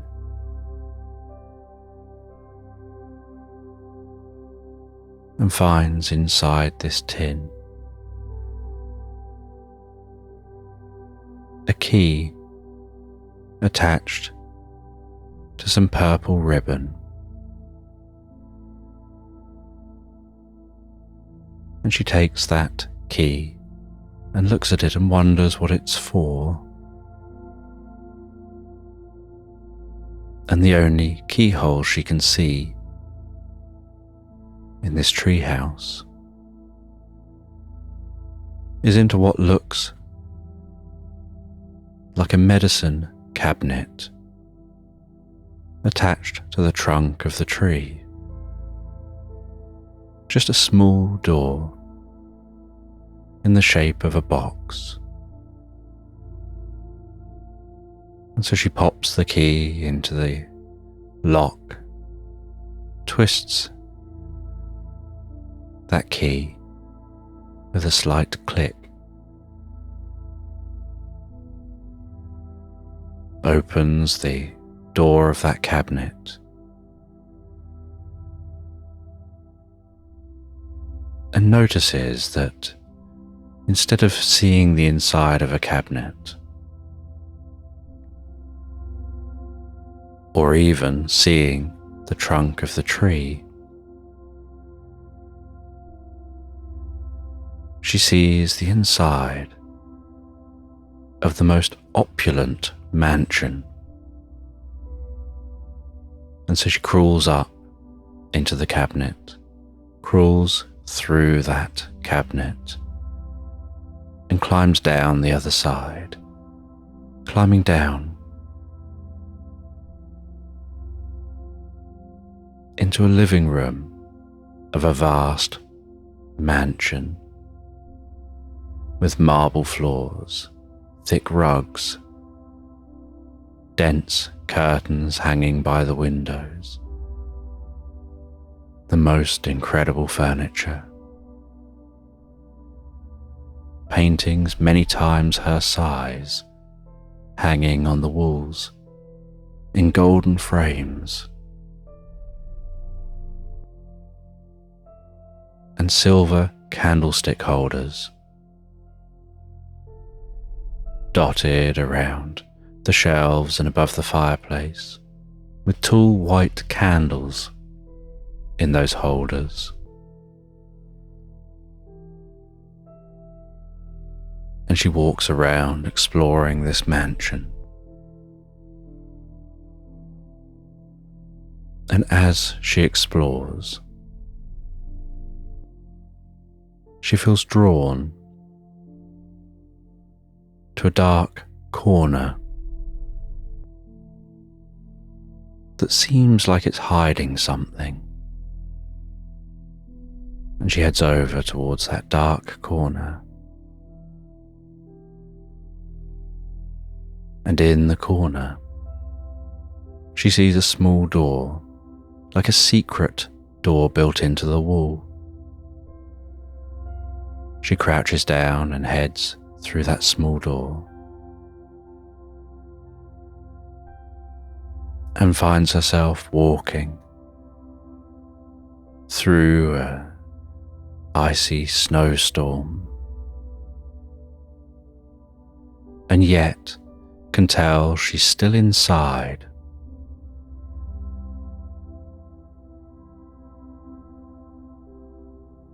And in this icy snowstorm, she encounters a snowman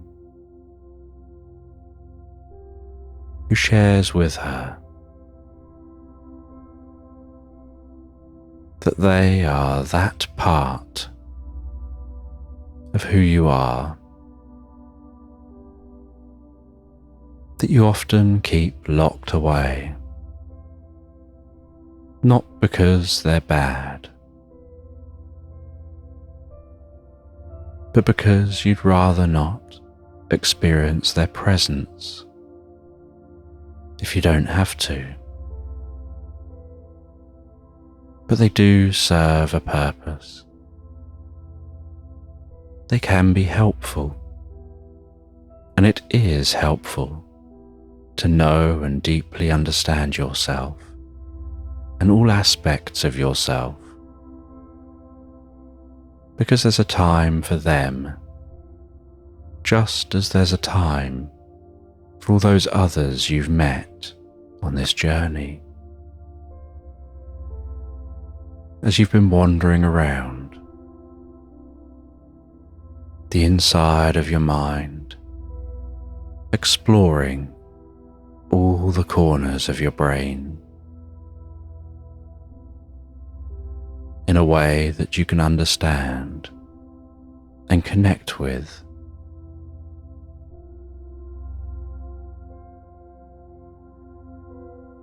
And the girl talks with this snowman and learns even more, before finding that the ice storm is calming And so the snowman recommends it's time now for her to go. Because she's diluting who they are, and they're a part of who she is. And she heads back out of that room, and she explores some of the other rooms in this mansion,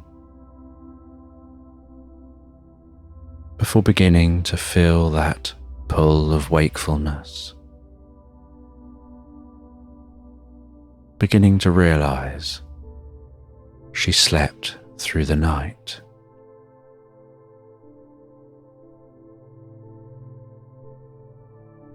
And as she starts to wake up, so the experience around her begins to fade and dissipate to black. And as it fades, she wakes feeling so comfortable in that bed and can smell the most beautiful breakfast being prepared.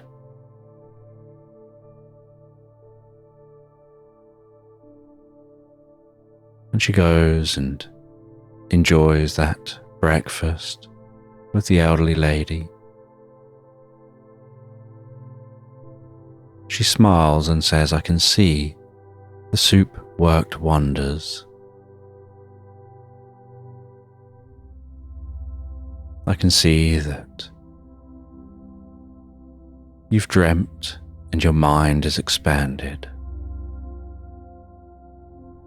and you have a deeper understanding of yourself." And the girl enjoys the breakfast.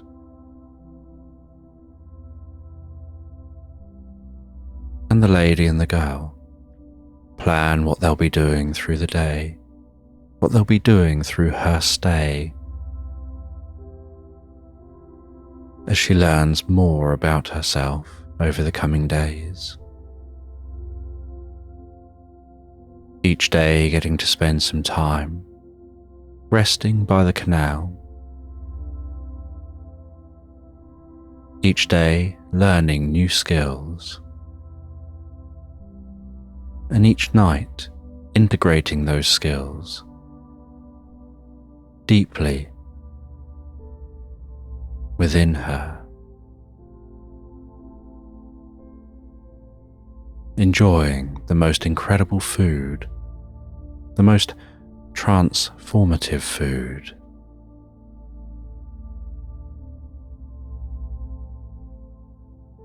And on her last day, as it approaches her last night before she'll be heading back home,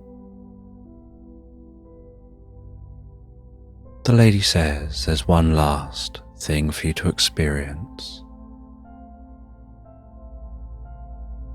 And that's to experience connecting deeply and comfortably with the world around you.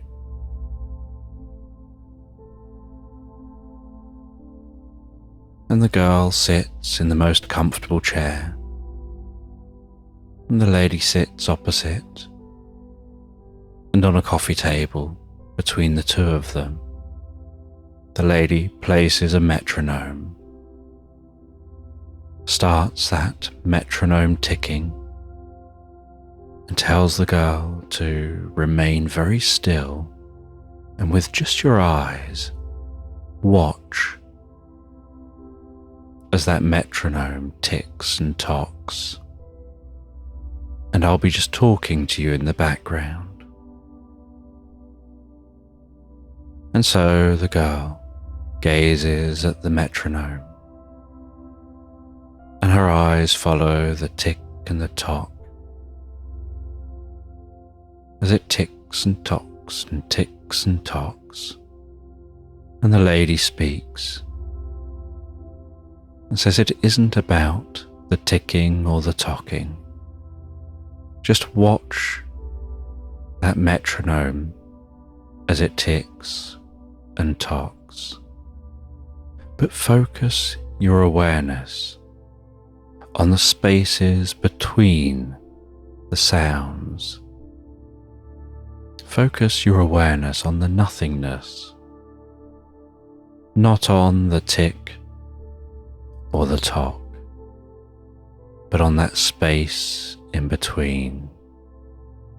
And as you focus on that space between the tick and the tock, you can notice how the more you focus, the deeper you can go, and the deeper you go, the more you focus, and the more space you find between the tick and the tock. Noticing that it seems to just take longer to tick and tock.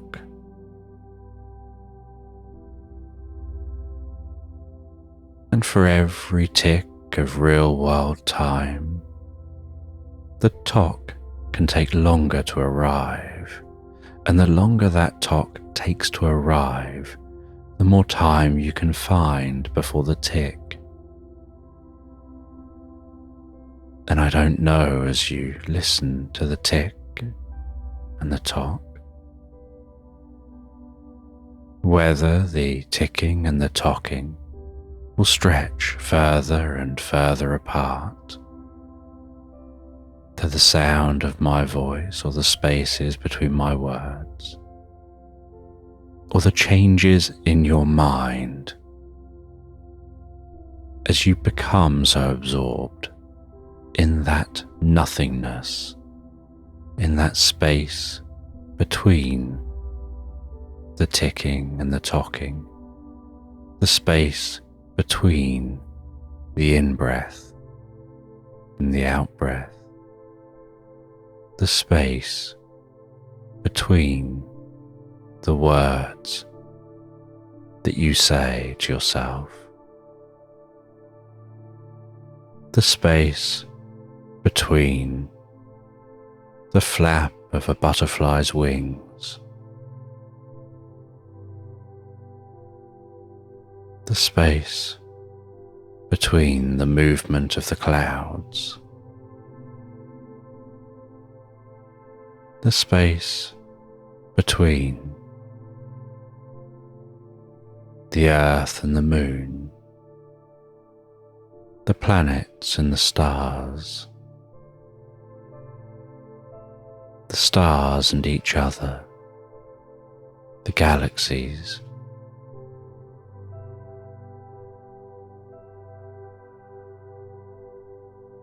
the space between thoughts, the space between particles, between atoms,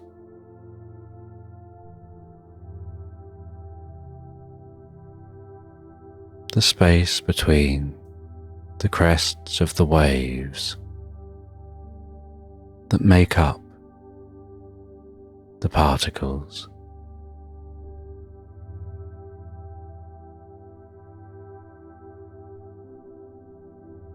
the space between the gentle fuzz of space itself, focusing attention so much on that space between, so much on nothingness, like focusing narrower and narrower from the largest scale through the fuzz of reality, through those quantum fluctuations beyond the Planck scale, passing through space, passing through the space between all of space, focusing so narrowly, you pass deeper and deeper to a point of nothingness, a point where there is no space, where there is no time, where there is just now.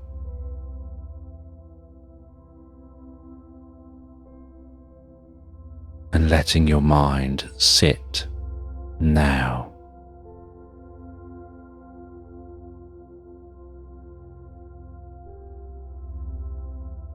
And wander perhaps from one to now to one. Flipping one and now one.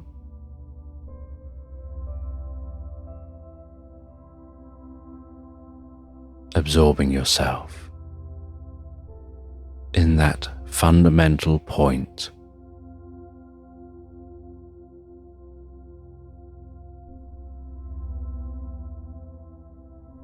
And then noticing your consciousness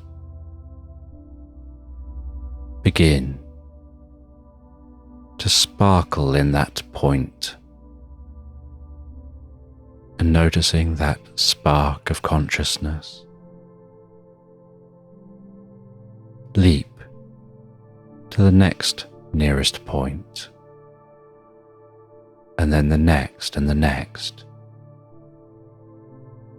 And each spark of consciousness leaps to all the sparks of consciousness nearby, exponentially spreading from one point of consciousness to 2, to 4, to 8, to 16, to 32, to 64, doubling each time as your consciousness jumps from one fundamental point of space and time where there is no time nor space,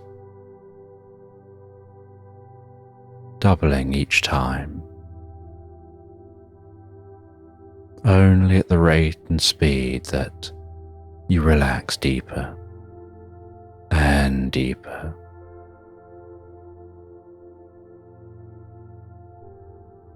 More profoundly into the experience of expanding consciousness, of shifting realities, exploring the multiverse, following your path.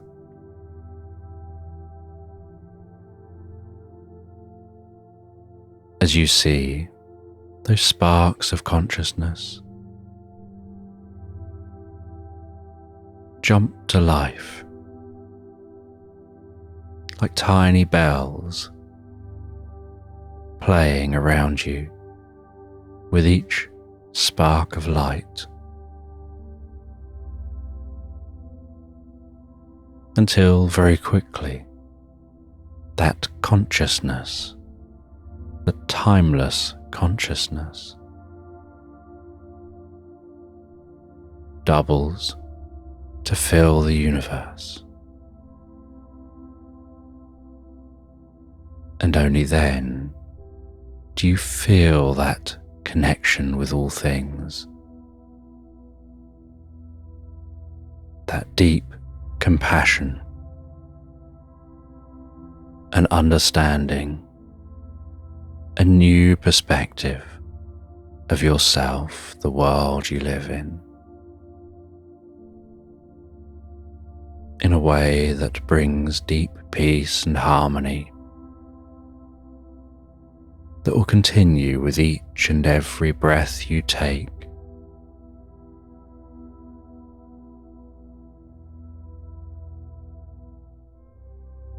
And that will continue to build and expand and grow with every dream, in every way that's good for you, your well-being.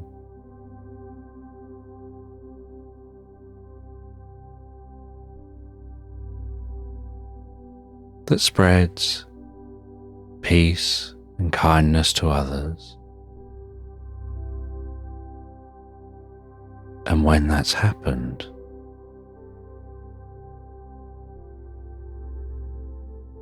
and it becomes a part of you, then you'll begin to drift back to noticing the ticking and the tocking, and the way it just gently continues with that regular rhythm, so comfortably, so deeply. And the girl sits with the experience for a while, and the lady quietens down in the background to give her time for her consciousness to expand, to understand, to connect.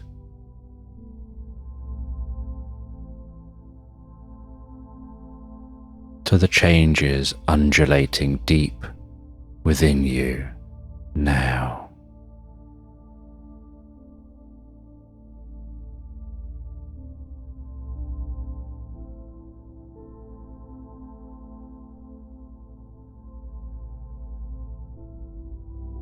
And then, when the time is right, the girl's eyes gently open and she smiles, a deep and comfortable smile.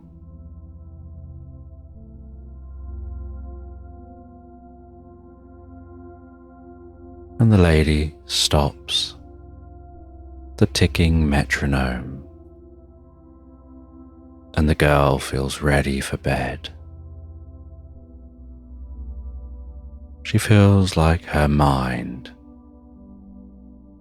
has expanded in ways it needs to learn and rest, to process the changes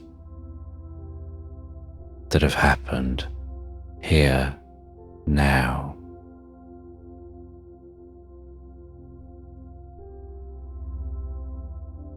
And after an evening drink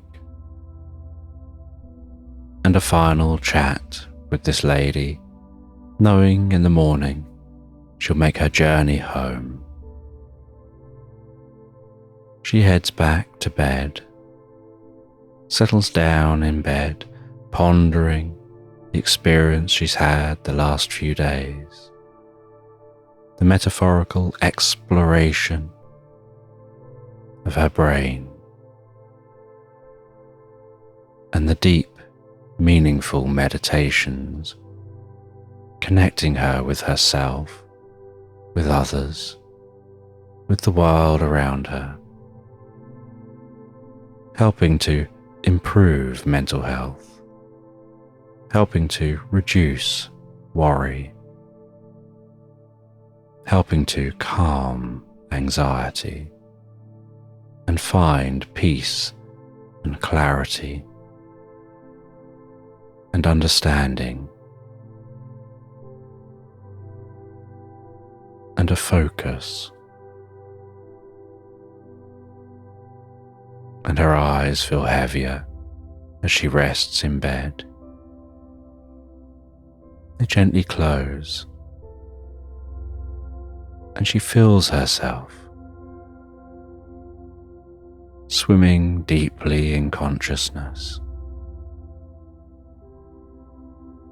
through a pool of peace, light, love, feeling that through her body as sleep begins to take hold, softening, relaxing her head, relaxing the muscles around her face, calming, softening with every single out-breath, the muscles through her neck, her jaw,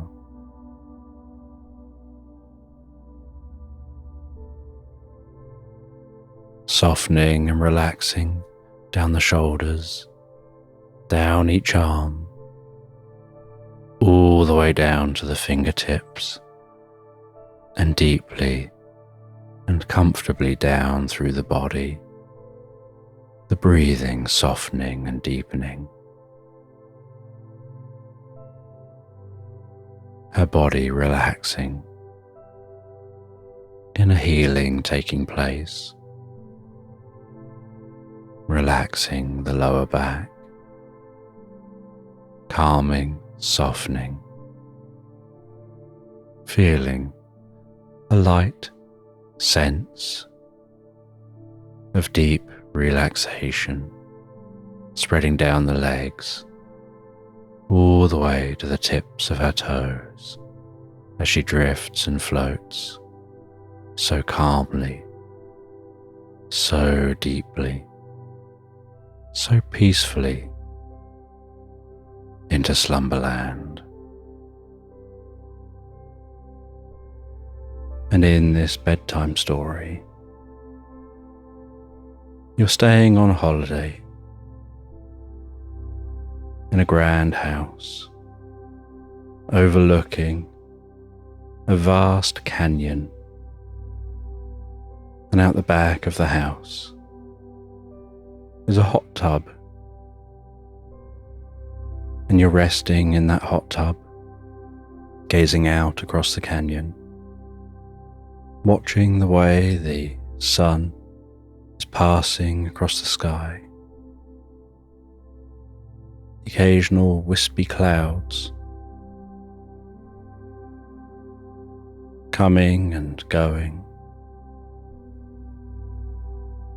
The feeling of the water bubbling around you. Perhaps noticing a bird flying high in the sky, circling on an updraft.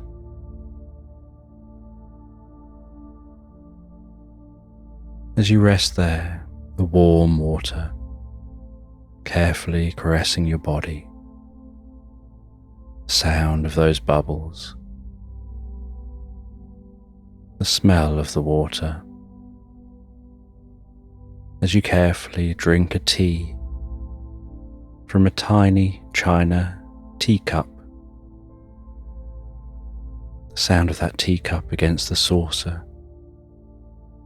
as you lift it up, move it to your mouth, take a sip of the tea, feel that tea passing down through your body, before carefully placing that teacup back down on the china saucer. Just enjoying this holiday, this breakaway. Enjoying a sense of peace and calm. An occasional sense of drifting into a reverie. While your arms rest on the side of the hot tub and your body relaxes under the water.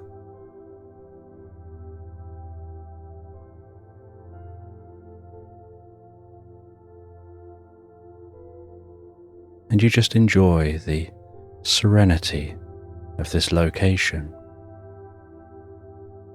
the silence, knowing there's no one else around for many miles. And you watch as that sun begins to dip below the horizon, and the colours of the sky change from blue to a tinge of red and orange as the air gently cools slightly, and you can feel that cool air against your cheeks, the tops of your arms. And yet you continue to sit and rest in that hot tub.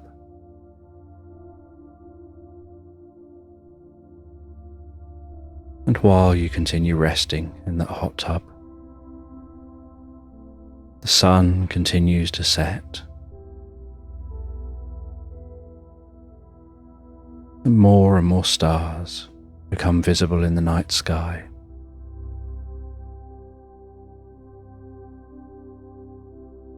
And once the night sky is an inky dark blue, and the only light is the gentle glow of some flamed torches dotted around the garden.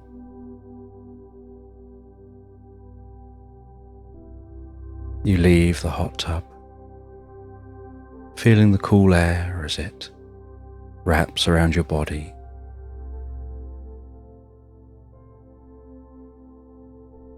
And you wrap a warm dressing gown around your body.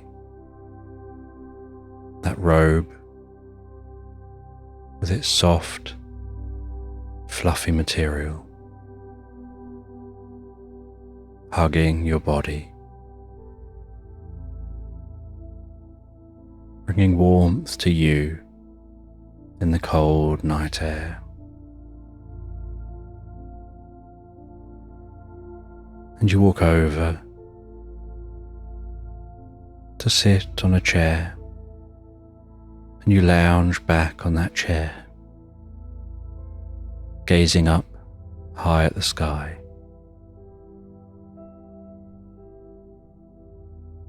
Watching satellites pass overhead,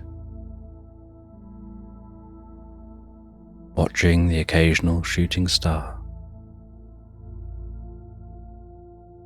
feeling yourself begin to drift into a reverie, your eyes getting heavier and heavier, wanting to close, your breathing relaxing, feeling so cozy and calm. And as you drift into that reverie, you have this sense of lounging back on the bank of a river, feeling the grass beneath you, the texture of the grass under the palms of your hands.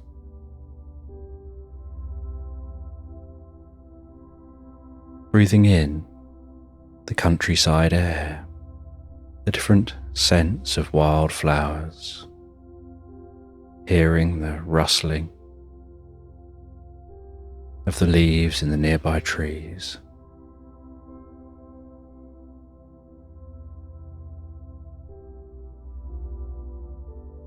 Hearing the gentle sound of the river flowing past, and the soft sound of a family of ducks bobbing their way along that river.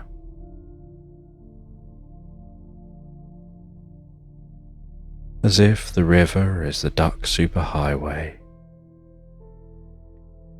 Ducks bobbing along and being carried by the current, speeding down that river.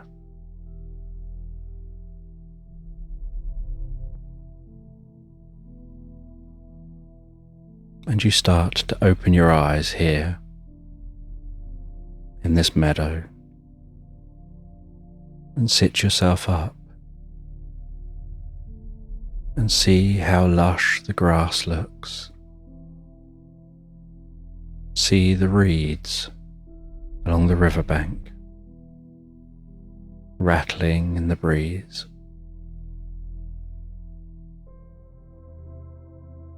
A swan pushing against the current as ducks go speeding past.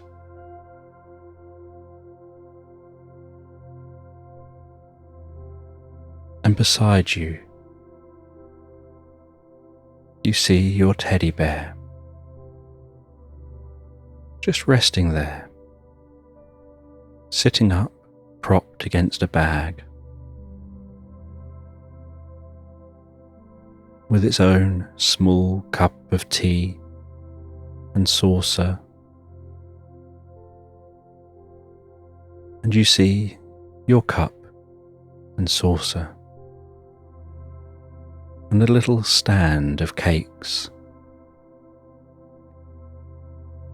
and you realise you're enjoying afternoon tea with Teddy.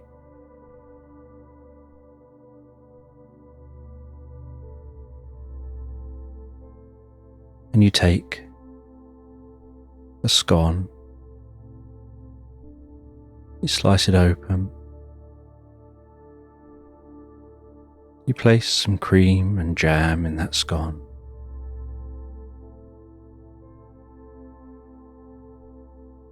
You munch down on that, gazing over at Teddy, imagining that they're drinking their tea.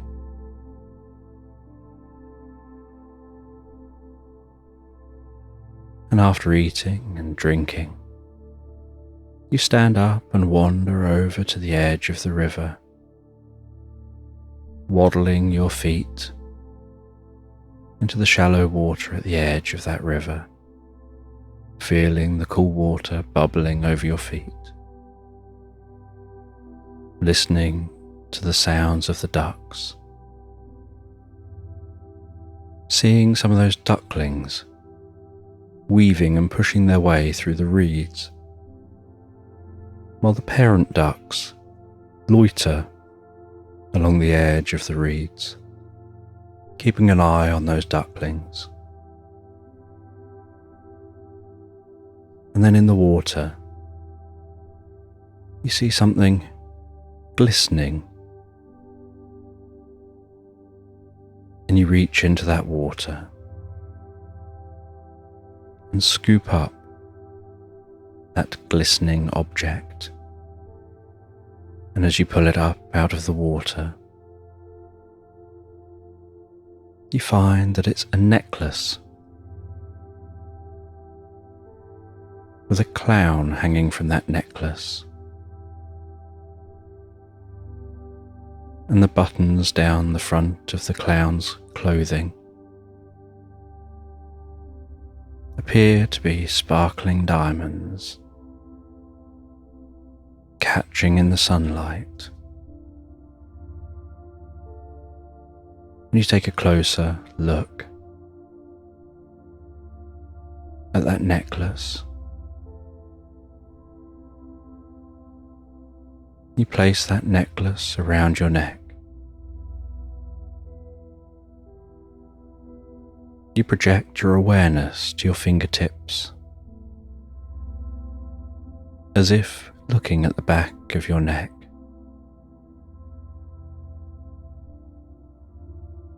As you maneuver those fingertips to do up that clasp behind your neck.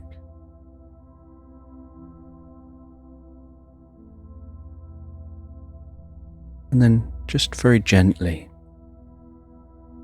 pulling on the necklace to feel that the clasp has definitely sealed, and then releasing your grip on the necklace as it hangs down around your neck. That clown resting on your chest just beneath your chin.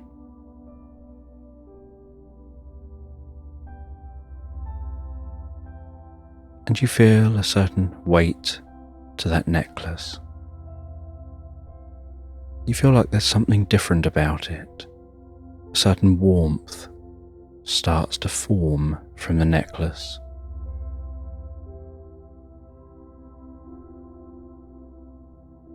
And that warmth begins to infuse gently within your body,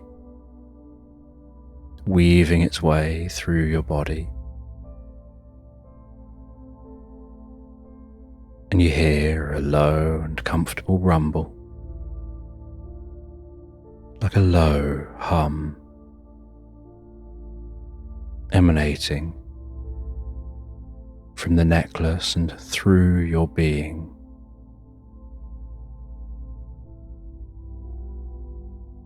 Beginning to stretch out within and around your chest, down to your legs, down to your arms and your fingertips, up to the top of your head, down to the tips of your toes. And then you instinctively feel your arms and your legs thrust outwards and your head thrust upwards. And with that movement, you feel like you're throwing off a shell. And at the corner of your eye, you can see yourself. And where you could see your arms, your body, your legs, you now see yourself as a purple dragon. You can feel the wings on your back, flapping, keeping you airborne. You can see a mystical landscape below. Rounded, small mountain-shaped hills protruding through a fog, each covered in stone and moss and some rough grasses.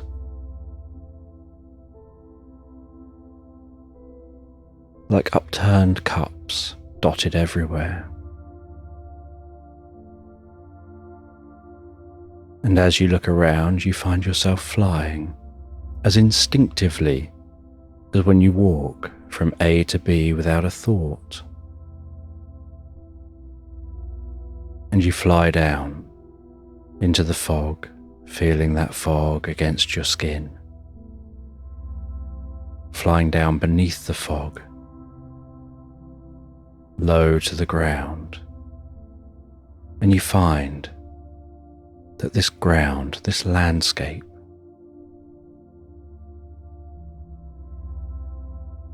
is like marshy, shallow seas, dotted with marshy green land, boggy grasses, and these tall mounds protruding up into the sky. And you fly and weave around those tall mounds, keeping close to the ground and the water. The tip of your wings occasionally slicing through the surface of the water, cutting through the tops of the grasses,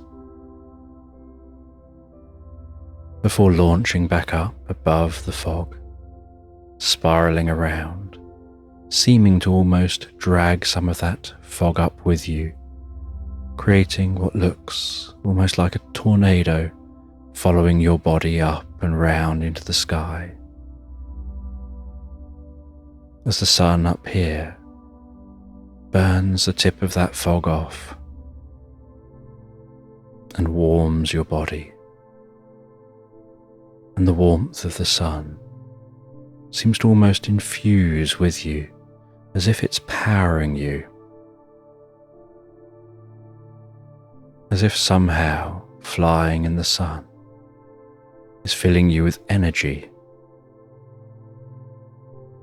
and you feel your body warming in the sun, your chest and your throat comfortably warming. And you develop an urge to scream, like an excited, happy scream. And when you let out that scream, a burst of white flame explodes from your mouth with a loud roar and a rumble through your throat. And when you stop screaming, so the flame dissipates and you fly above this landscape, flying beyond the fog, flying away from those large mounds, the shallow waters, and above dense meadows of wildflowers.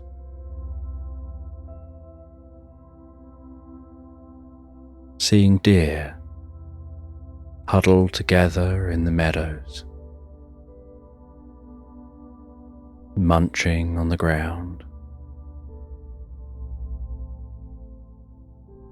swooping down, seeing birds flitting from tree to tree, hopping around on the grass, bees and butterflies pottering around from plant to plant.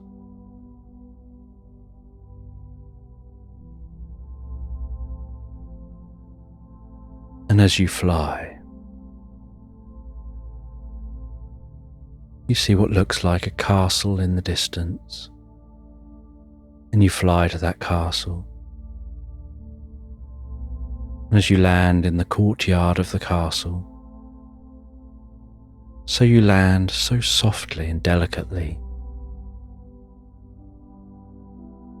And when you go to move towards the castle entrance, you realize out your peripheral vision, you no longer look like a dragon. You seem to have become a mouse, walking so daintily through the courtyard. Your fluffy body slightly frizzy with the moisture in the air, and you tootle along, heading up towards the entrance to that castle. And while you walk along, you notice that that necklace is still around your neck, only it seems to have resized to match the size you are now as a mouse.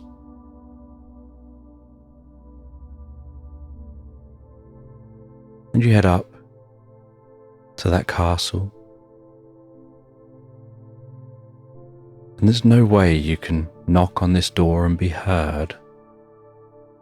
So you look around the doorway and you find a small hole in the corner of the wooden door, where the wooden door is beginning to rot slightly.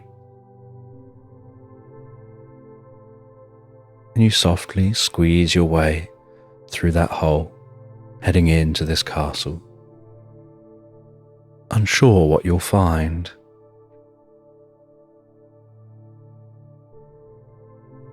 And your feet tap gently across the stone floor as you explore the castle.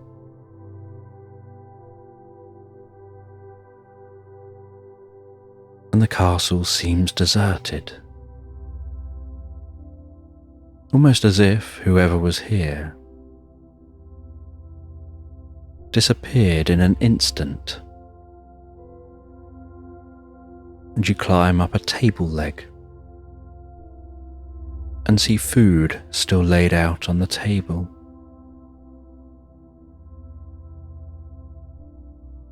And you munch your way through some of that food, feeling a sense like you want to eat something, like you need something satisfying your soul in some way.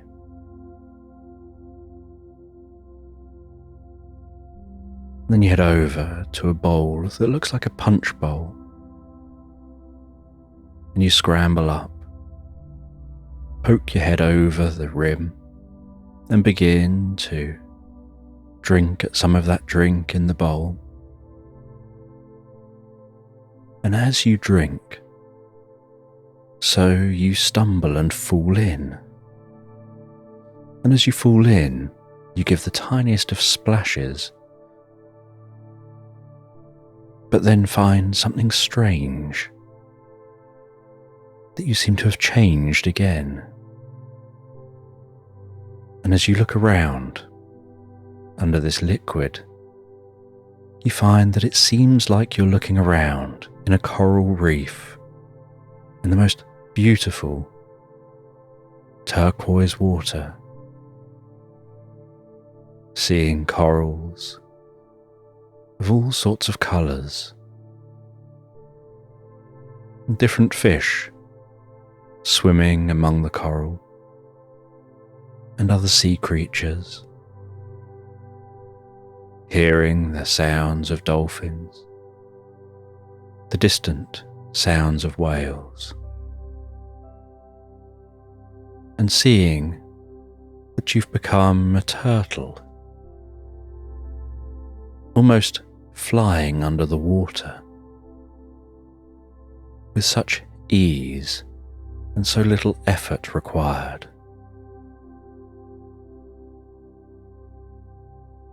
And you swim as a turtle down towards the coral. You weave your way through the coral, that necklace still hanging around your neck.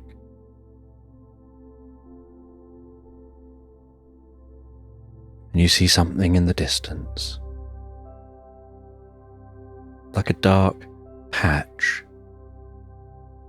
almost like a tunnel, perhaps a cave. And as you swim closer, you notice that that cave seems to be triangular. And you swim closer and closer to the cave. You pass through the cave. But as you pass through the cave, you seem to leave the water. And as you leave the water, going deeper and deeper, passing through that cave, so you hear the rush of wind around you. You feel yourself skid to a halt in snow.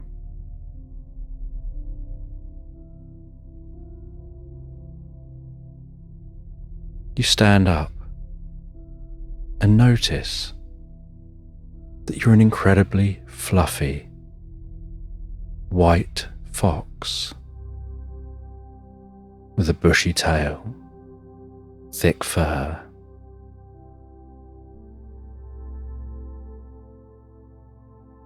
and the howling wind just makes your fur flutter. But you don't feel the cold apart from just slightly on the tip of your nose, and the sensation of the wind against your eyes, and the occasional gentle flapping of your ears.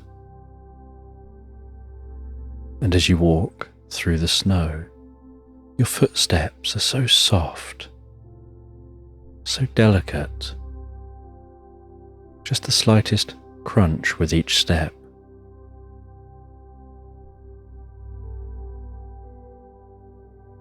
And this landscape seems so barren. All you can see in every direction is snow, blending into a storm. And while walking through this snow, you spy a gentle glow, a slightly silvery white glow. You walk towards that glow, and in the snow, you see the most beautiful, glowing angel. And as you get closer and closer, so she seems to tingle like the sound of delicate bells.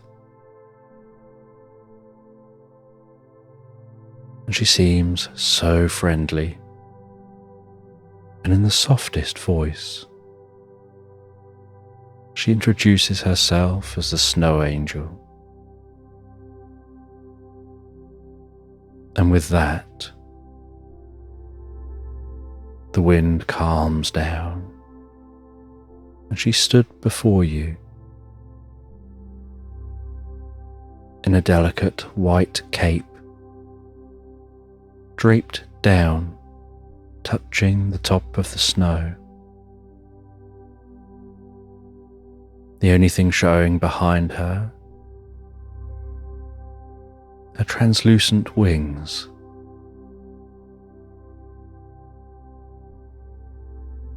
She explains that the storm is just her cape, expanded. And if she opens her cape, the storm will return.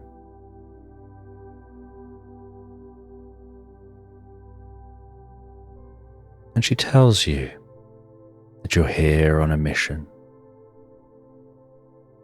of inner discovery, of learning something about yourself that you'll only know by accessing multiple different aspects of yourself.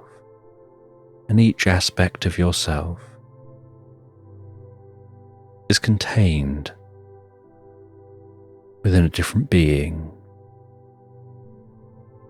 And so you have to explore each of those aspects of yourself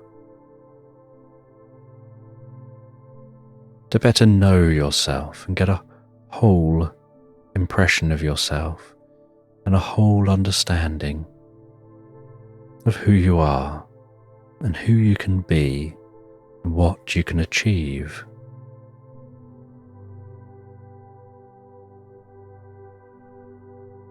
And she hands you a small bar of lavender-scented soap and tells you that this will be the secret to finding your way from here. And with that, she opens her cape, the storm returns, and she fades into the distance. And as this fox, you continue on,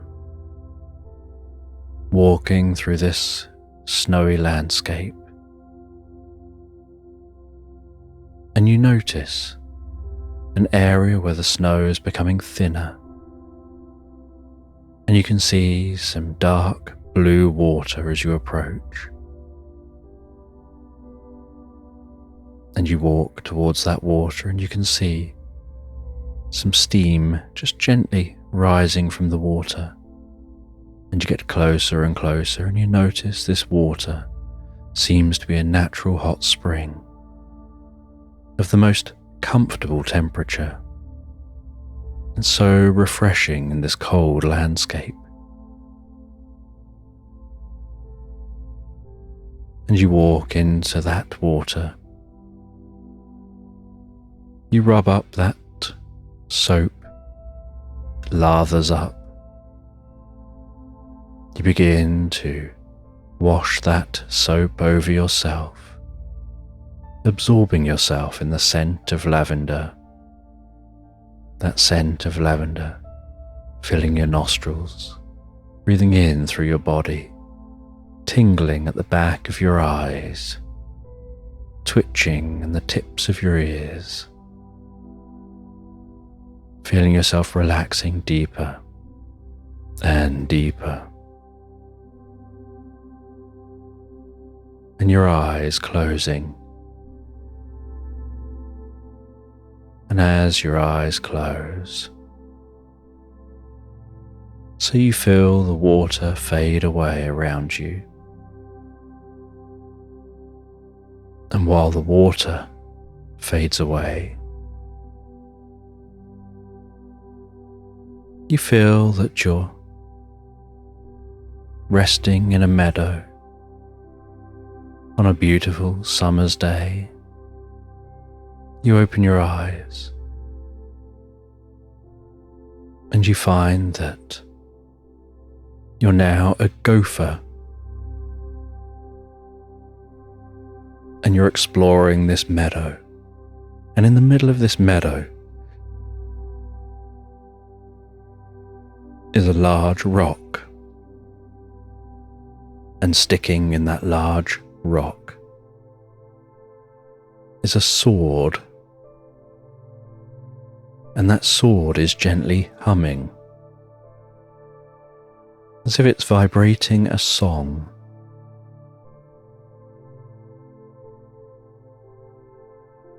And you bound your way over to that sword, and as you get near, the sword begins to talk. It asks you to sit down, take a moment and listen. I'm going to tell you a story. A story about a child called Heather. And Heather was out one day in a pumpkin patch. And she was gathering up pumpkins for pumpkin pie. And as she was gathering up those pumpkins, they got heavier and heavier and harder to carry.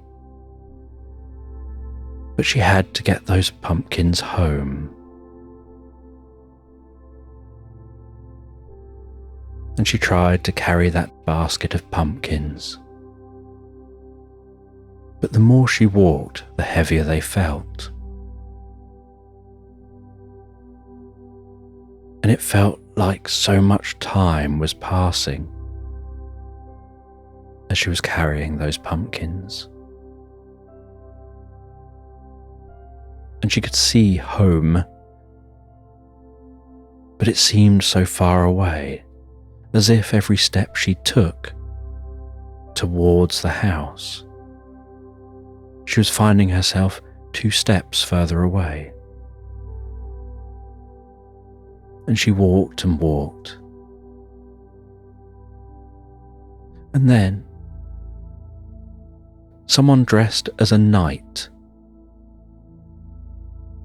in silver shining armour appeared before her, and they offered to help her. And she accepted that help. And that knight helped her carry the pumpkins all the way home.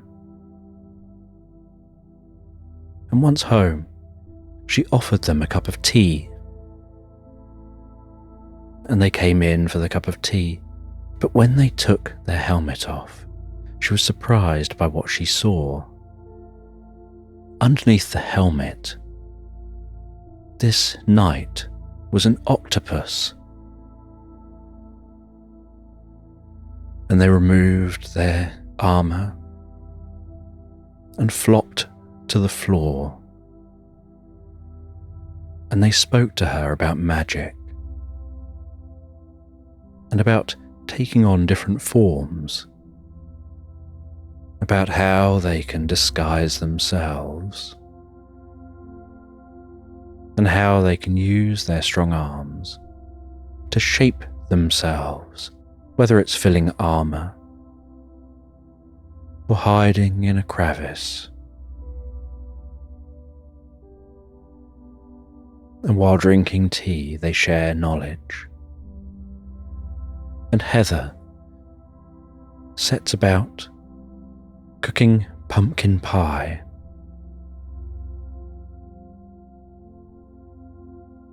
and almost as if the scent of pumpkin pie wafting through the land, her father appeared at the door. And he arrived at the door wearing socks and sandals, dressed as a bandit.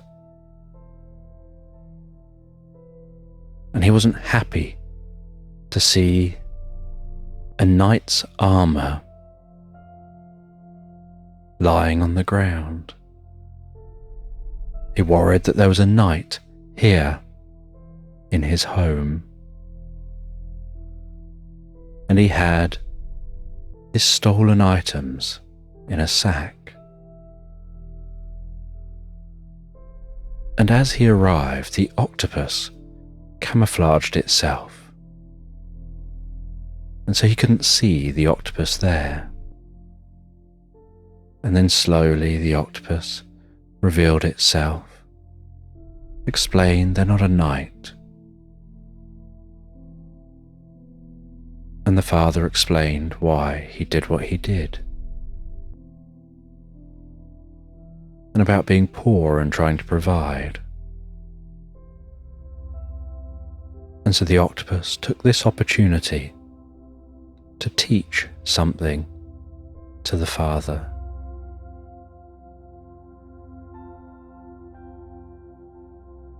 He spoke about a story he had heard about a monk who'd left his shoes outside a building while he went into the building. And when he came back, his shoes were gone.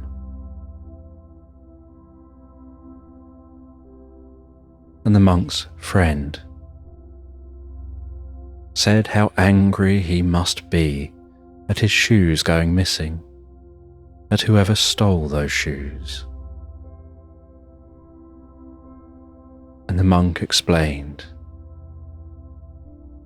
that whoever took the shoes probably needed them more than he did. And the person that took the shoes has given him this gift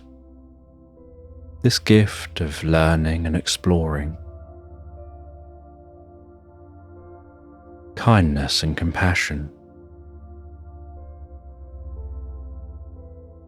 exploring forgiveness, exploring acceptance.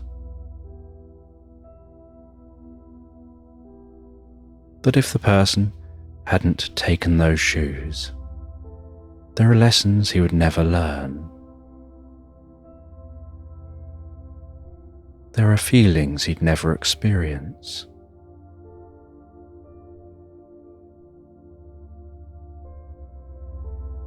And the friend didn't fully understand. But the monk was just sharing. And the octopus continued on teaching. And one of the items the bandit had taken was that talking sword. And the octopus told the bandit,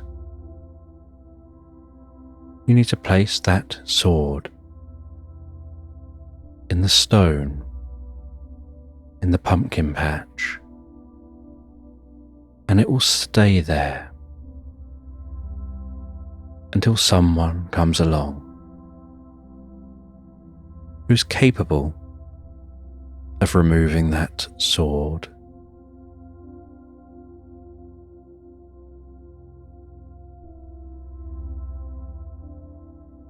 And when that occurs, they'll bring a new understanding through time, a new wave of good fortune. And like a ripple through time, like a stone in a pool of water, that'll spread through time, and it'll follow the path back through everyone who's touched that sword. And the sword's tail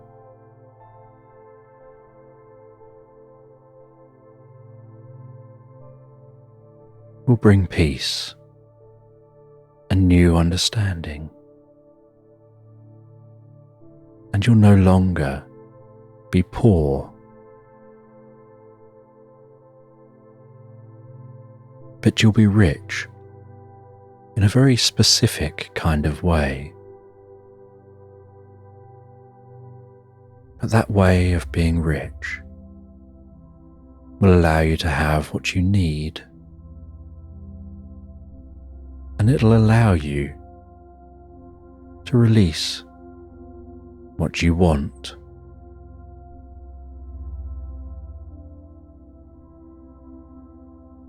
And the octopus then climbs back into the armor.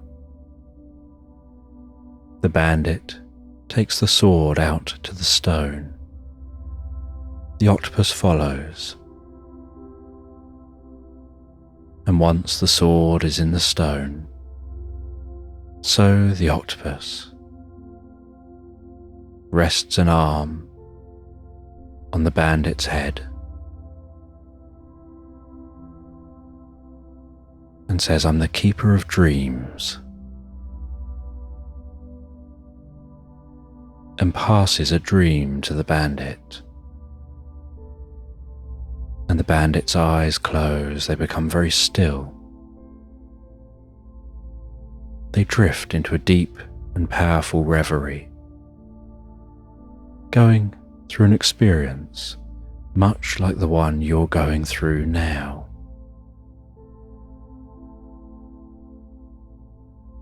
As if their brain has been reprogrammed, like taking a chunk of the old out and replacing it with something new.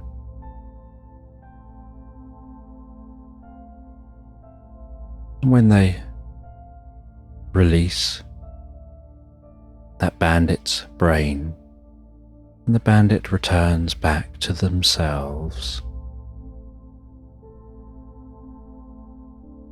they find the fields full of lush crops.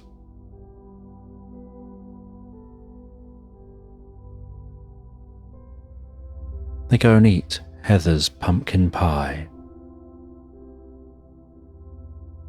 And the octopus in that suit jumps in the air.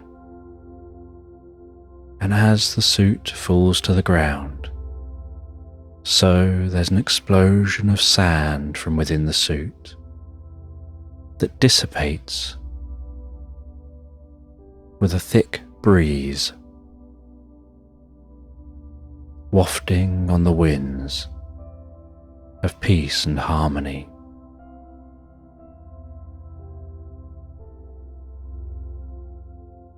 And so the sword continues telling the story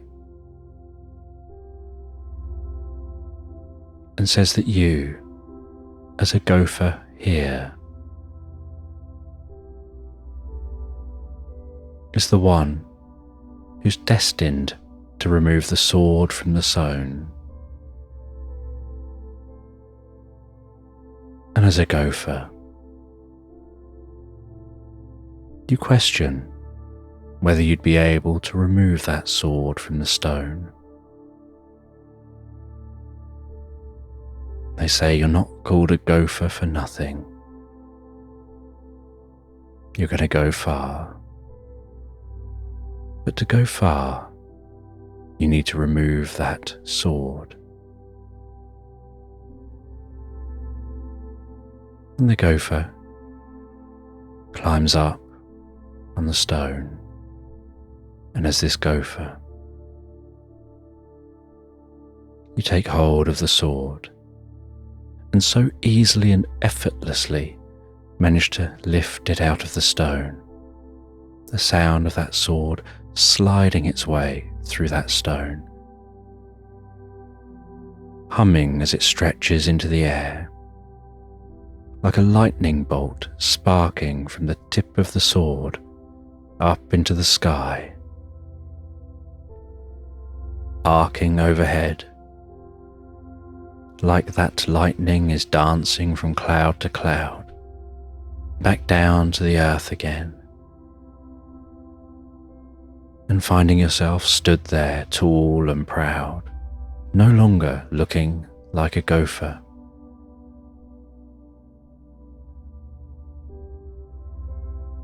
And as you gaze up and around and look back in front of you, you find your landscape has changed again. You're stood in a large, empty room. A room that's pitch black and so large you can't see the sides. And a man in a purple cape is stood in the shadows.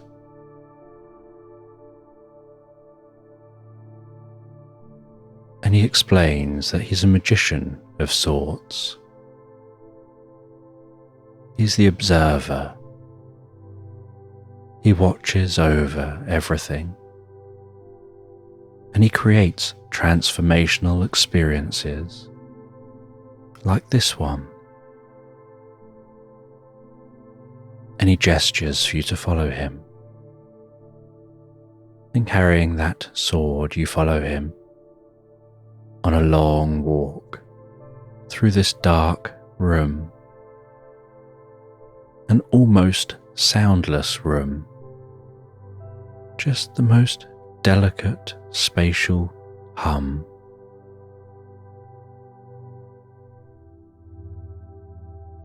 And after a long walk,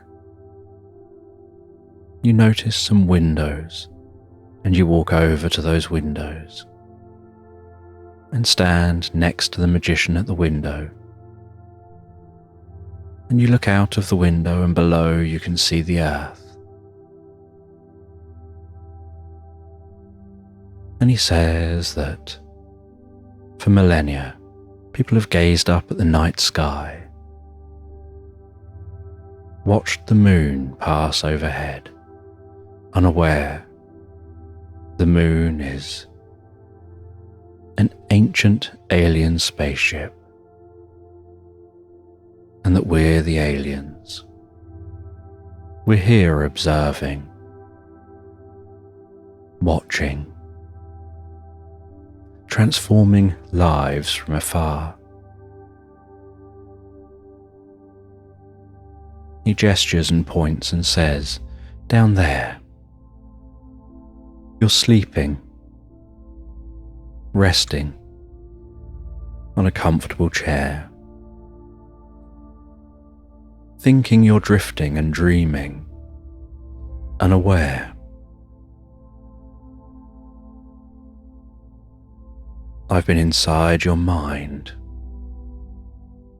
helping to reprogram things and help make some changes. Almost like granting wishes.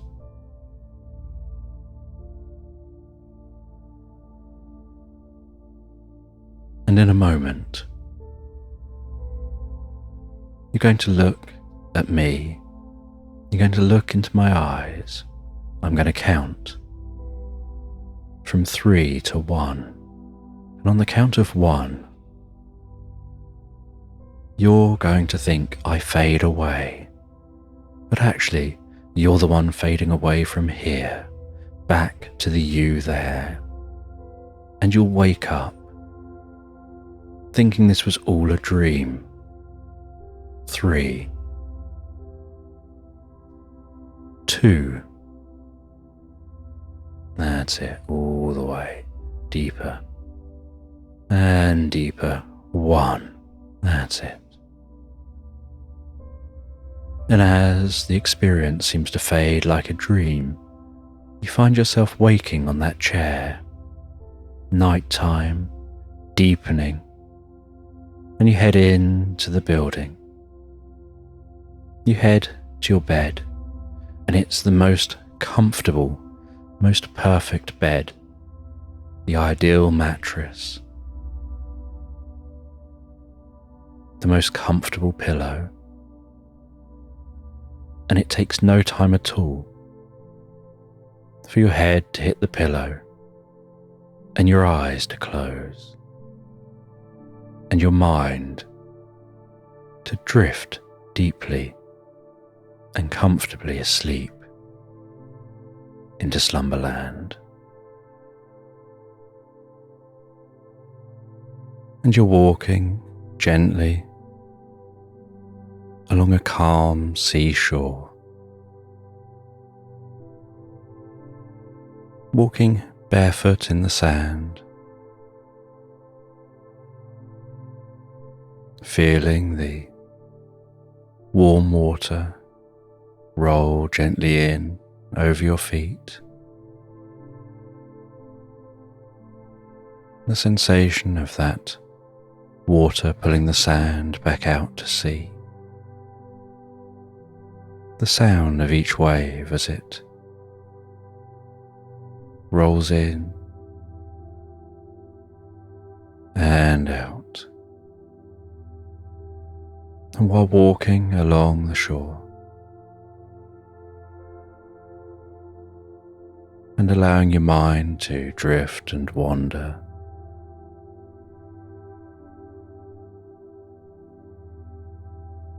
you can feel the warmth of the sun, hear the sound of seabirds, smell that salty air,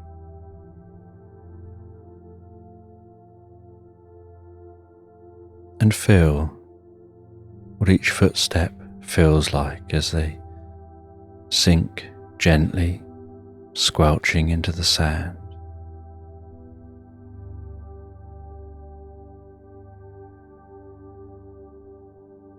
And you walk for a little while, and you can see a family down the beach, children playing and laughing,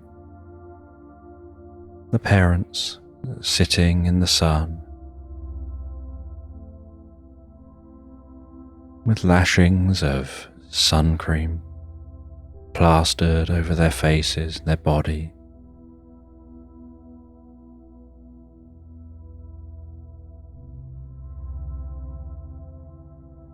The children throwing beach ball to each other.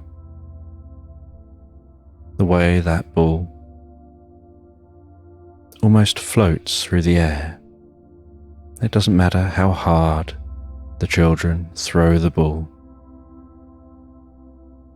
Within a fraction of a second, it slows right down and almost floats through the air.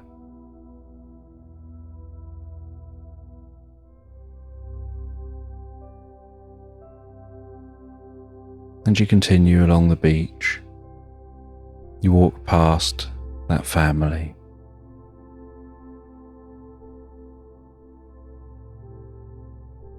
And you head to a beautiful white horse.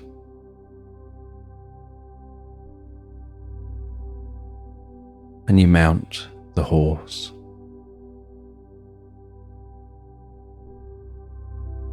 And you begin to walk the horse along the beach. Its feet trudging through that sand, splashing up some of the water.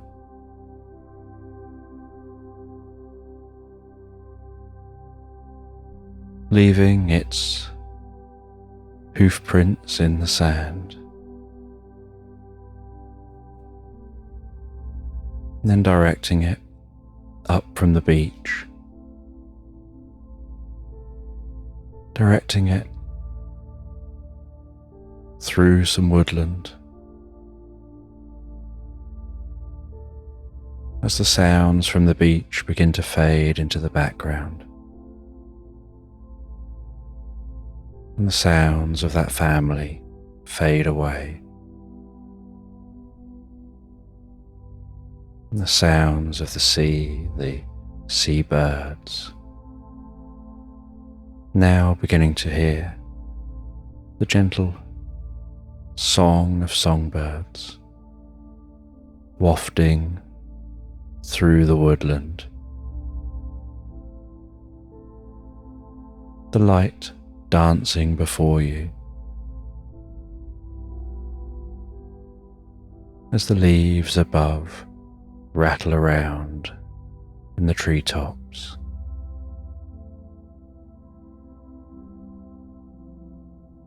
And the gentle thud, thud, thud, thud, thud, thud, thud, thud of the horse walking on the compacted soil, occasionally stepping over roots crossing the path, occasionally having to duck beneath branches, your body gently rocking as the horse walks.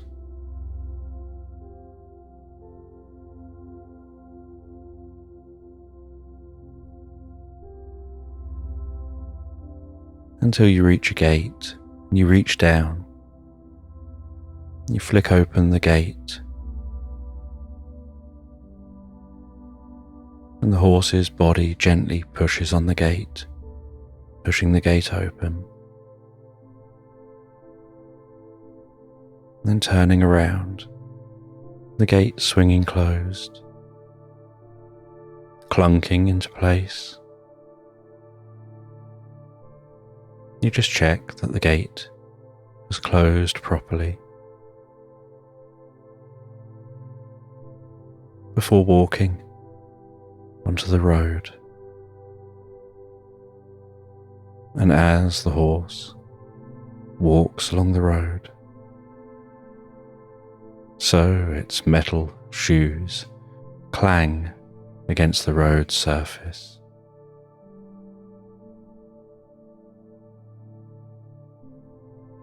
And you walk along the edge of the woodland. And on the other side of this road there's a hedgerow. On the other side of the hedgerow there's many fields and meadows rolling off into the distance.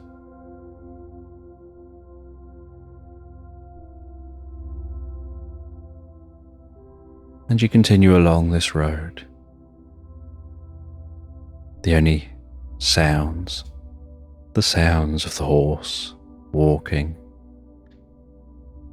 the sounds of its breathing and your breathing.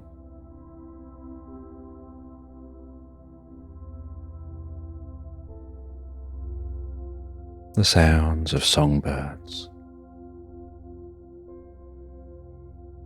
and the gentle rustling of leaves.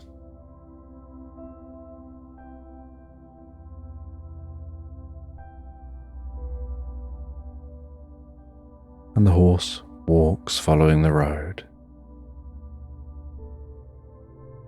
And you follow this road for many hours, not seeing anybody else in all that time.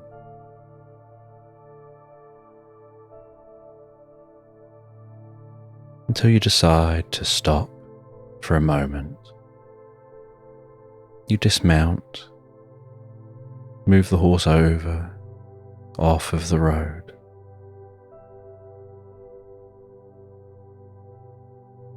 You loop the reins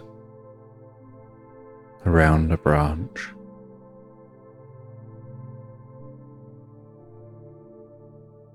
You set up camp and a small campfire. And as evening approaches, you settle down, have something to eat, something to drink, and just relax and enjoy this calming experience.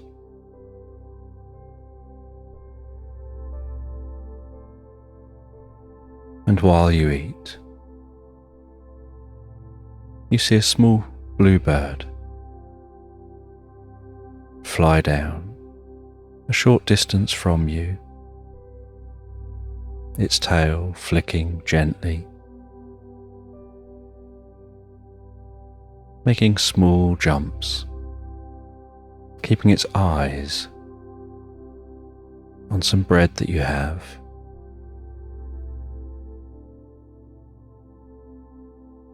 And so you crumple up a little bit of the bread. You throw that over for the bird. It tentatively skips towards you, pecks up some of those crumbs, looking up at you between each peck, and skips back.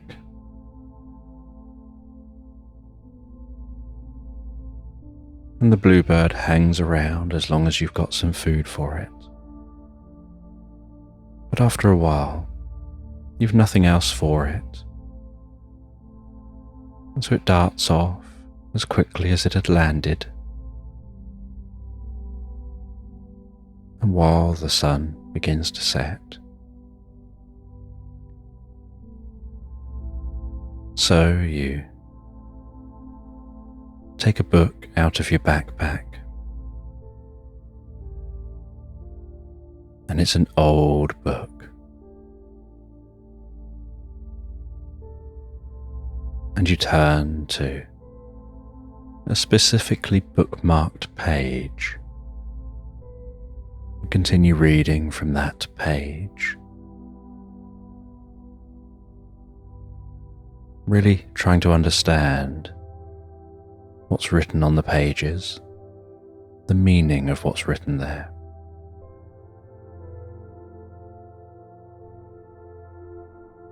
And what you find written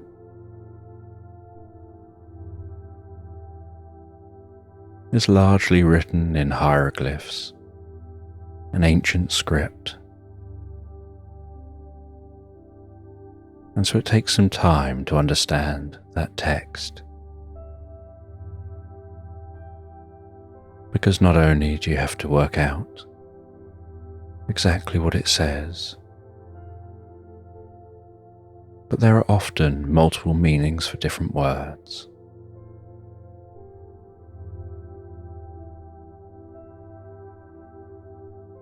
And so you work through trying to work out the best combination of the different words and phrases that the ancient text and hieroglyphs mean, to try and form something which makes sense.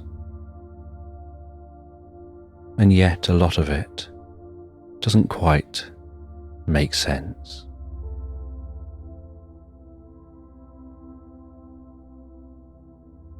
And you find what seems like a ritual written down. And this ritual describes creating a circle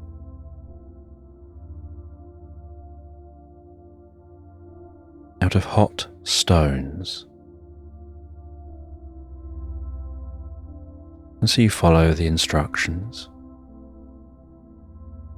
You place the stones in the fire, and when they're glowing, you place them down, forming a circle.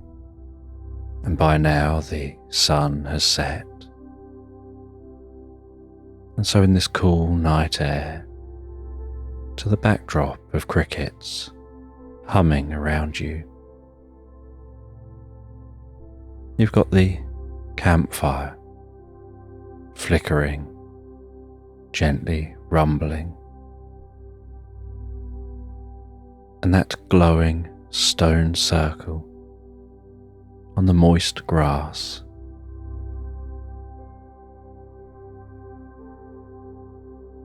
With a little bit of steam rising from around the edges of the stones.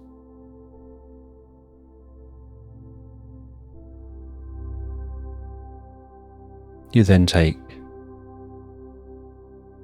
a branch and you slice that branch lengthways until you have a plank. You place that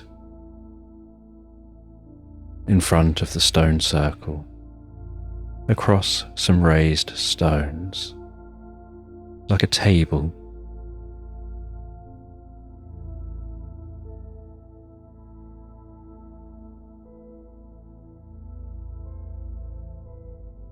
And you continue reading the instructions.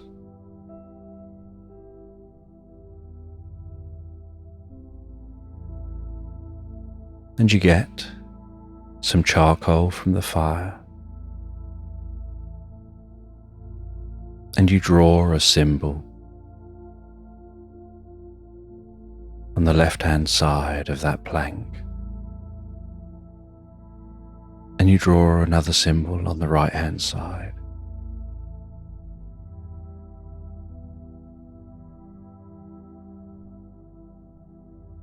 And those symbols come from the book.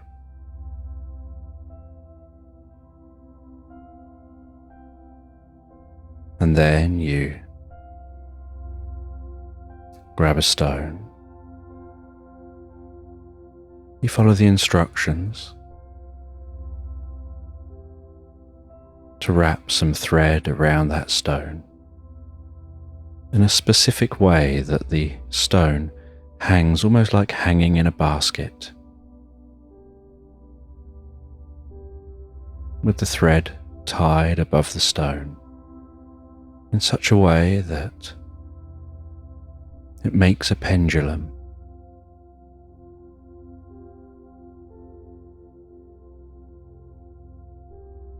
And then you tie that pendulum to a stick. And it's a long willow stick that has a little give to it that flexes with the most gentle creak.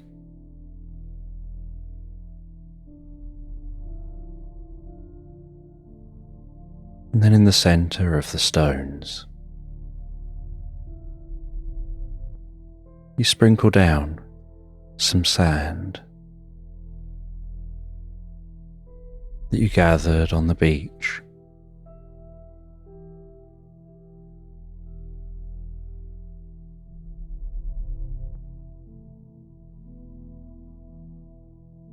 And among the sand, you place some pebbles.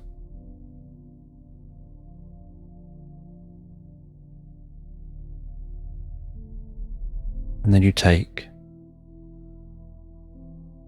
some of the burning sticks from the fire. You rest them with the flames touching the stones.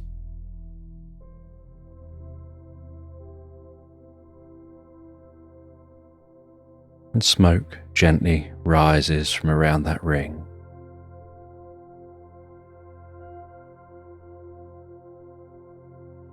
And you continue reading the instructions. And it instructs you to sit cross-legged, holding the willow branch,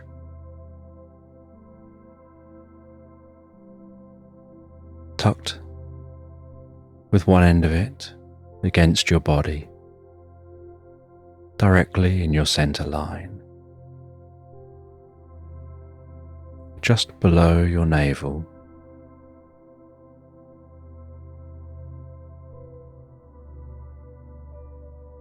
And the pendulum swings gently above that board.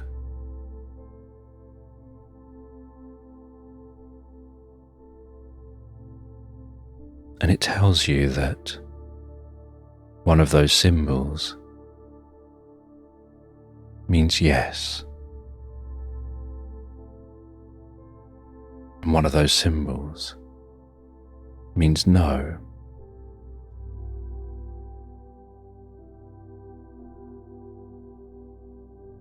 And you hang that pendulum right in the center of the board.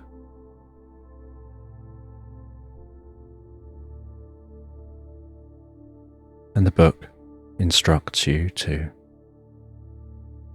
focus on the pendulum and focus on the idea of receiving the answer, and just keep focusing on that, the answer to the riddle of what this all means.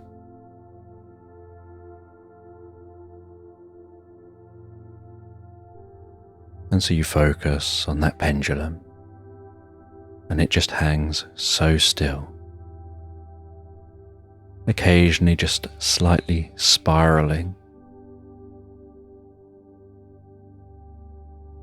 but hangs directly down.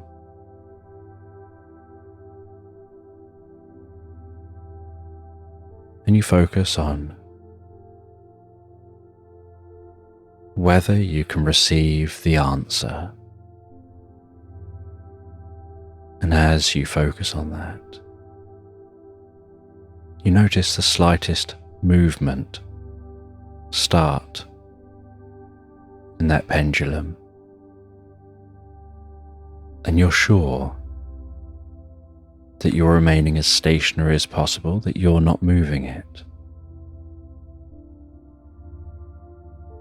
But you see it beginning to move, and the more you see it, the more it moves, and the more it moves, the more you notice it moving.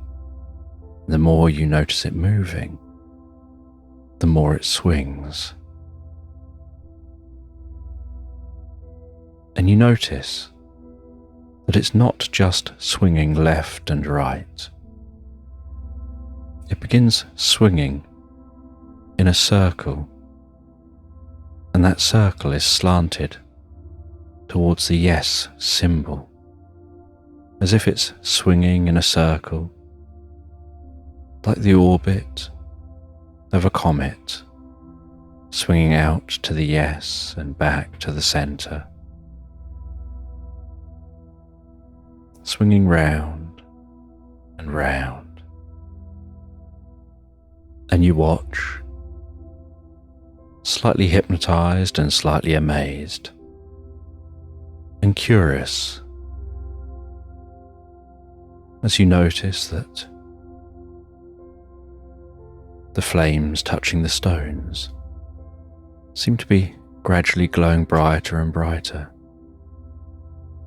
as if they're heating up the stones, and the stones in turn are powering the flames.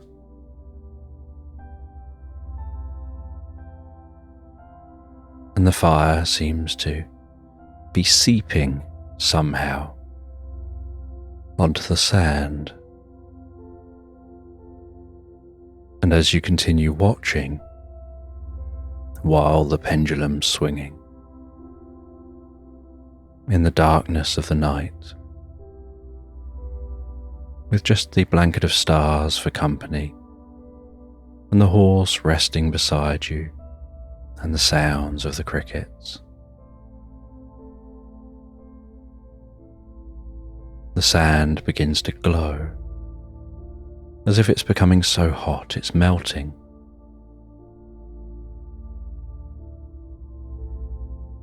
And it glows red and orange and yellow and white.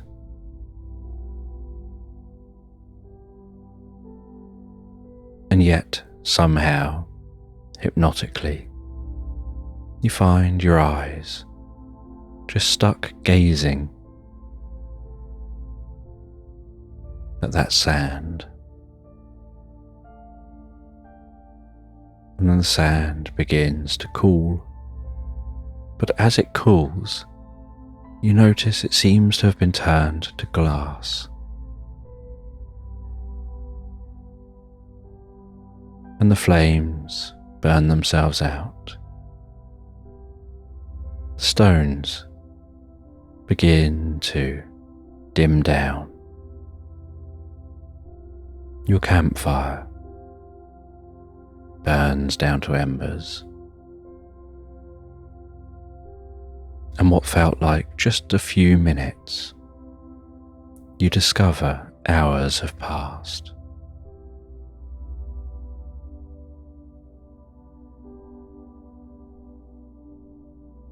And you place down the pendulum. You stand up. You lean over that glass circle, and you see your reflection in the moonlight dancing off of the surface, bouncing up with its silvery light, illuminating your face. You feel like you're glowing in that moonlight as you gaze into that circle, and you can see your reflection, and then you notice a slight haze around your reflection. And then, almost as if someone's just stamped in the center of the glass, it shatters, and in its place there seems to just be a dark hole. And you hear a whispering voice coming from within that hole, almost summoning you in. Jump. Jump. Jump. You feel a gentle pressure around your shoulders, your back. A calming, comfortable pressure that seems to be encouraging you. Jump. You gaze down into that hole. Jump. And as you gaze into the hole, jump. You feel this urge. Jump.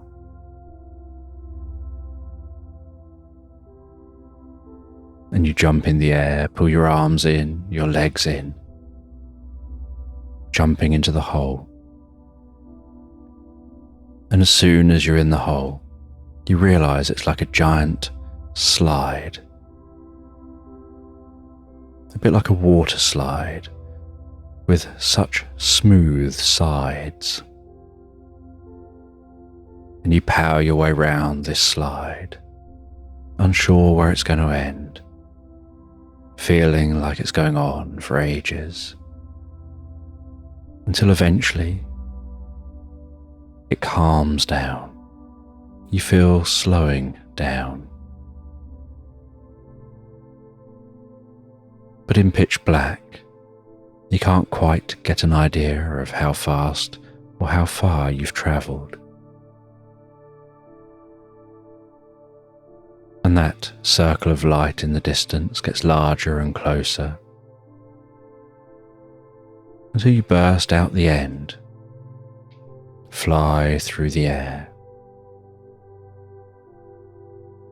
And while flying through the air, you see the vastest, most beautiful landscape.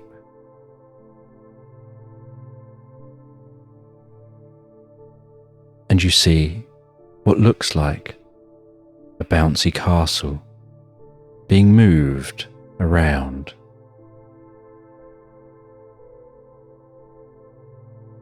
And you realize that it's moving to be where you're about to land.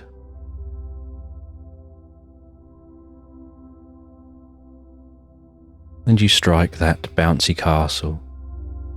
You bounce vertically high in the air, and then land back on the bouncy castle, bouncing up and down a little bit until you come to a halt. And you rest there for a moment on the bouncy castle, catching your breath, just taking a moment to take in what just happened, feeling a sense of relief.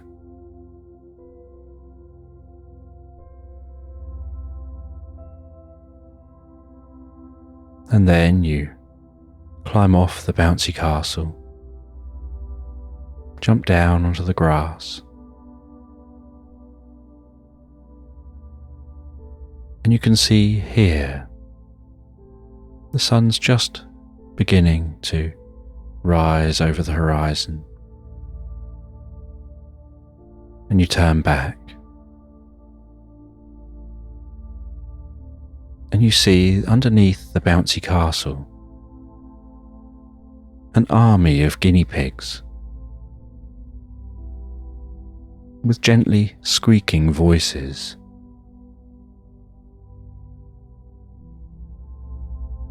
Each one wearing sports shorts and sunglasses and little headbands. Each one looking relieved that they managed to move the bouncy castle to where you are going to land.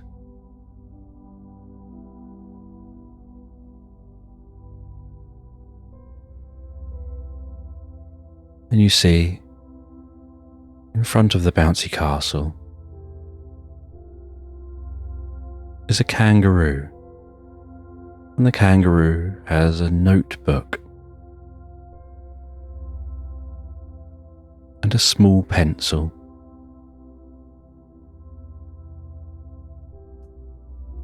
And that kangaroo is wearing yoga shorts and also has a headband and some wristbands and a young kangaroo tucked carefully in their pouch.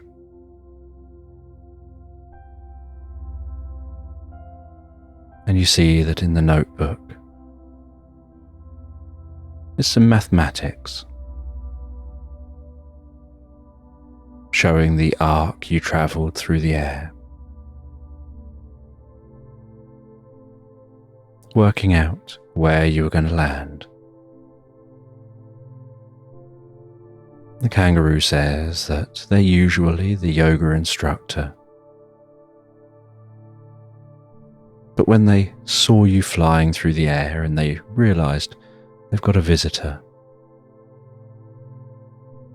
they quickly rallied the troops together to make sure that you'd have a safe landing.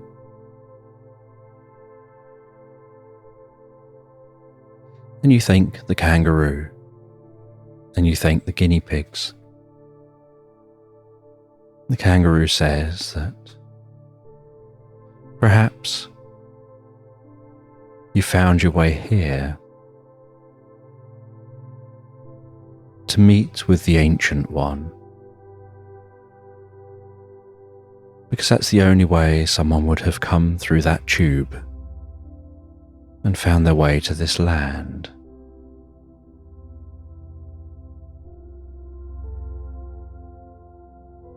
And they tell you that pebbles will show you the way. And you look around you, trying to find out where Pebbles is.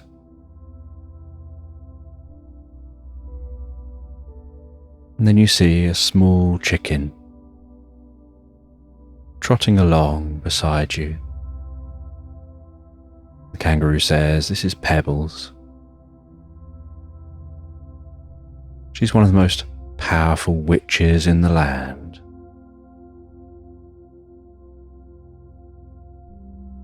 And she'll show you the way to the Ancient One." And so you follow Pebbles. You walk across this land. And as you walk across the land, you try and engage in conversation with Pebbles. But Pebbles just clucks away.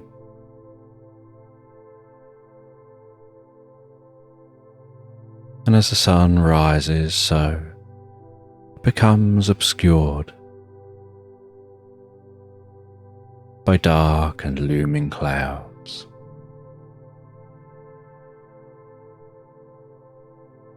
And it begins to rain, the largest warmest, most comfortable raindrops.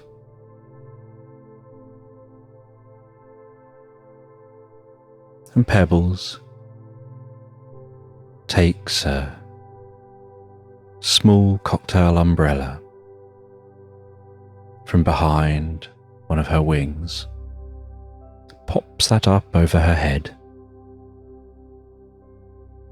with the large drops slapping the top of the umbrella, bouncing off, as she just about manages to keep the top of her head dry, while the rest of her is getting soaked. As you walk in the rain running down your face, that gentle smell of a landscape that hasn't been rained on for a very long time, finally soaking through.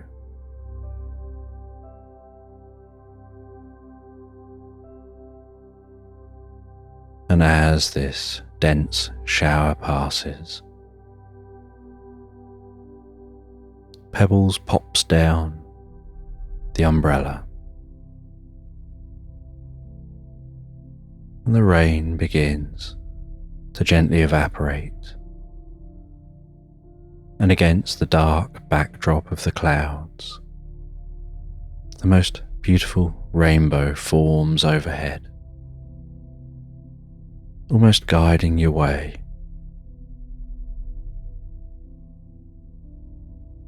And Pebbles continues to cluck along.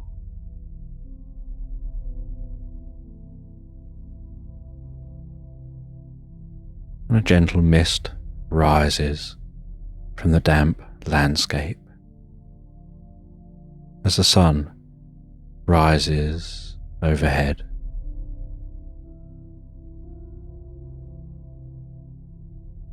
And you see in the distance what looks like a small hut. And outside the hut looks like somebody sitting on a swinging chair.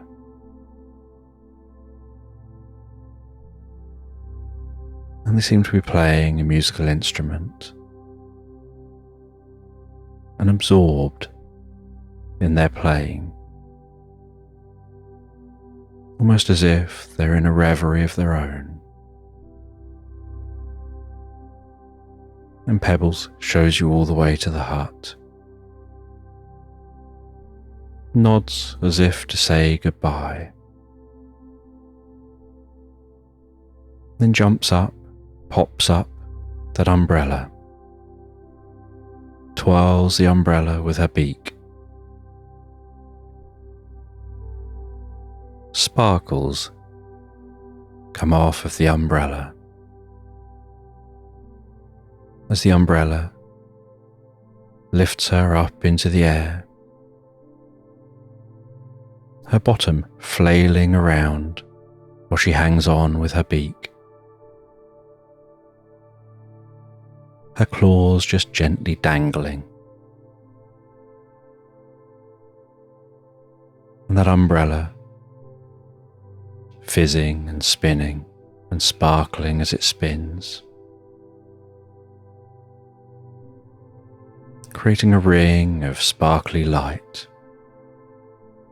And you watch for a while until she's almost out of sight. You turn to this person on that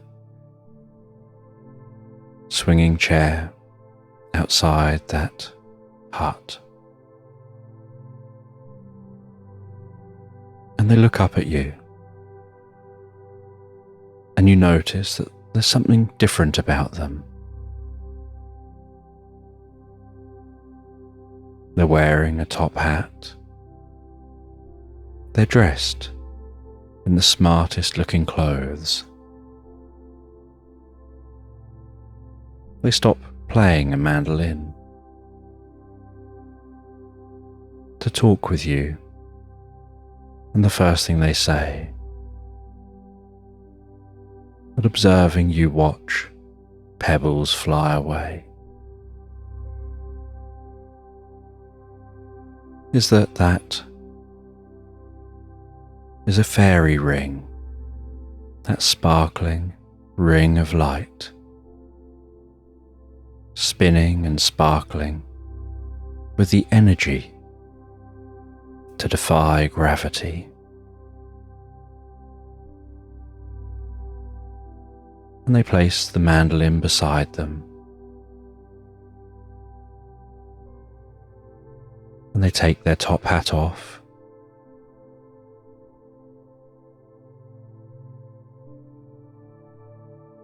and they pull a scythe out of their top hat, and they say to you, there's somewhere you've been looking for that relates to that book you've been reading. And they say some incomprehensible words.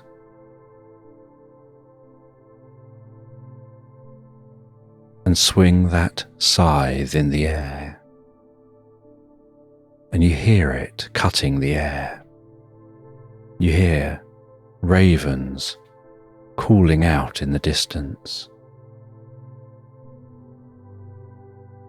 And you see ravens launching into the air, circling overhead. As that cut air begins to separate. And just like cutting through paper or cutting through material with tension either side, that cut separates and opens out, and you see a rip in space and time.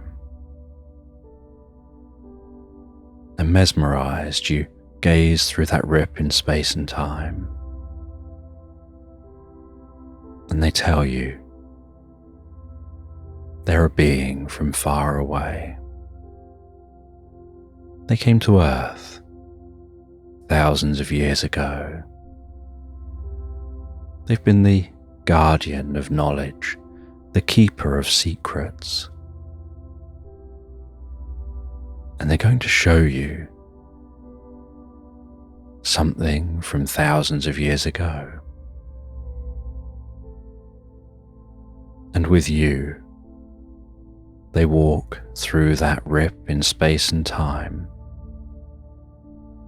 and you find yourself on the edge of an encroaching desert, the sun beating down overhead.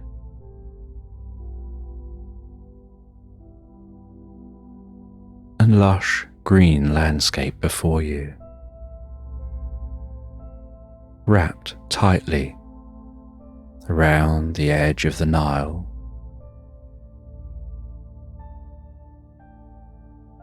And they say that neither of you can be seen here. They're just showing you what once was. They're showing you what you've been seeking. That knowledge that was lost to time. They explain that 10,000 years ago, this is where they were, and here is where they still are. And they walk you through this lush landscape. And you can see villages of people milling around, some down by the river, boats on the river. You can see farmland, and you see one intriguing location, and they walk you all the way to that location. And as you stand near that location, you can hear a low, gentle rumble, And they say that this large cave that goes down perhaps 600 meters leads to an underground cave system. And there's water running through the base of this cave. And that water creates a gentle rumble and hiss, depending on how much water is flowing through it. As floods happen elsewhere, there's a delay before water flows down there. And when water flows heavy, it sounds like a growl. When water flows lighter, it sounds like a hiss. And those around here began to worship this giant hole. There was no way for these people to know how to get down into the hole, and it's so deep, it just descends into darkness.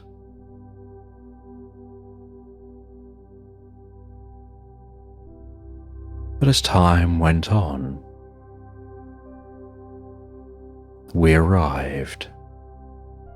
We gave them knowledge. And we told them to store that knowledge, and that we would help being the keepers of that knowledge.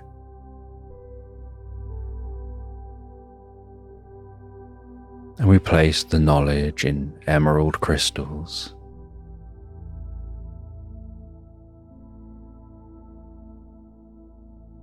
And we built towers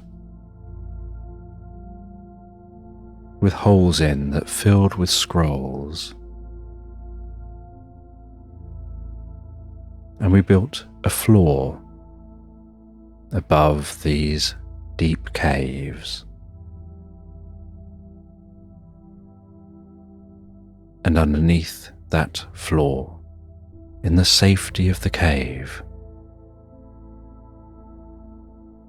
all the knowledge of the ancients was stored.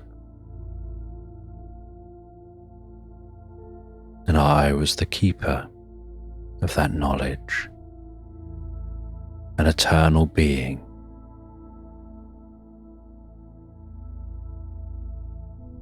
And as time went on, other civilizations started building up. And as they built up, so there was a fear that they may try and take that knowledge or destroy the knowledge.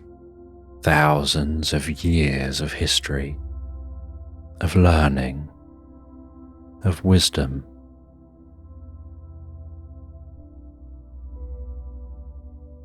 And so a massive building project took place.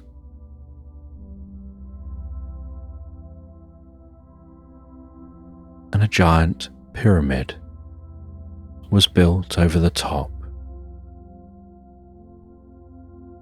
of that chamber of knowledge.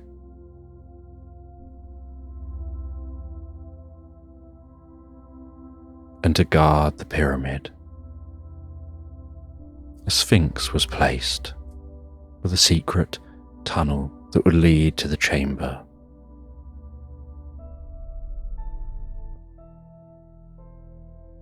And across a generation, the pyramid was built.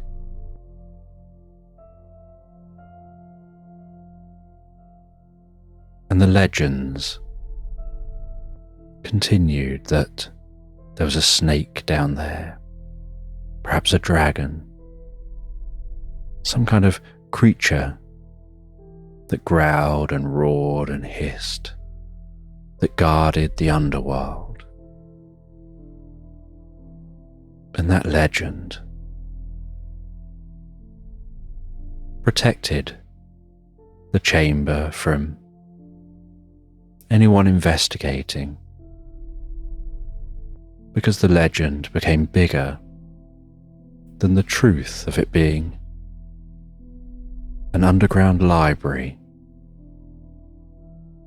And as the landscape dried out, so the library would survive, and with a giant pyramid over the top, and the encroaching desert, and the disappearing greenery, and fewer people, being right here, reduced awareness, a memory within the civilization of the ancient library.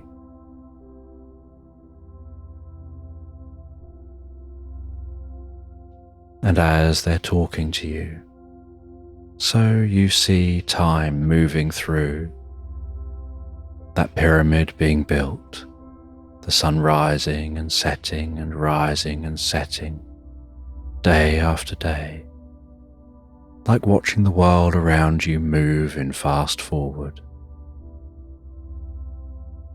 And they tell you that a time of pharaohs arrived who believed that they were gods, and the first pharaoh was still aware of that knowledge, and they wanted to have the status of being the guardian of the knowledge. And so on their death, they made sure they were buried inside the pyramid, above that ancient secret library. And as years went on, so more pharaohs followed suit.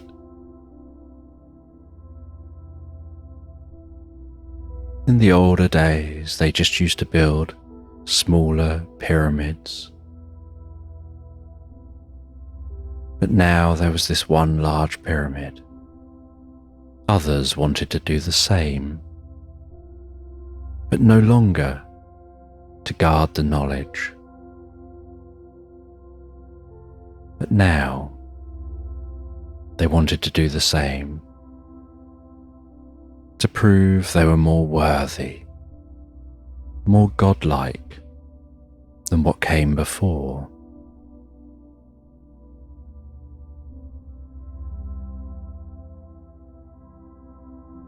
And eventually, as civilizations do, they lost their way, dispersed. History happened, and the library was lost to time, forever buried and untouched in that cave. Tens of thousands of scrolls and objects and documents and knowledge stored from our ancient race.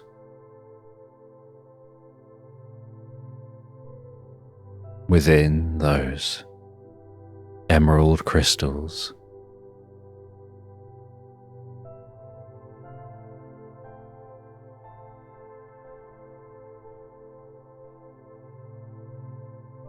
and this alien then guides you into that library as it looks today, guides you through a secret entrance. You descend a spiral staircase, and all the way down that spiral staircase are scrolls in holes in the central column, and you realize there are multiple columns stretching down to the cave floor. And at the base of the cave, you look around, and the alien lights a torch that illuminates the cave. You see the vastness of this chamber, each footstep echoing, and yet there's a certain stillness and silence to this chamber. You see how delicate the scrolls are that are stored here. You see the giant emerald.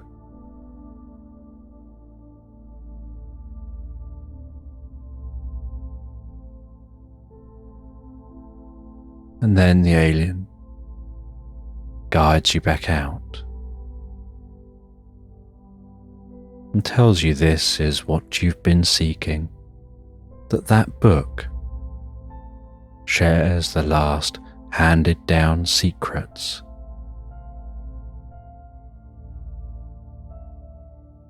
of the existence of this ancient library. And they've remained the keeper of knowledge. But since it's been filled in with a giant pyramid overhead, they now monitor it from afar, from a temporal realm between worlds.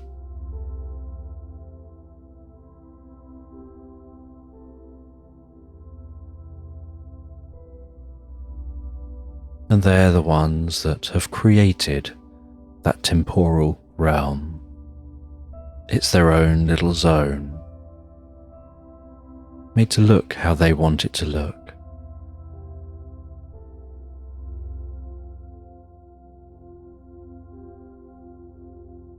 And they can come and go as they please.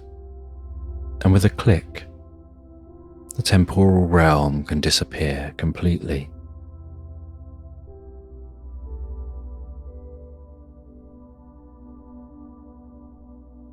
And they swing the scythe, slicing a rip in space and time. They walk back through to that temporal realm. You follow them back.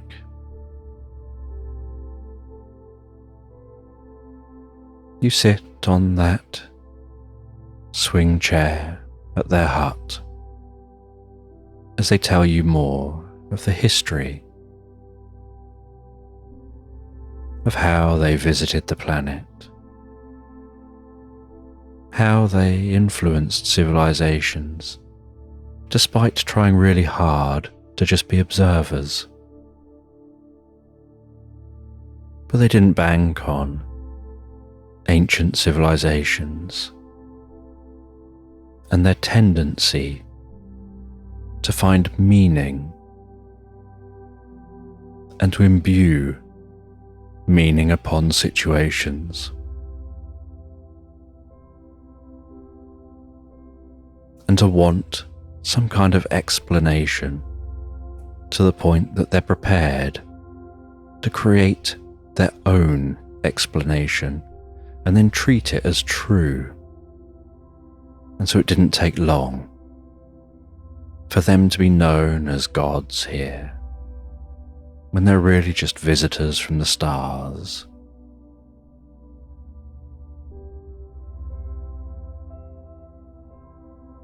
And they even hung on to those beliefs to the point that they started building their buildings to mirror the stars in the sky, building their buildings almost like a map back to where the aliens had come from. And the other aliens had left. Just they remained to watch over those records.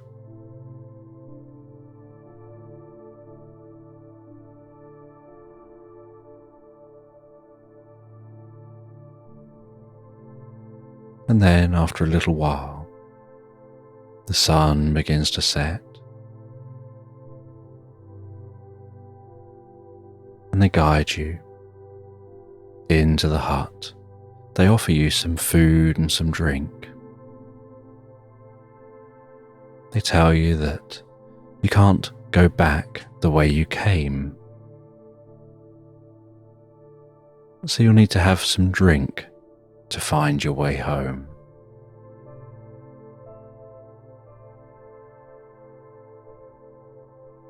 And you sit in their cabin, resting in that hut. You start drinking the drink that they've made for you, and it's a warm and comfortable drink that tickles your nose as it wafts around your face, that tingles behind the eyes. And as you drink that drink,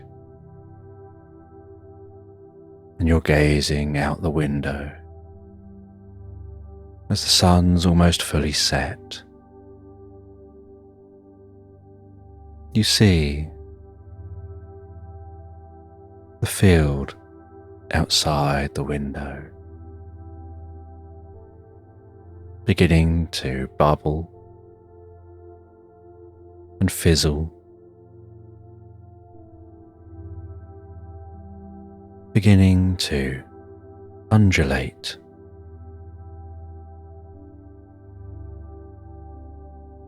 You see what looks like fog rising from the field, but the fog seems to be rising with the field, as if taking the field with it as it rises higher and higher. And you notice beneath the field, what's left as the field disappears and rises into the sky is just black. And you look out other windows.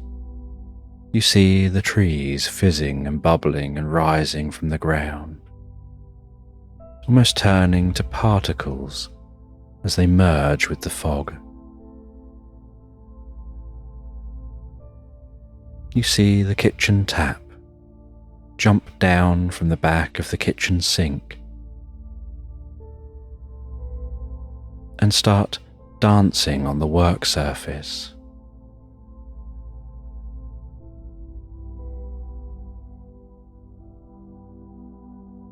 You then see the plates jump up with little legs appearing and start dancing.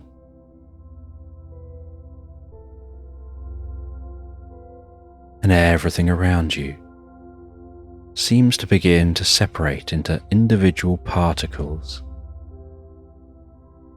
and gradually pop particle by particle out of existence, until the darkness around you gets closer and closer as every particle of matter slowly pops out of existence, until you're just left in a state of nothingness, in a void where you can't see anything, you can't hear anything. There's no up, no down, no left, no right, no back, no forth. Just a space of nothingness, no temperature, no sensations, just being, just peace and calm and serenity. And then very slowly you see what looks like a pinprick of light, and then another and another and another and another, and gradually, pinprick by pinprick, you see a new reality forming around you, until enough of that reality is formed that you can begin to feel it beneath you, begin to feel yourself existing here, begin to hear here, and finding yourself standing over that hole.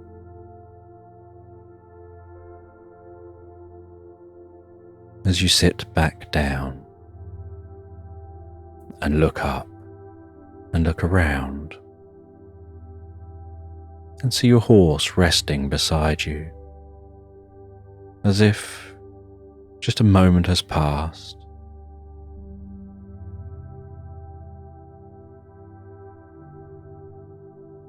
And you settle down into a tent and you begin to write up your experiences, writing in detail what happened, the ritual you undertook, the void, the ancient Egyptian library under the pyramid,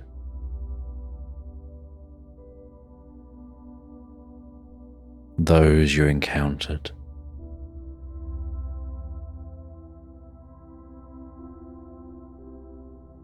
and after writing up your experience, you leave the tent, you walk around, and occasionally jump up and down, just to make sure you have a sense of reality and being connected to reality. Almost like checking that everything is as solid as it is supposed to be.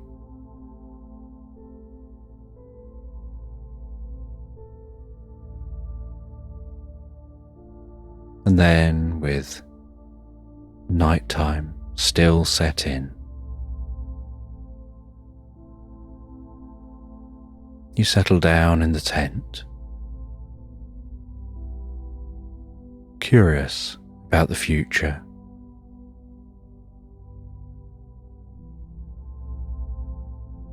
curious about how you'll share your new learning and what you may choose not to share, and how this experience might shape you in the future, and feeling a sense of peace and calm, you gently drift and float, relaxed asleep, into slumberland.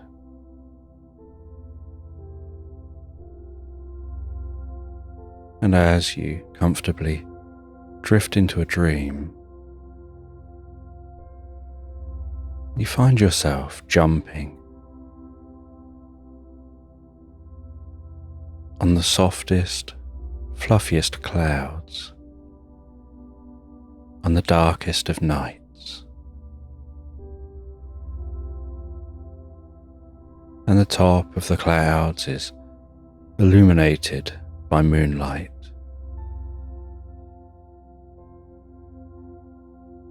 Almost making the clouds seem alive with brightness, with the most comfortable, peaceful glow.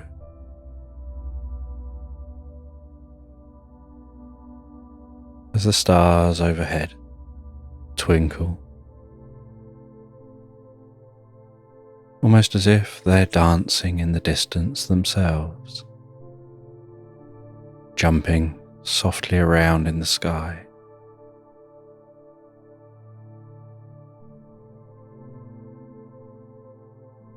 And as you jump up and down on that cloud,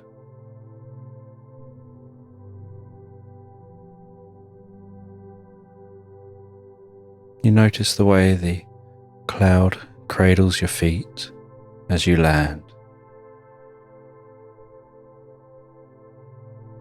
The spongy texture of the cloud,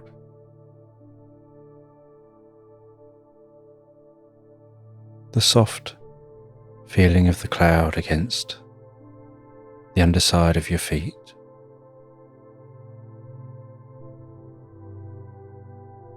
Like walking on the softest wool.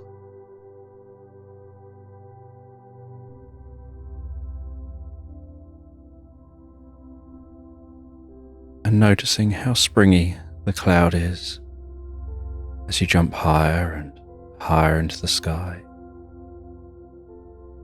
Sometimes managing to jump so high you can spin in the air and then land on your bottom and then bounce back up again as if you're on the softest of trampolines, doing different somersaults. And each time you strike the cloud, so you notice yourself going a little deeper and deeper into the experience, at first in a way that goes unknown to you.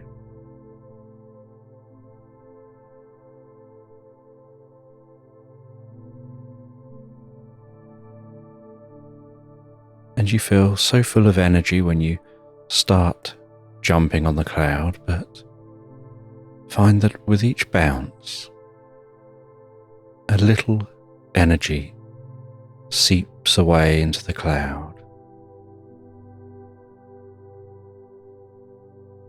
as a little sleep seeps in to your senses.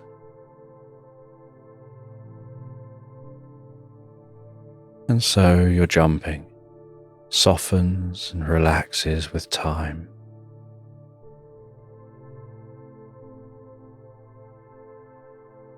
And you notice as you bounce on that cloud how peaceful it is up here in this sky, with that blanket of cloud stretched out beneath you.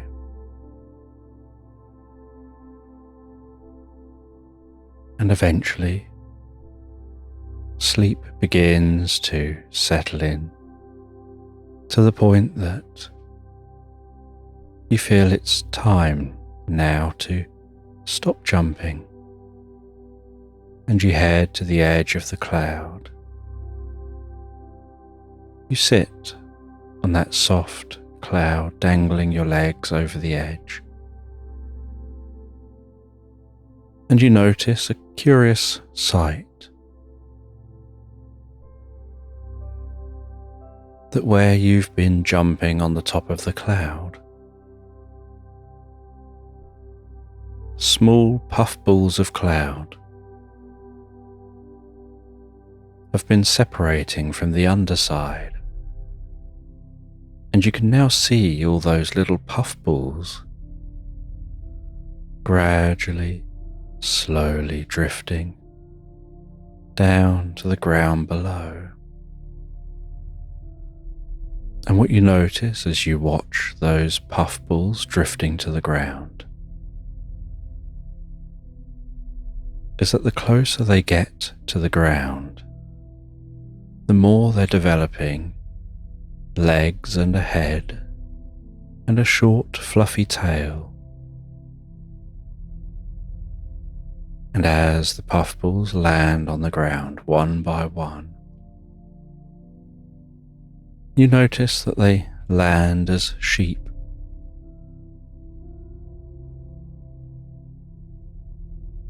And the sound of each one baaing takes time to rise up from the ground to your ears.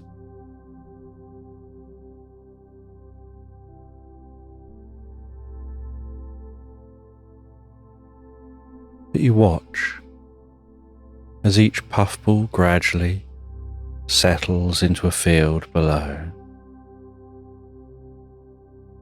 and they naturally begin to huddle closer together.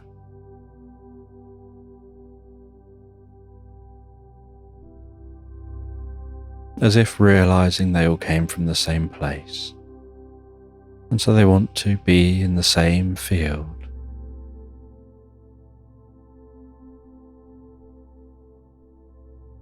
And in your mind you look down and begin counting those sheep. 1, 2, 3, 4, 5, 6, 7. Oh no, some have just moved.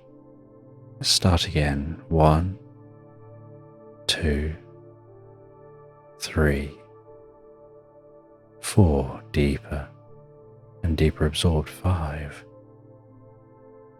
And you try focusing on counting those sheep, but every now and then a sheep will cut through the sheep, finding a new place among the herd. And you'll have to start counting again as you lose your place.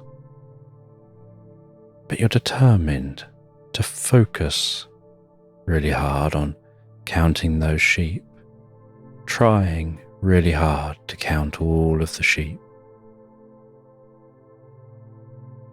Because you know if you can count all of those sheep, you'll be aware of how many bounces you did on the clouds. And you're curious. 1, 2, 3, 4, 5, counting those sheep, losing count, starting again. Each time you restart counting, you drift a little deeper and deeper into the experience. And you know that you'll eventually succeed at counting those sheep.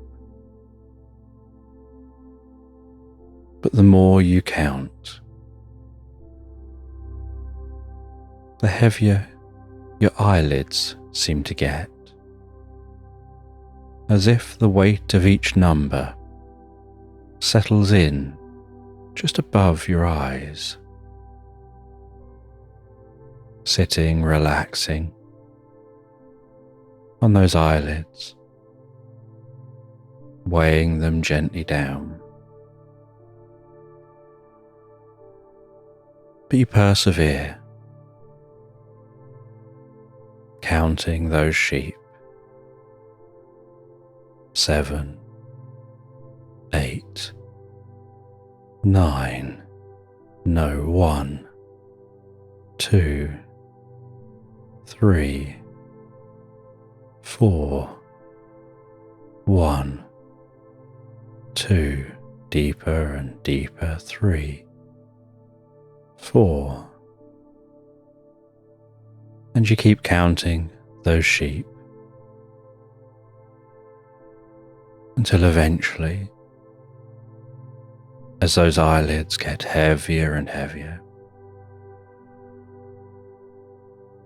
you succeed in making it to that last sheep. And as you count the last sheep, so you lie back onto the cloud, feeling a deep sense of relief and satisfaction at achieving counting those sheep.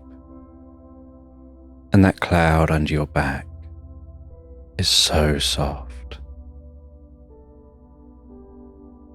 like the fluffiest, puffiest blanket you could ever lie back on, relaxing back deeply, profoundly. And while you relax back onto that cloud, feeling the cloud under your lower back, your upper back, your shoulders, gently resting your head like the fluffiest, softest pillow. The sensation of the cloud on the arms, the hands, under those legs. You feel yourself beginning to drift and dream deeper and deeper into the experience. And you have this sense of standing up while your body lies there.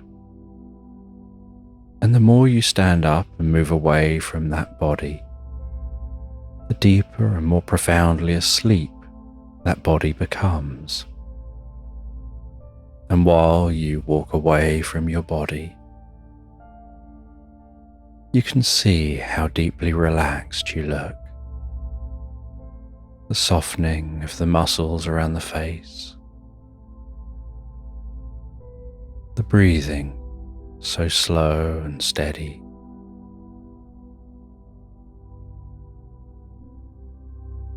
And you walk along this cloud, only this time as you walk away from yourself, sleeping deeper and deeper over there. You find yourself following a path that's forming before each footstep. And as you follow this path, the path is slightly warm and comfortable. A gentle road leading you through this cloud landscape. As the rolling tops of the clouds move gently while you walk, and in the distance you start to hear the sound of flowing water, and you work your way in the direction of that sound, and the path just seems to be going where you're going. As you follow that path, curious where it'll lead, and eventually you find yourself walking along the edge of the most beautiful crystal clear river. The water gently bubbling and meandering along the cloud, like a river through a white landscape. And you see as you walk a building with a water wheel attached, a little way off in the distance. And you gently walk towards that water wheel. And as you walk, the water smells so fresh, so clean and peaceful. The sound of that water filling your senses with a deep sense of peace and comfort.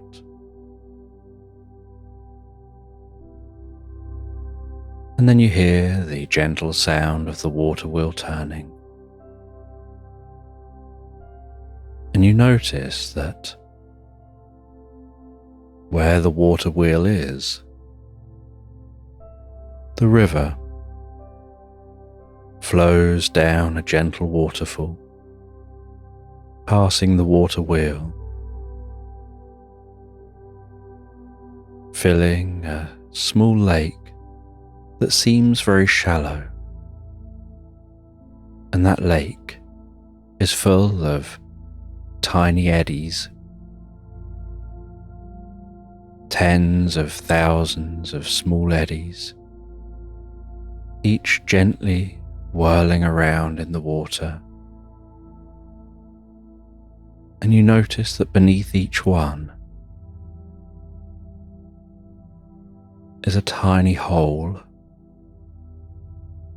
and that as this cloud you're on is passing over the landscape below, so the water flows,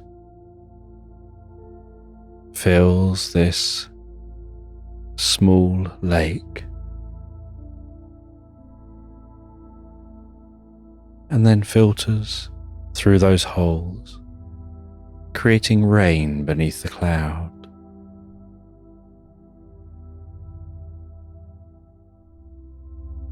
And you can hear the clunky sound of that water wheel as it turns, the sloshing sound of the water, the gentle splashing of that water.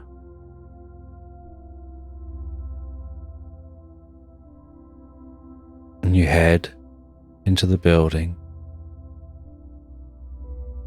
and inside the building you see an alligator sitting in the most comfortable armchair,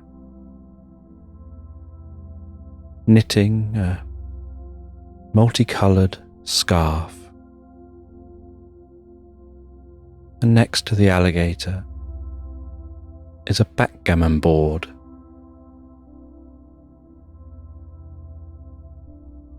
And sitting next to the backgammon board is an owl with some glasses perched gently on the tip of their beak.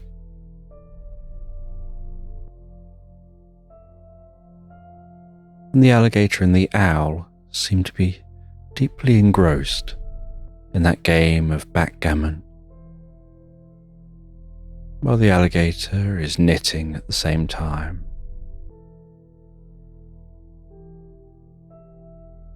And a fire is gently crackling away in the fireplace.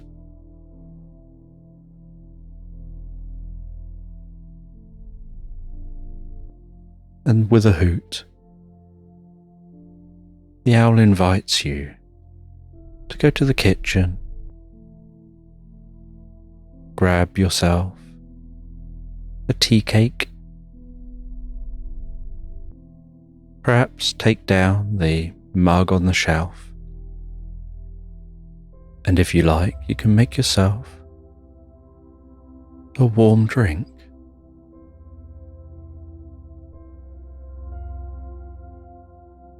And so, while they continue playing, you head over to the kitchen area. You grab a large mug,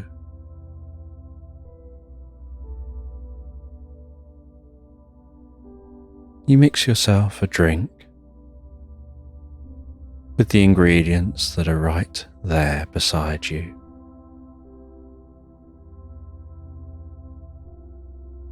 You smell that sweet scent of the drink. You add a little honey to the drink.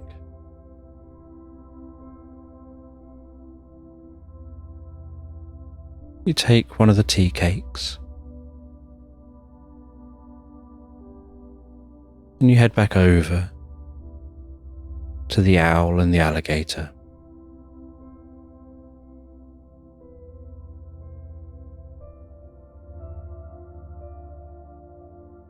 And you thank them for the drink and the tea cake. You take a bite of the tea cake. You feel the sensations of that soft, fluffy cake, the sweet taste,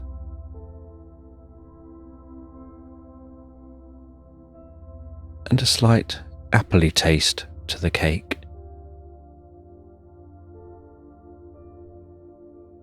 And you can smell that gentle appley smell.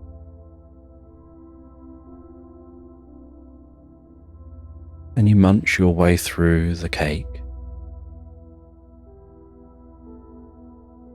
You wipe the crumbs off your mouth. You brush your hands together. Then move on to drinking the drink. And as you begin to drink that drink, so you feel the warmth of the drink passing in your mouth, the vapour from the drink tickling your nostrils, almost as if That vapor is tingling around the inside of your ears and the roof of your mouth and up behind your eyes, stimulating your brain before the warmth of the drink massages your tongue, your throat, bringing peace and calm down through your body like a warmth radiating out, softening your shoulders, softening the muscles down the arms, relaxing the hands, massaging the shoulders, the upper back,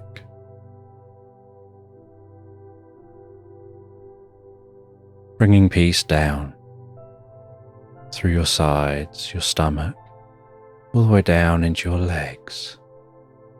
And the owl notices that you look like you want to sit down, that you're becoming deeply relaxed. And so the owl invites you to sit in the chair opposite the alligator beside the fire. And so you sit down deeply into that chair as you continue to drink.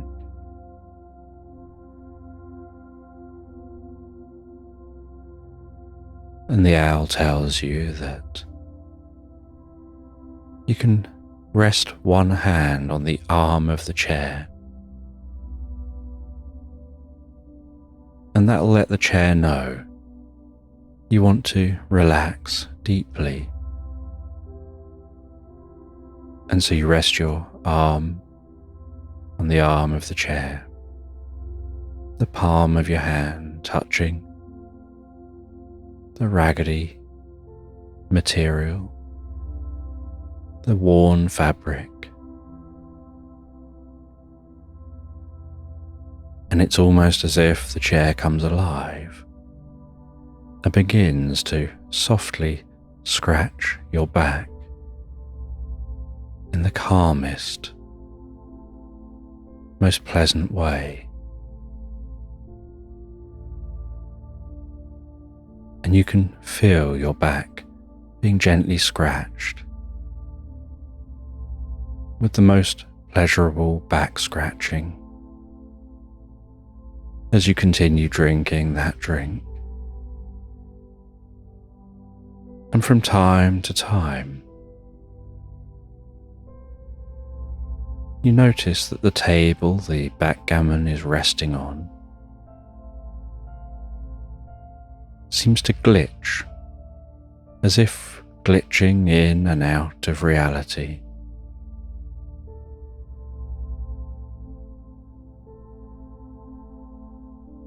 And the owl notices you noticing this and explains that the table is a periodic table. Sometimes it's there, sometimes it's not. There's a rhythm to the periods of existing here and not existing here.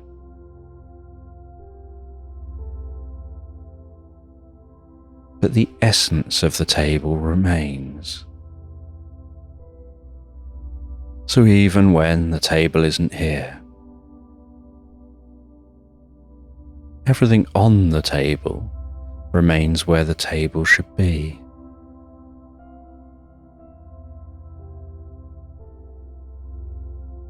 And as you begin to finish that drink, you can really begin to feel your mind drifting, as if you want to close your eyes and sink into an experience. And so you decide to close your eyes a moment. And the alligator says, "That's fine. They'll be just sat there playing. You can drift asleep and relax and dream.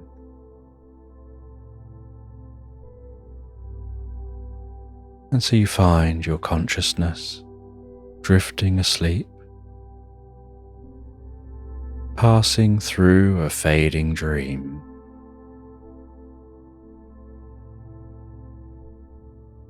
And you start to have this sense of grass tickling your cheeks and the backs of your ears and the back of your neck. The faint sound of rustling grass in a breeze. The delicate warmth of a sun massaging your face, warming your cheeks, your forehead, the tip of your nose. That gentle red glow through the eyes.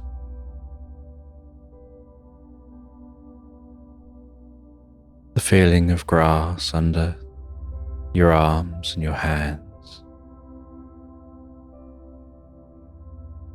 The delicate sound of songbirds. The occasional coolness and dimness of passing clouds. And as your consciousness settles in here, so you begin to open your eyes. And you sit up and look around and you find you're lying near an oak tree in the middle of a meadow with rolling hills, songbirds flying around, bees and butterflies flitting from plant to plant.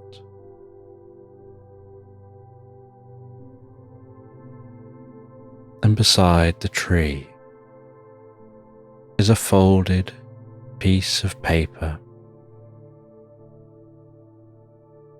And you open that piece of paper, and it seems to be a treasure map.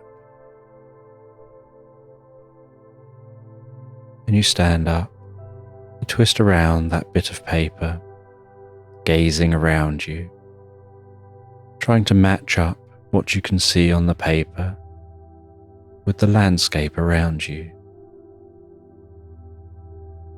You can see the way the sunlight makes a distant river glisten. So you can see where that river is, and you line the map up to match the orientation of the landscape. You look on the map, you can see where X marks the spot. And out of curiosity, you decide to go and investigate.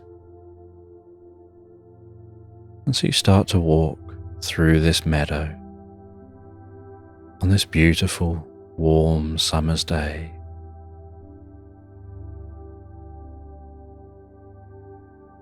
Taking your time to walk, enjoying the environment. And as you walk, you're curious, what will be at the X? From where you are, you can't see where the X is. You can't see the exact location.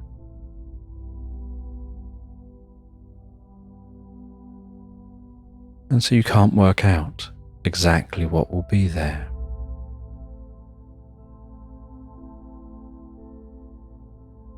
And you try and work out what you think will be the best route to get to that X, based on the rolling hills, and that distant river, you feel that perhaps if you walk over the hills to the river, you can follow the river as close as it gets to the X, and then cut from the river over to the X, rather than try and push in a straight line, going up and down hills endlessly. And so you head over towards the river, heading down the hills and weaving your way among those hills without having to walk up each one and down each one, weaving your way towards the nearest point of the river as the clouds gently drift across the sky.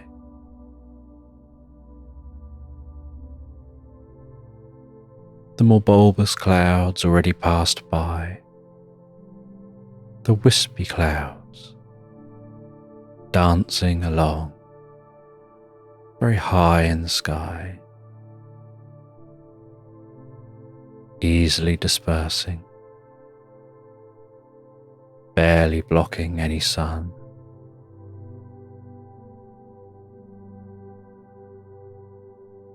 And eventually, after about half a day's walking, you arrive at the river.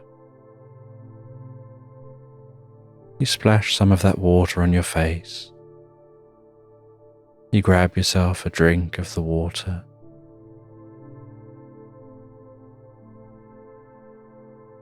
You sit down for a moment by the river to rest,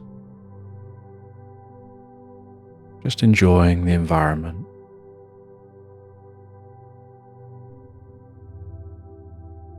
Before heading along the side of that river, the sounds of the reeds rustling,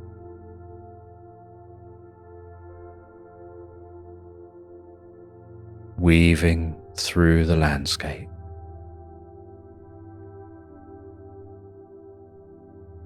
Until you reach the point that looks like it's probably the location where the river is nearest to the X. And at that point you cut away from the river.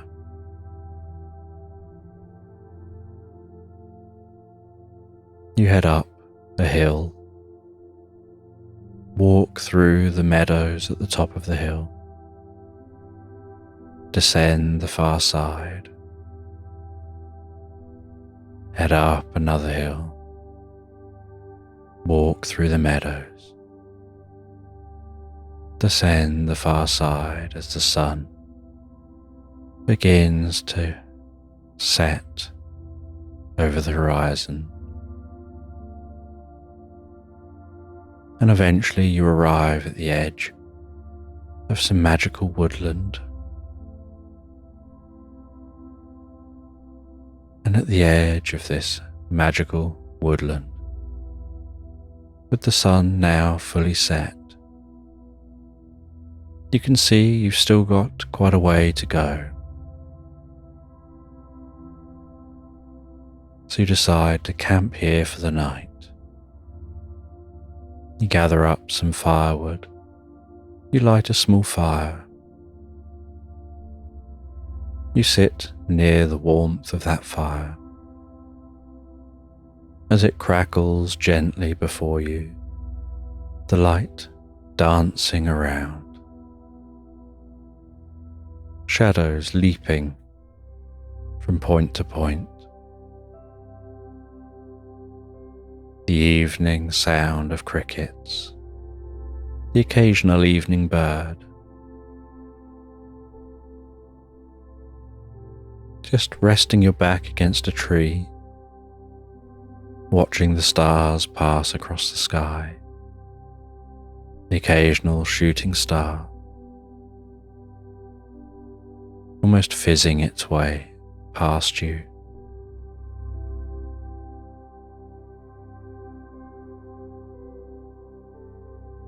before finding yourself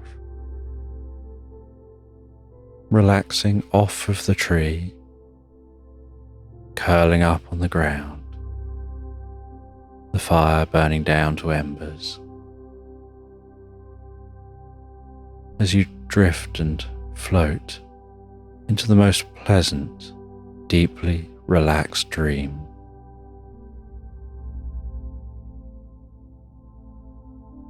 And the next morning, you awaken to head into the woodland.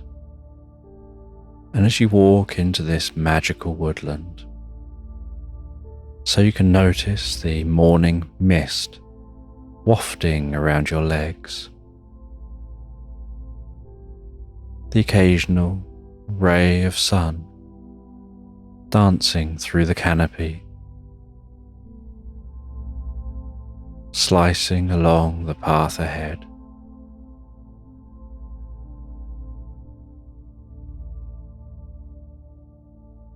The gently rustling leaves of the trees,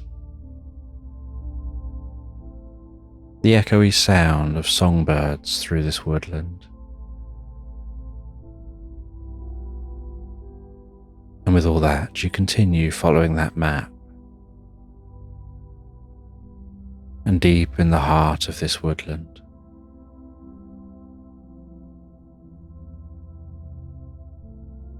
you come out to a well-lit clearing. And in that clearing,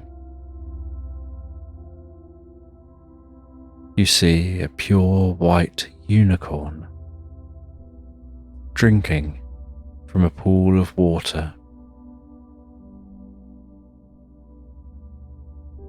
And you slowly approach that unicorn.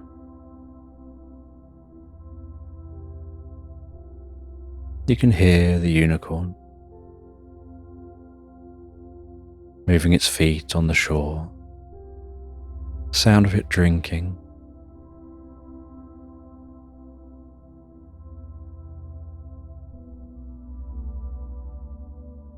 You can see the way the light seems to glisten on its back and sides, and in its mane.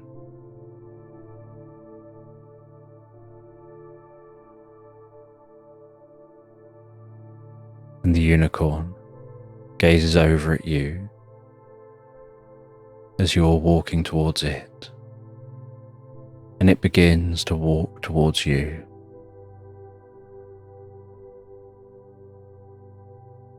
And it bows its head down, as if to signal for you to climb on its back. And as you climb on its back, so the world around you seems to shift and change, as if the unicorn was crossing dimensions and existed between dimensions. No longer did the woodland look like it did a moment ago. Now the landscape around you takes on a mysterious hue, with multicoloured flashes of light passing through the grasses and the trees.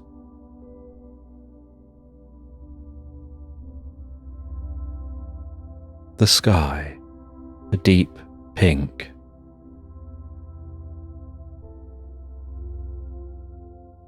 The water, an electric blue.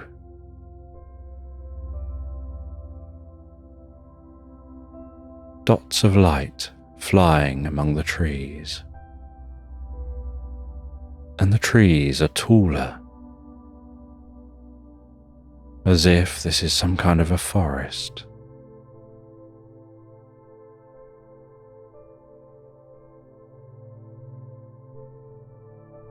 And light in the landscape seems to pulse and undulate.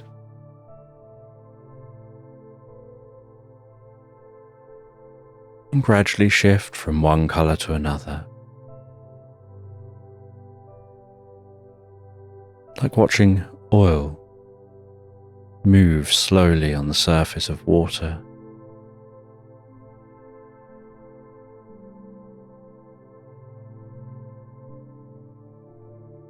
And the more you find yourself absorbed in the experience, the more there's a detachment from the world as it was moments ago, and the world you find yourself in now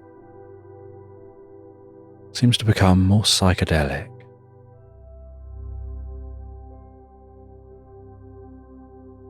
And in this psychedelic world, the unicorn continues to glow with the most pure white.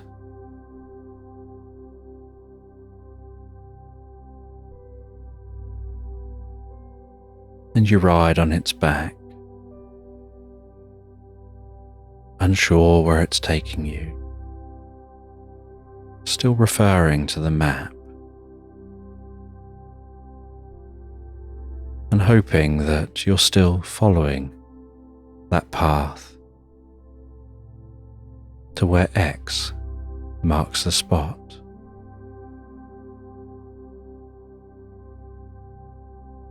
And the unicorn heads into the forest, and as it does, you notice that in this forest, what at first you thought were trees are actually tree-sized mushrooms, with stalks towering high up into the sky. And then the mushroom stretching out like a canopy of mushrooms overhead.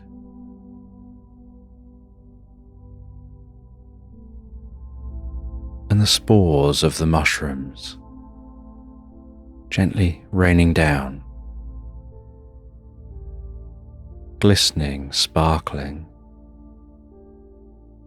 like glitter wafting through the wind.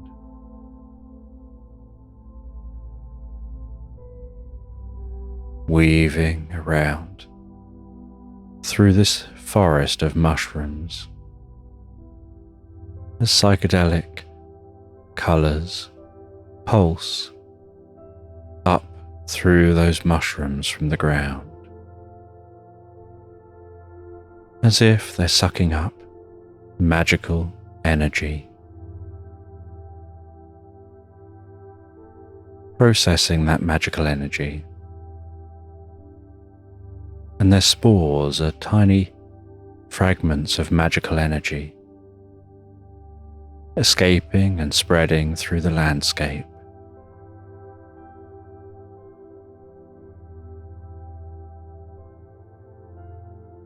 And yet you continue on, following that map. And then you start to notice that around you are ancient ruins that you seem to have passed into.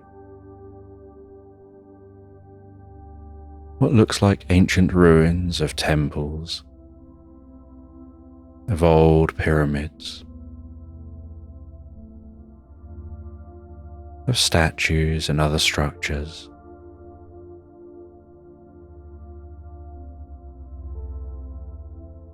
And the glittery particles from the mushrooms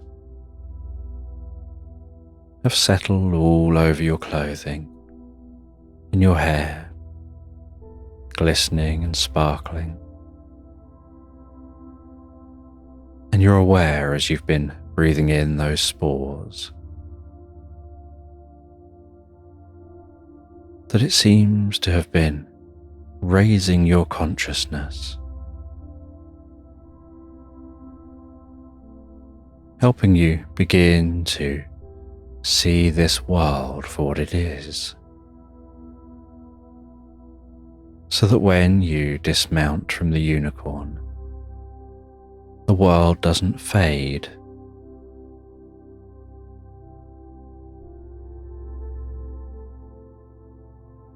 It continues to exist, powered by the mushroom spores.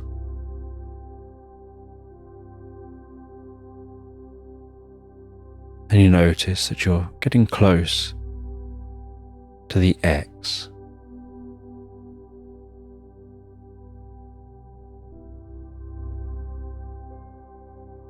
And you can see a ruined structure in the distance that looks like a collapsed pyramid. And it seems to be right where the X would be. And you head over towards that collapsed pyramid.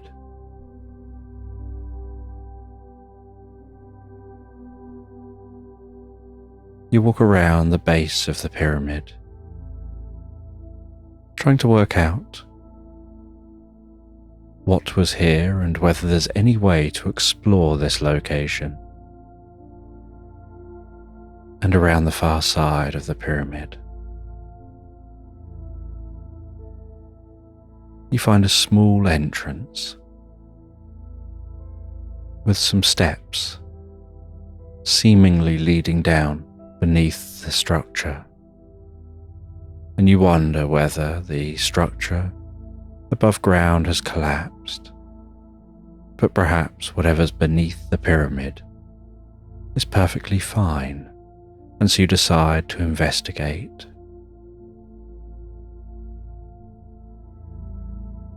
You descend those steps. 10, 9, 8, 7, 6, 5, 4, 3 deeper and deeper, 2, 1 all the way.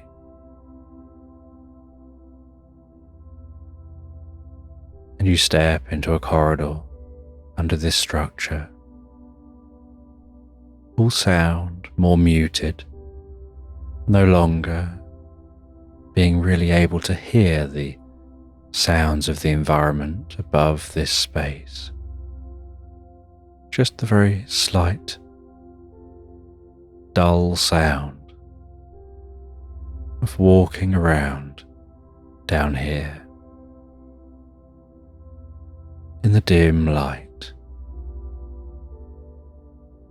noticing the mycelial network has infused down here as the mushrooms are taking back this landscape that was once probably a thriving city.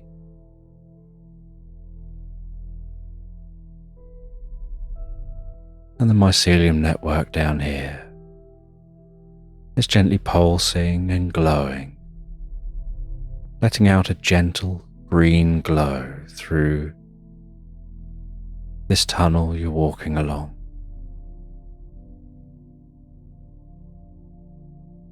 And at the end of the tunnel, you find a door. You carefully open that wooden door. And this chamber is where X marks. And you see in the center of this room what looks like a chest. You head over to that chest. You carefully open the lid of the chest, and inside that chest you find a wooden mask. You hold that mask facing you, out in front of you, and it has the calmest, friendliest face to it.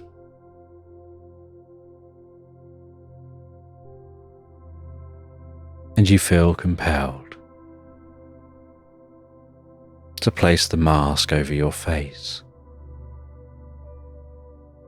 As you turn that mask around, you can feel the weight and the texture of the wood of that mask. You can notice the gentle pulsing of the psychedelic colours within that wood. You carefully begin to move the mask closer and closer to your face. And as you do, you start to hear the distant sound of drums, not coming from any place specifically, just seeming to be everywhere all at once, getting gently louder and louder as that mask gets closer and closer to your face.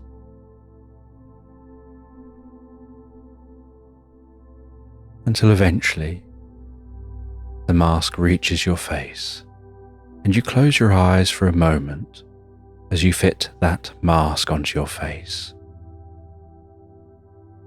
And when you open your eyes, you experience silence. You find yourself standing on a misty moor, wearing a tweed jacket and a curious hat. And on this misty moor, you can hear the sounds of sheep within the mist, grazing on the grass.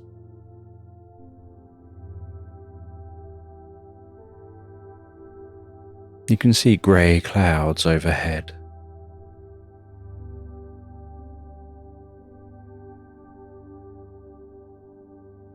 You can feel the damp air on your cheeks.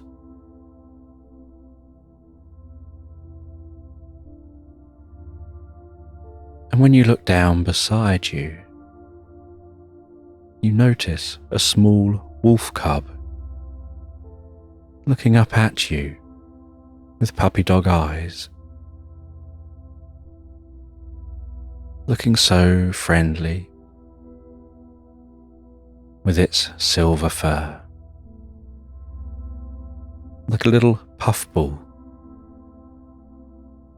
in the moist air.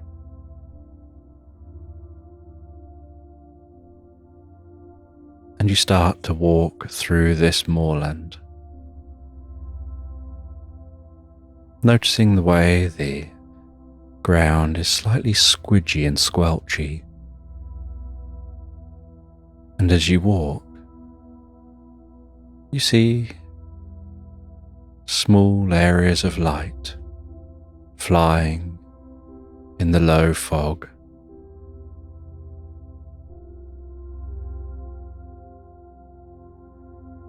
And you walk around exploring this landscape.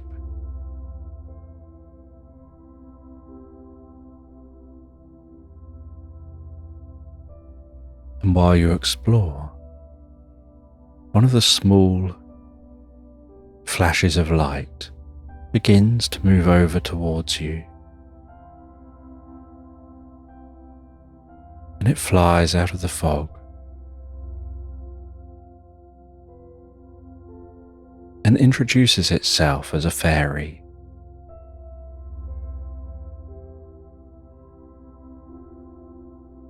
And you notice that it's a very unusual looking fairy. It explains that it's a fairy hedgehog. It looks like a hedgehog, but with butterfly wings that are translucent, sparkling, and rapidly flapping. as it hangs there before you, its little legs dangling, its small face bobbing before you.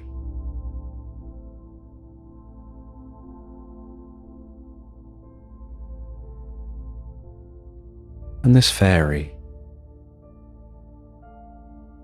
tells you that by wearing that mask, you've passed through space and time into this landscape, this magical moor.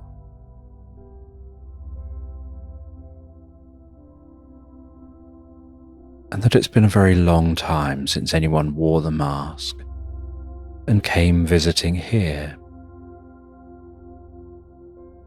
But the landowner would probably like to meet you. And they tell you to head through the moor. They give you directions, but tell you to keep to the areas of more dense grass. And so you walk through this moorland, keeping to the more dense grass as you go. The moisture in the air running through your hair, tickling the back of your neck and your cheeks.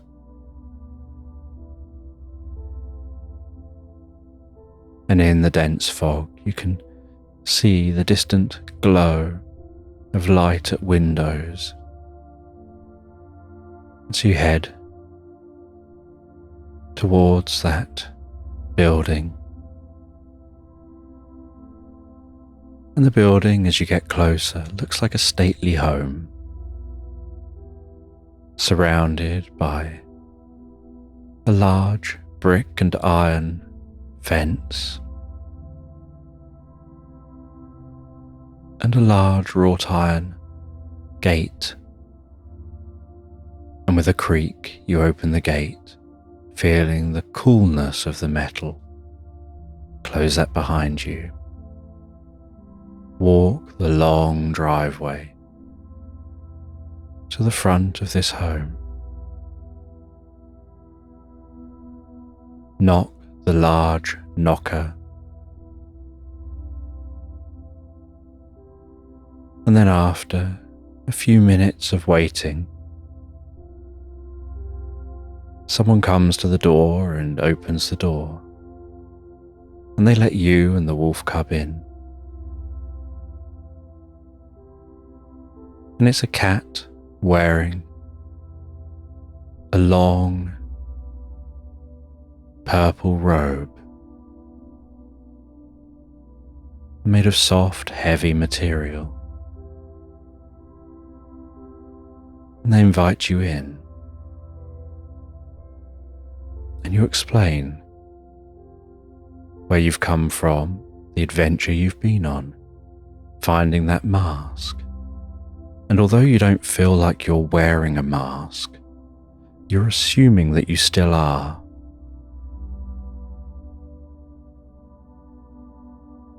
And they invite you through to the coziest of drawing rooms with a large crackling fire beneath a tall stone chimney.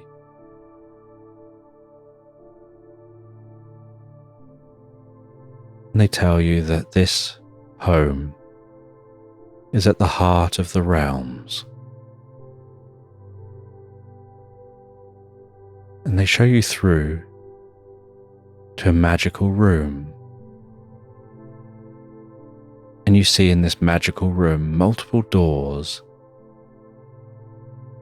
And they tell you one door leads to a land of elves and dwarves and fantasy creatures. Another door leads to a land of talking animals, where everyone can understand everyone else.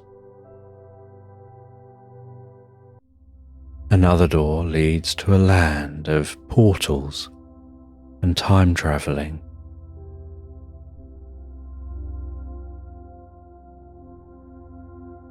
And another door leads to the most incredible, calming beach on the edge of a vast underwater landscape of incredible underwater creatures.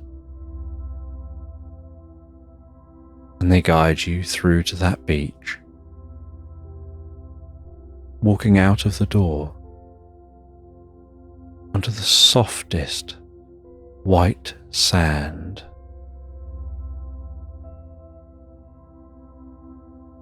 And along the beach a little way,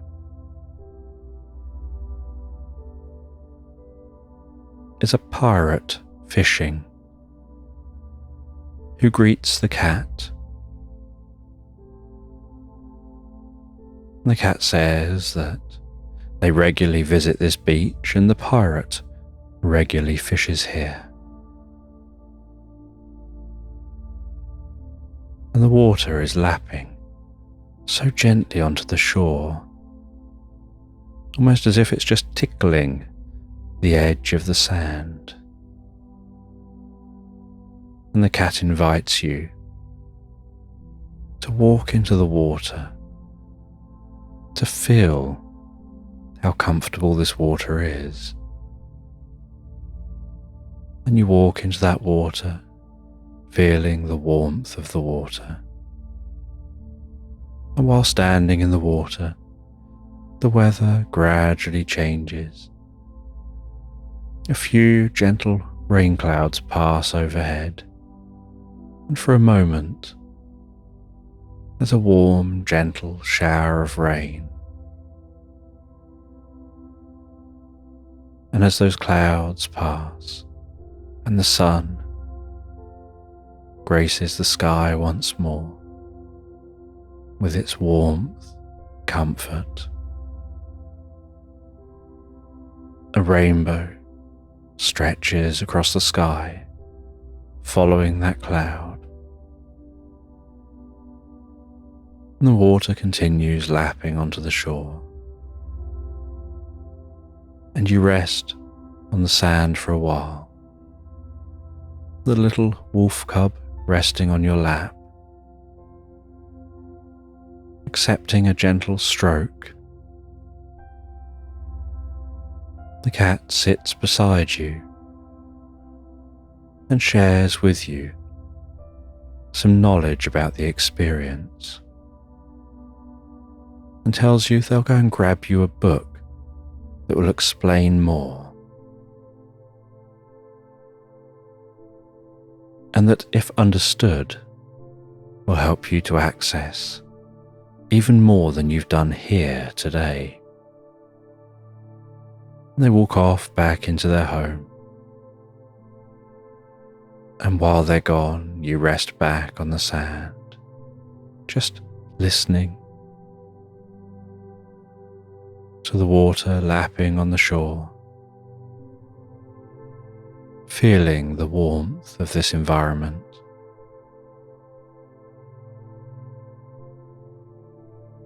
Occasionally and faintly hearing the sound of that pirate fishing.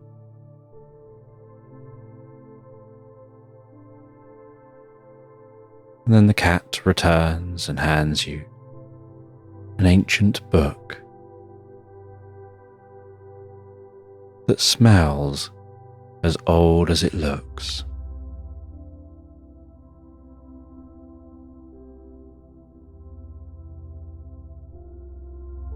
And you leave this beach with the book.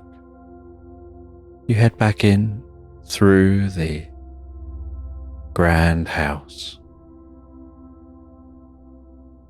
You ask the cat how you leave this place, and they tell you just have to take the mask off.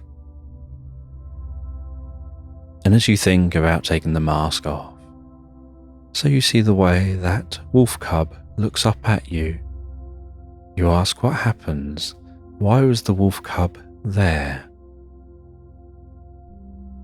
Are you here taking on the role of someone else? What happens when you take the mask off in relation to the wolf? And they say that you'll just disappear.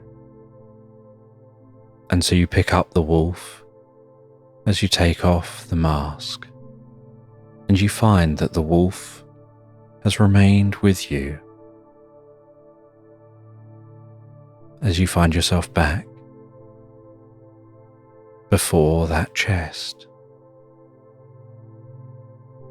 And you're holding the wolf, and you're holding the book, and you're holding the mask.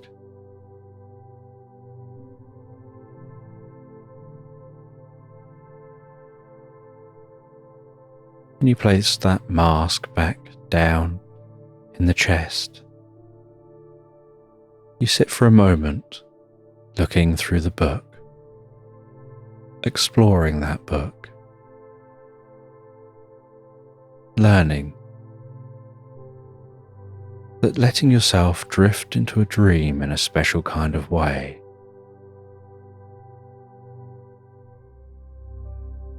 allows you to pass from one reality to another,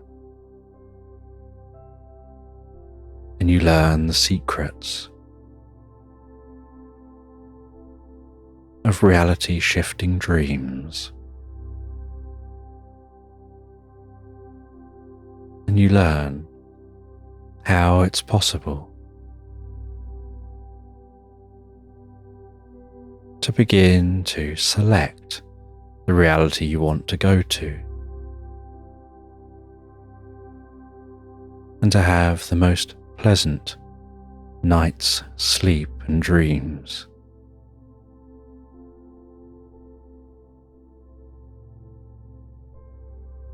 And with your new companion, you find your way out of this chamber and back out through the forest.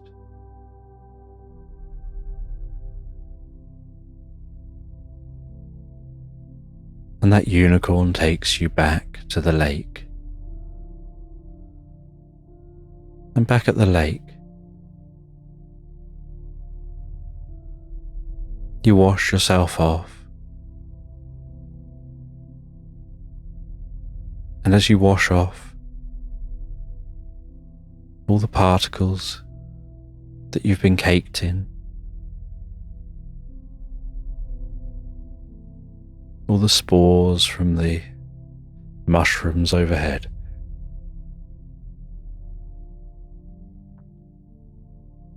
you find this reality beginning to fade.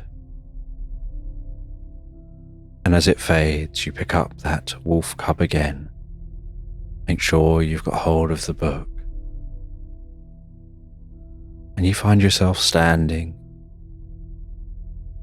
in the heart of that woodland, that unicorn before you by that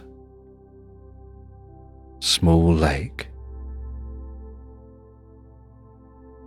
You find your way back through the woodland, back along the river.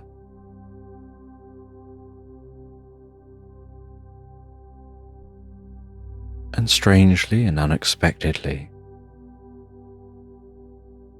you find that you understand, as you rest and sleep in that meadow again, how to awaken in that chair, bringing with you the book and the wolf cub.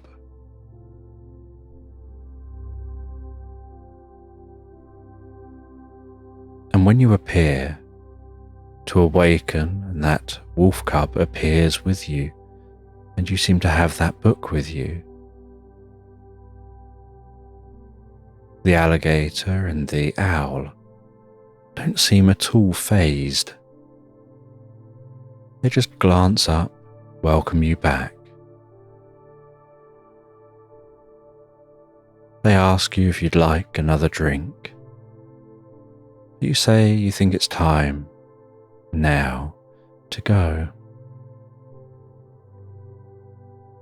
and you head off back the way you came. You find your way all the way back to yourself. You see yourself there sleeping, looking so peaceful, so calm and relaxed.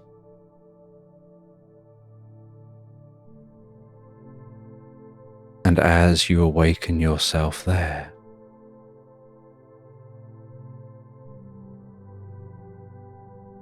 so you find yourself integrating with that you, awakening on the cloud, and then stepping off the cloud, and finding yourself at home in bed. Opening your eyes momentarily, seeing that wolf cub sitting on your bed, curled up, as a new companion to support you through the future. The book resting beside you on the bedside table.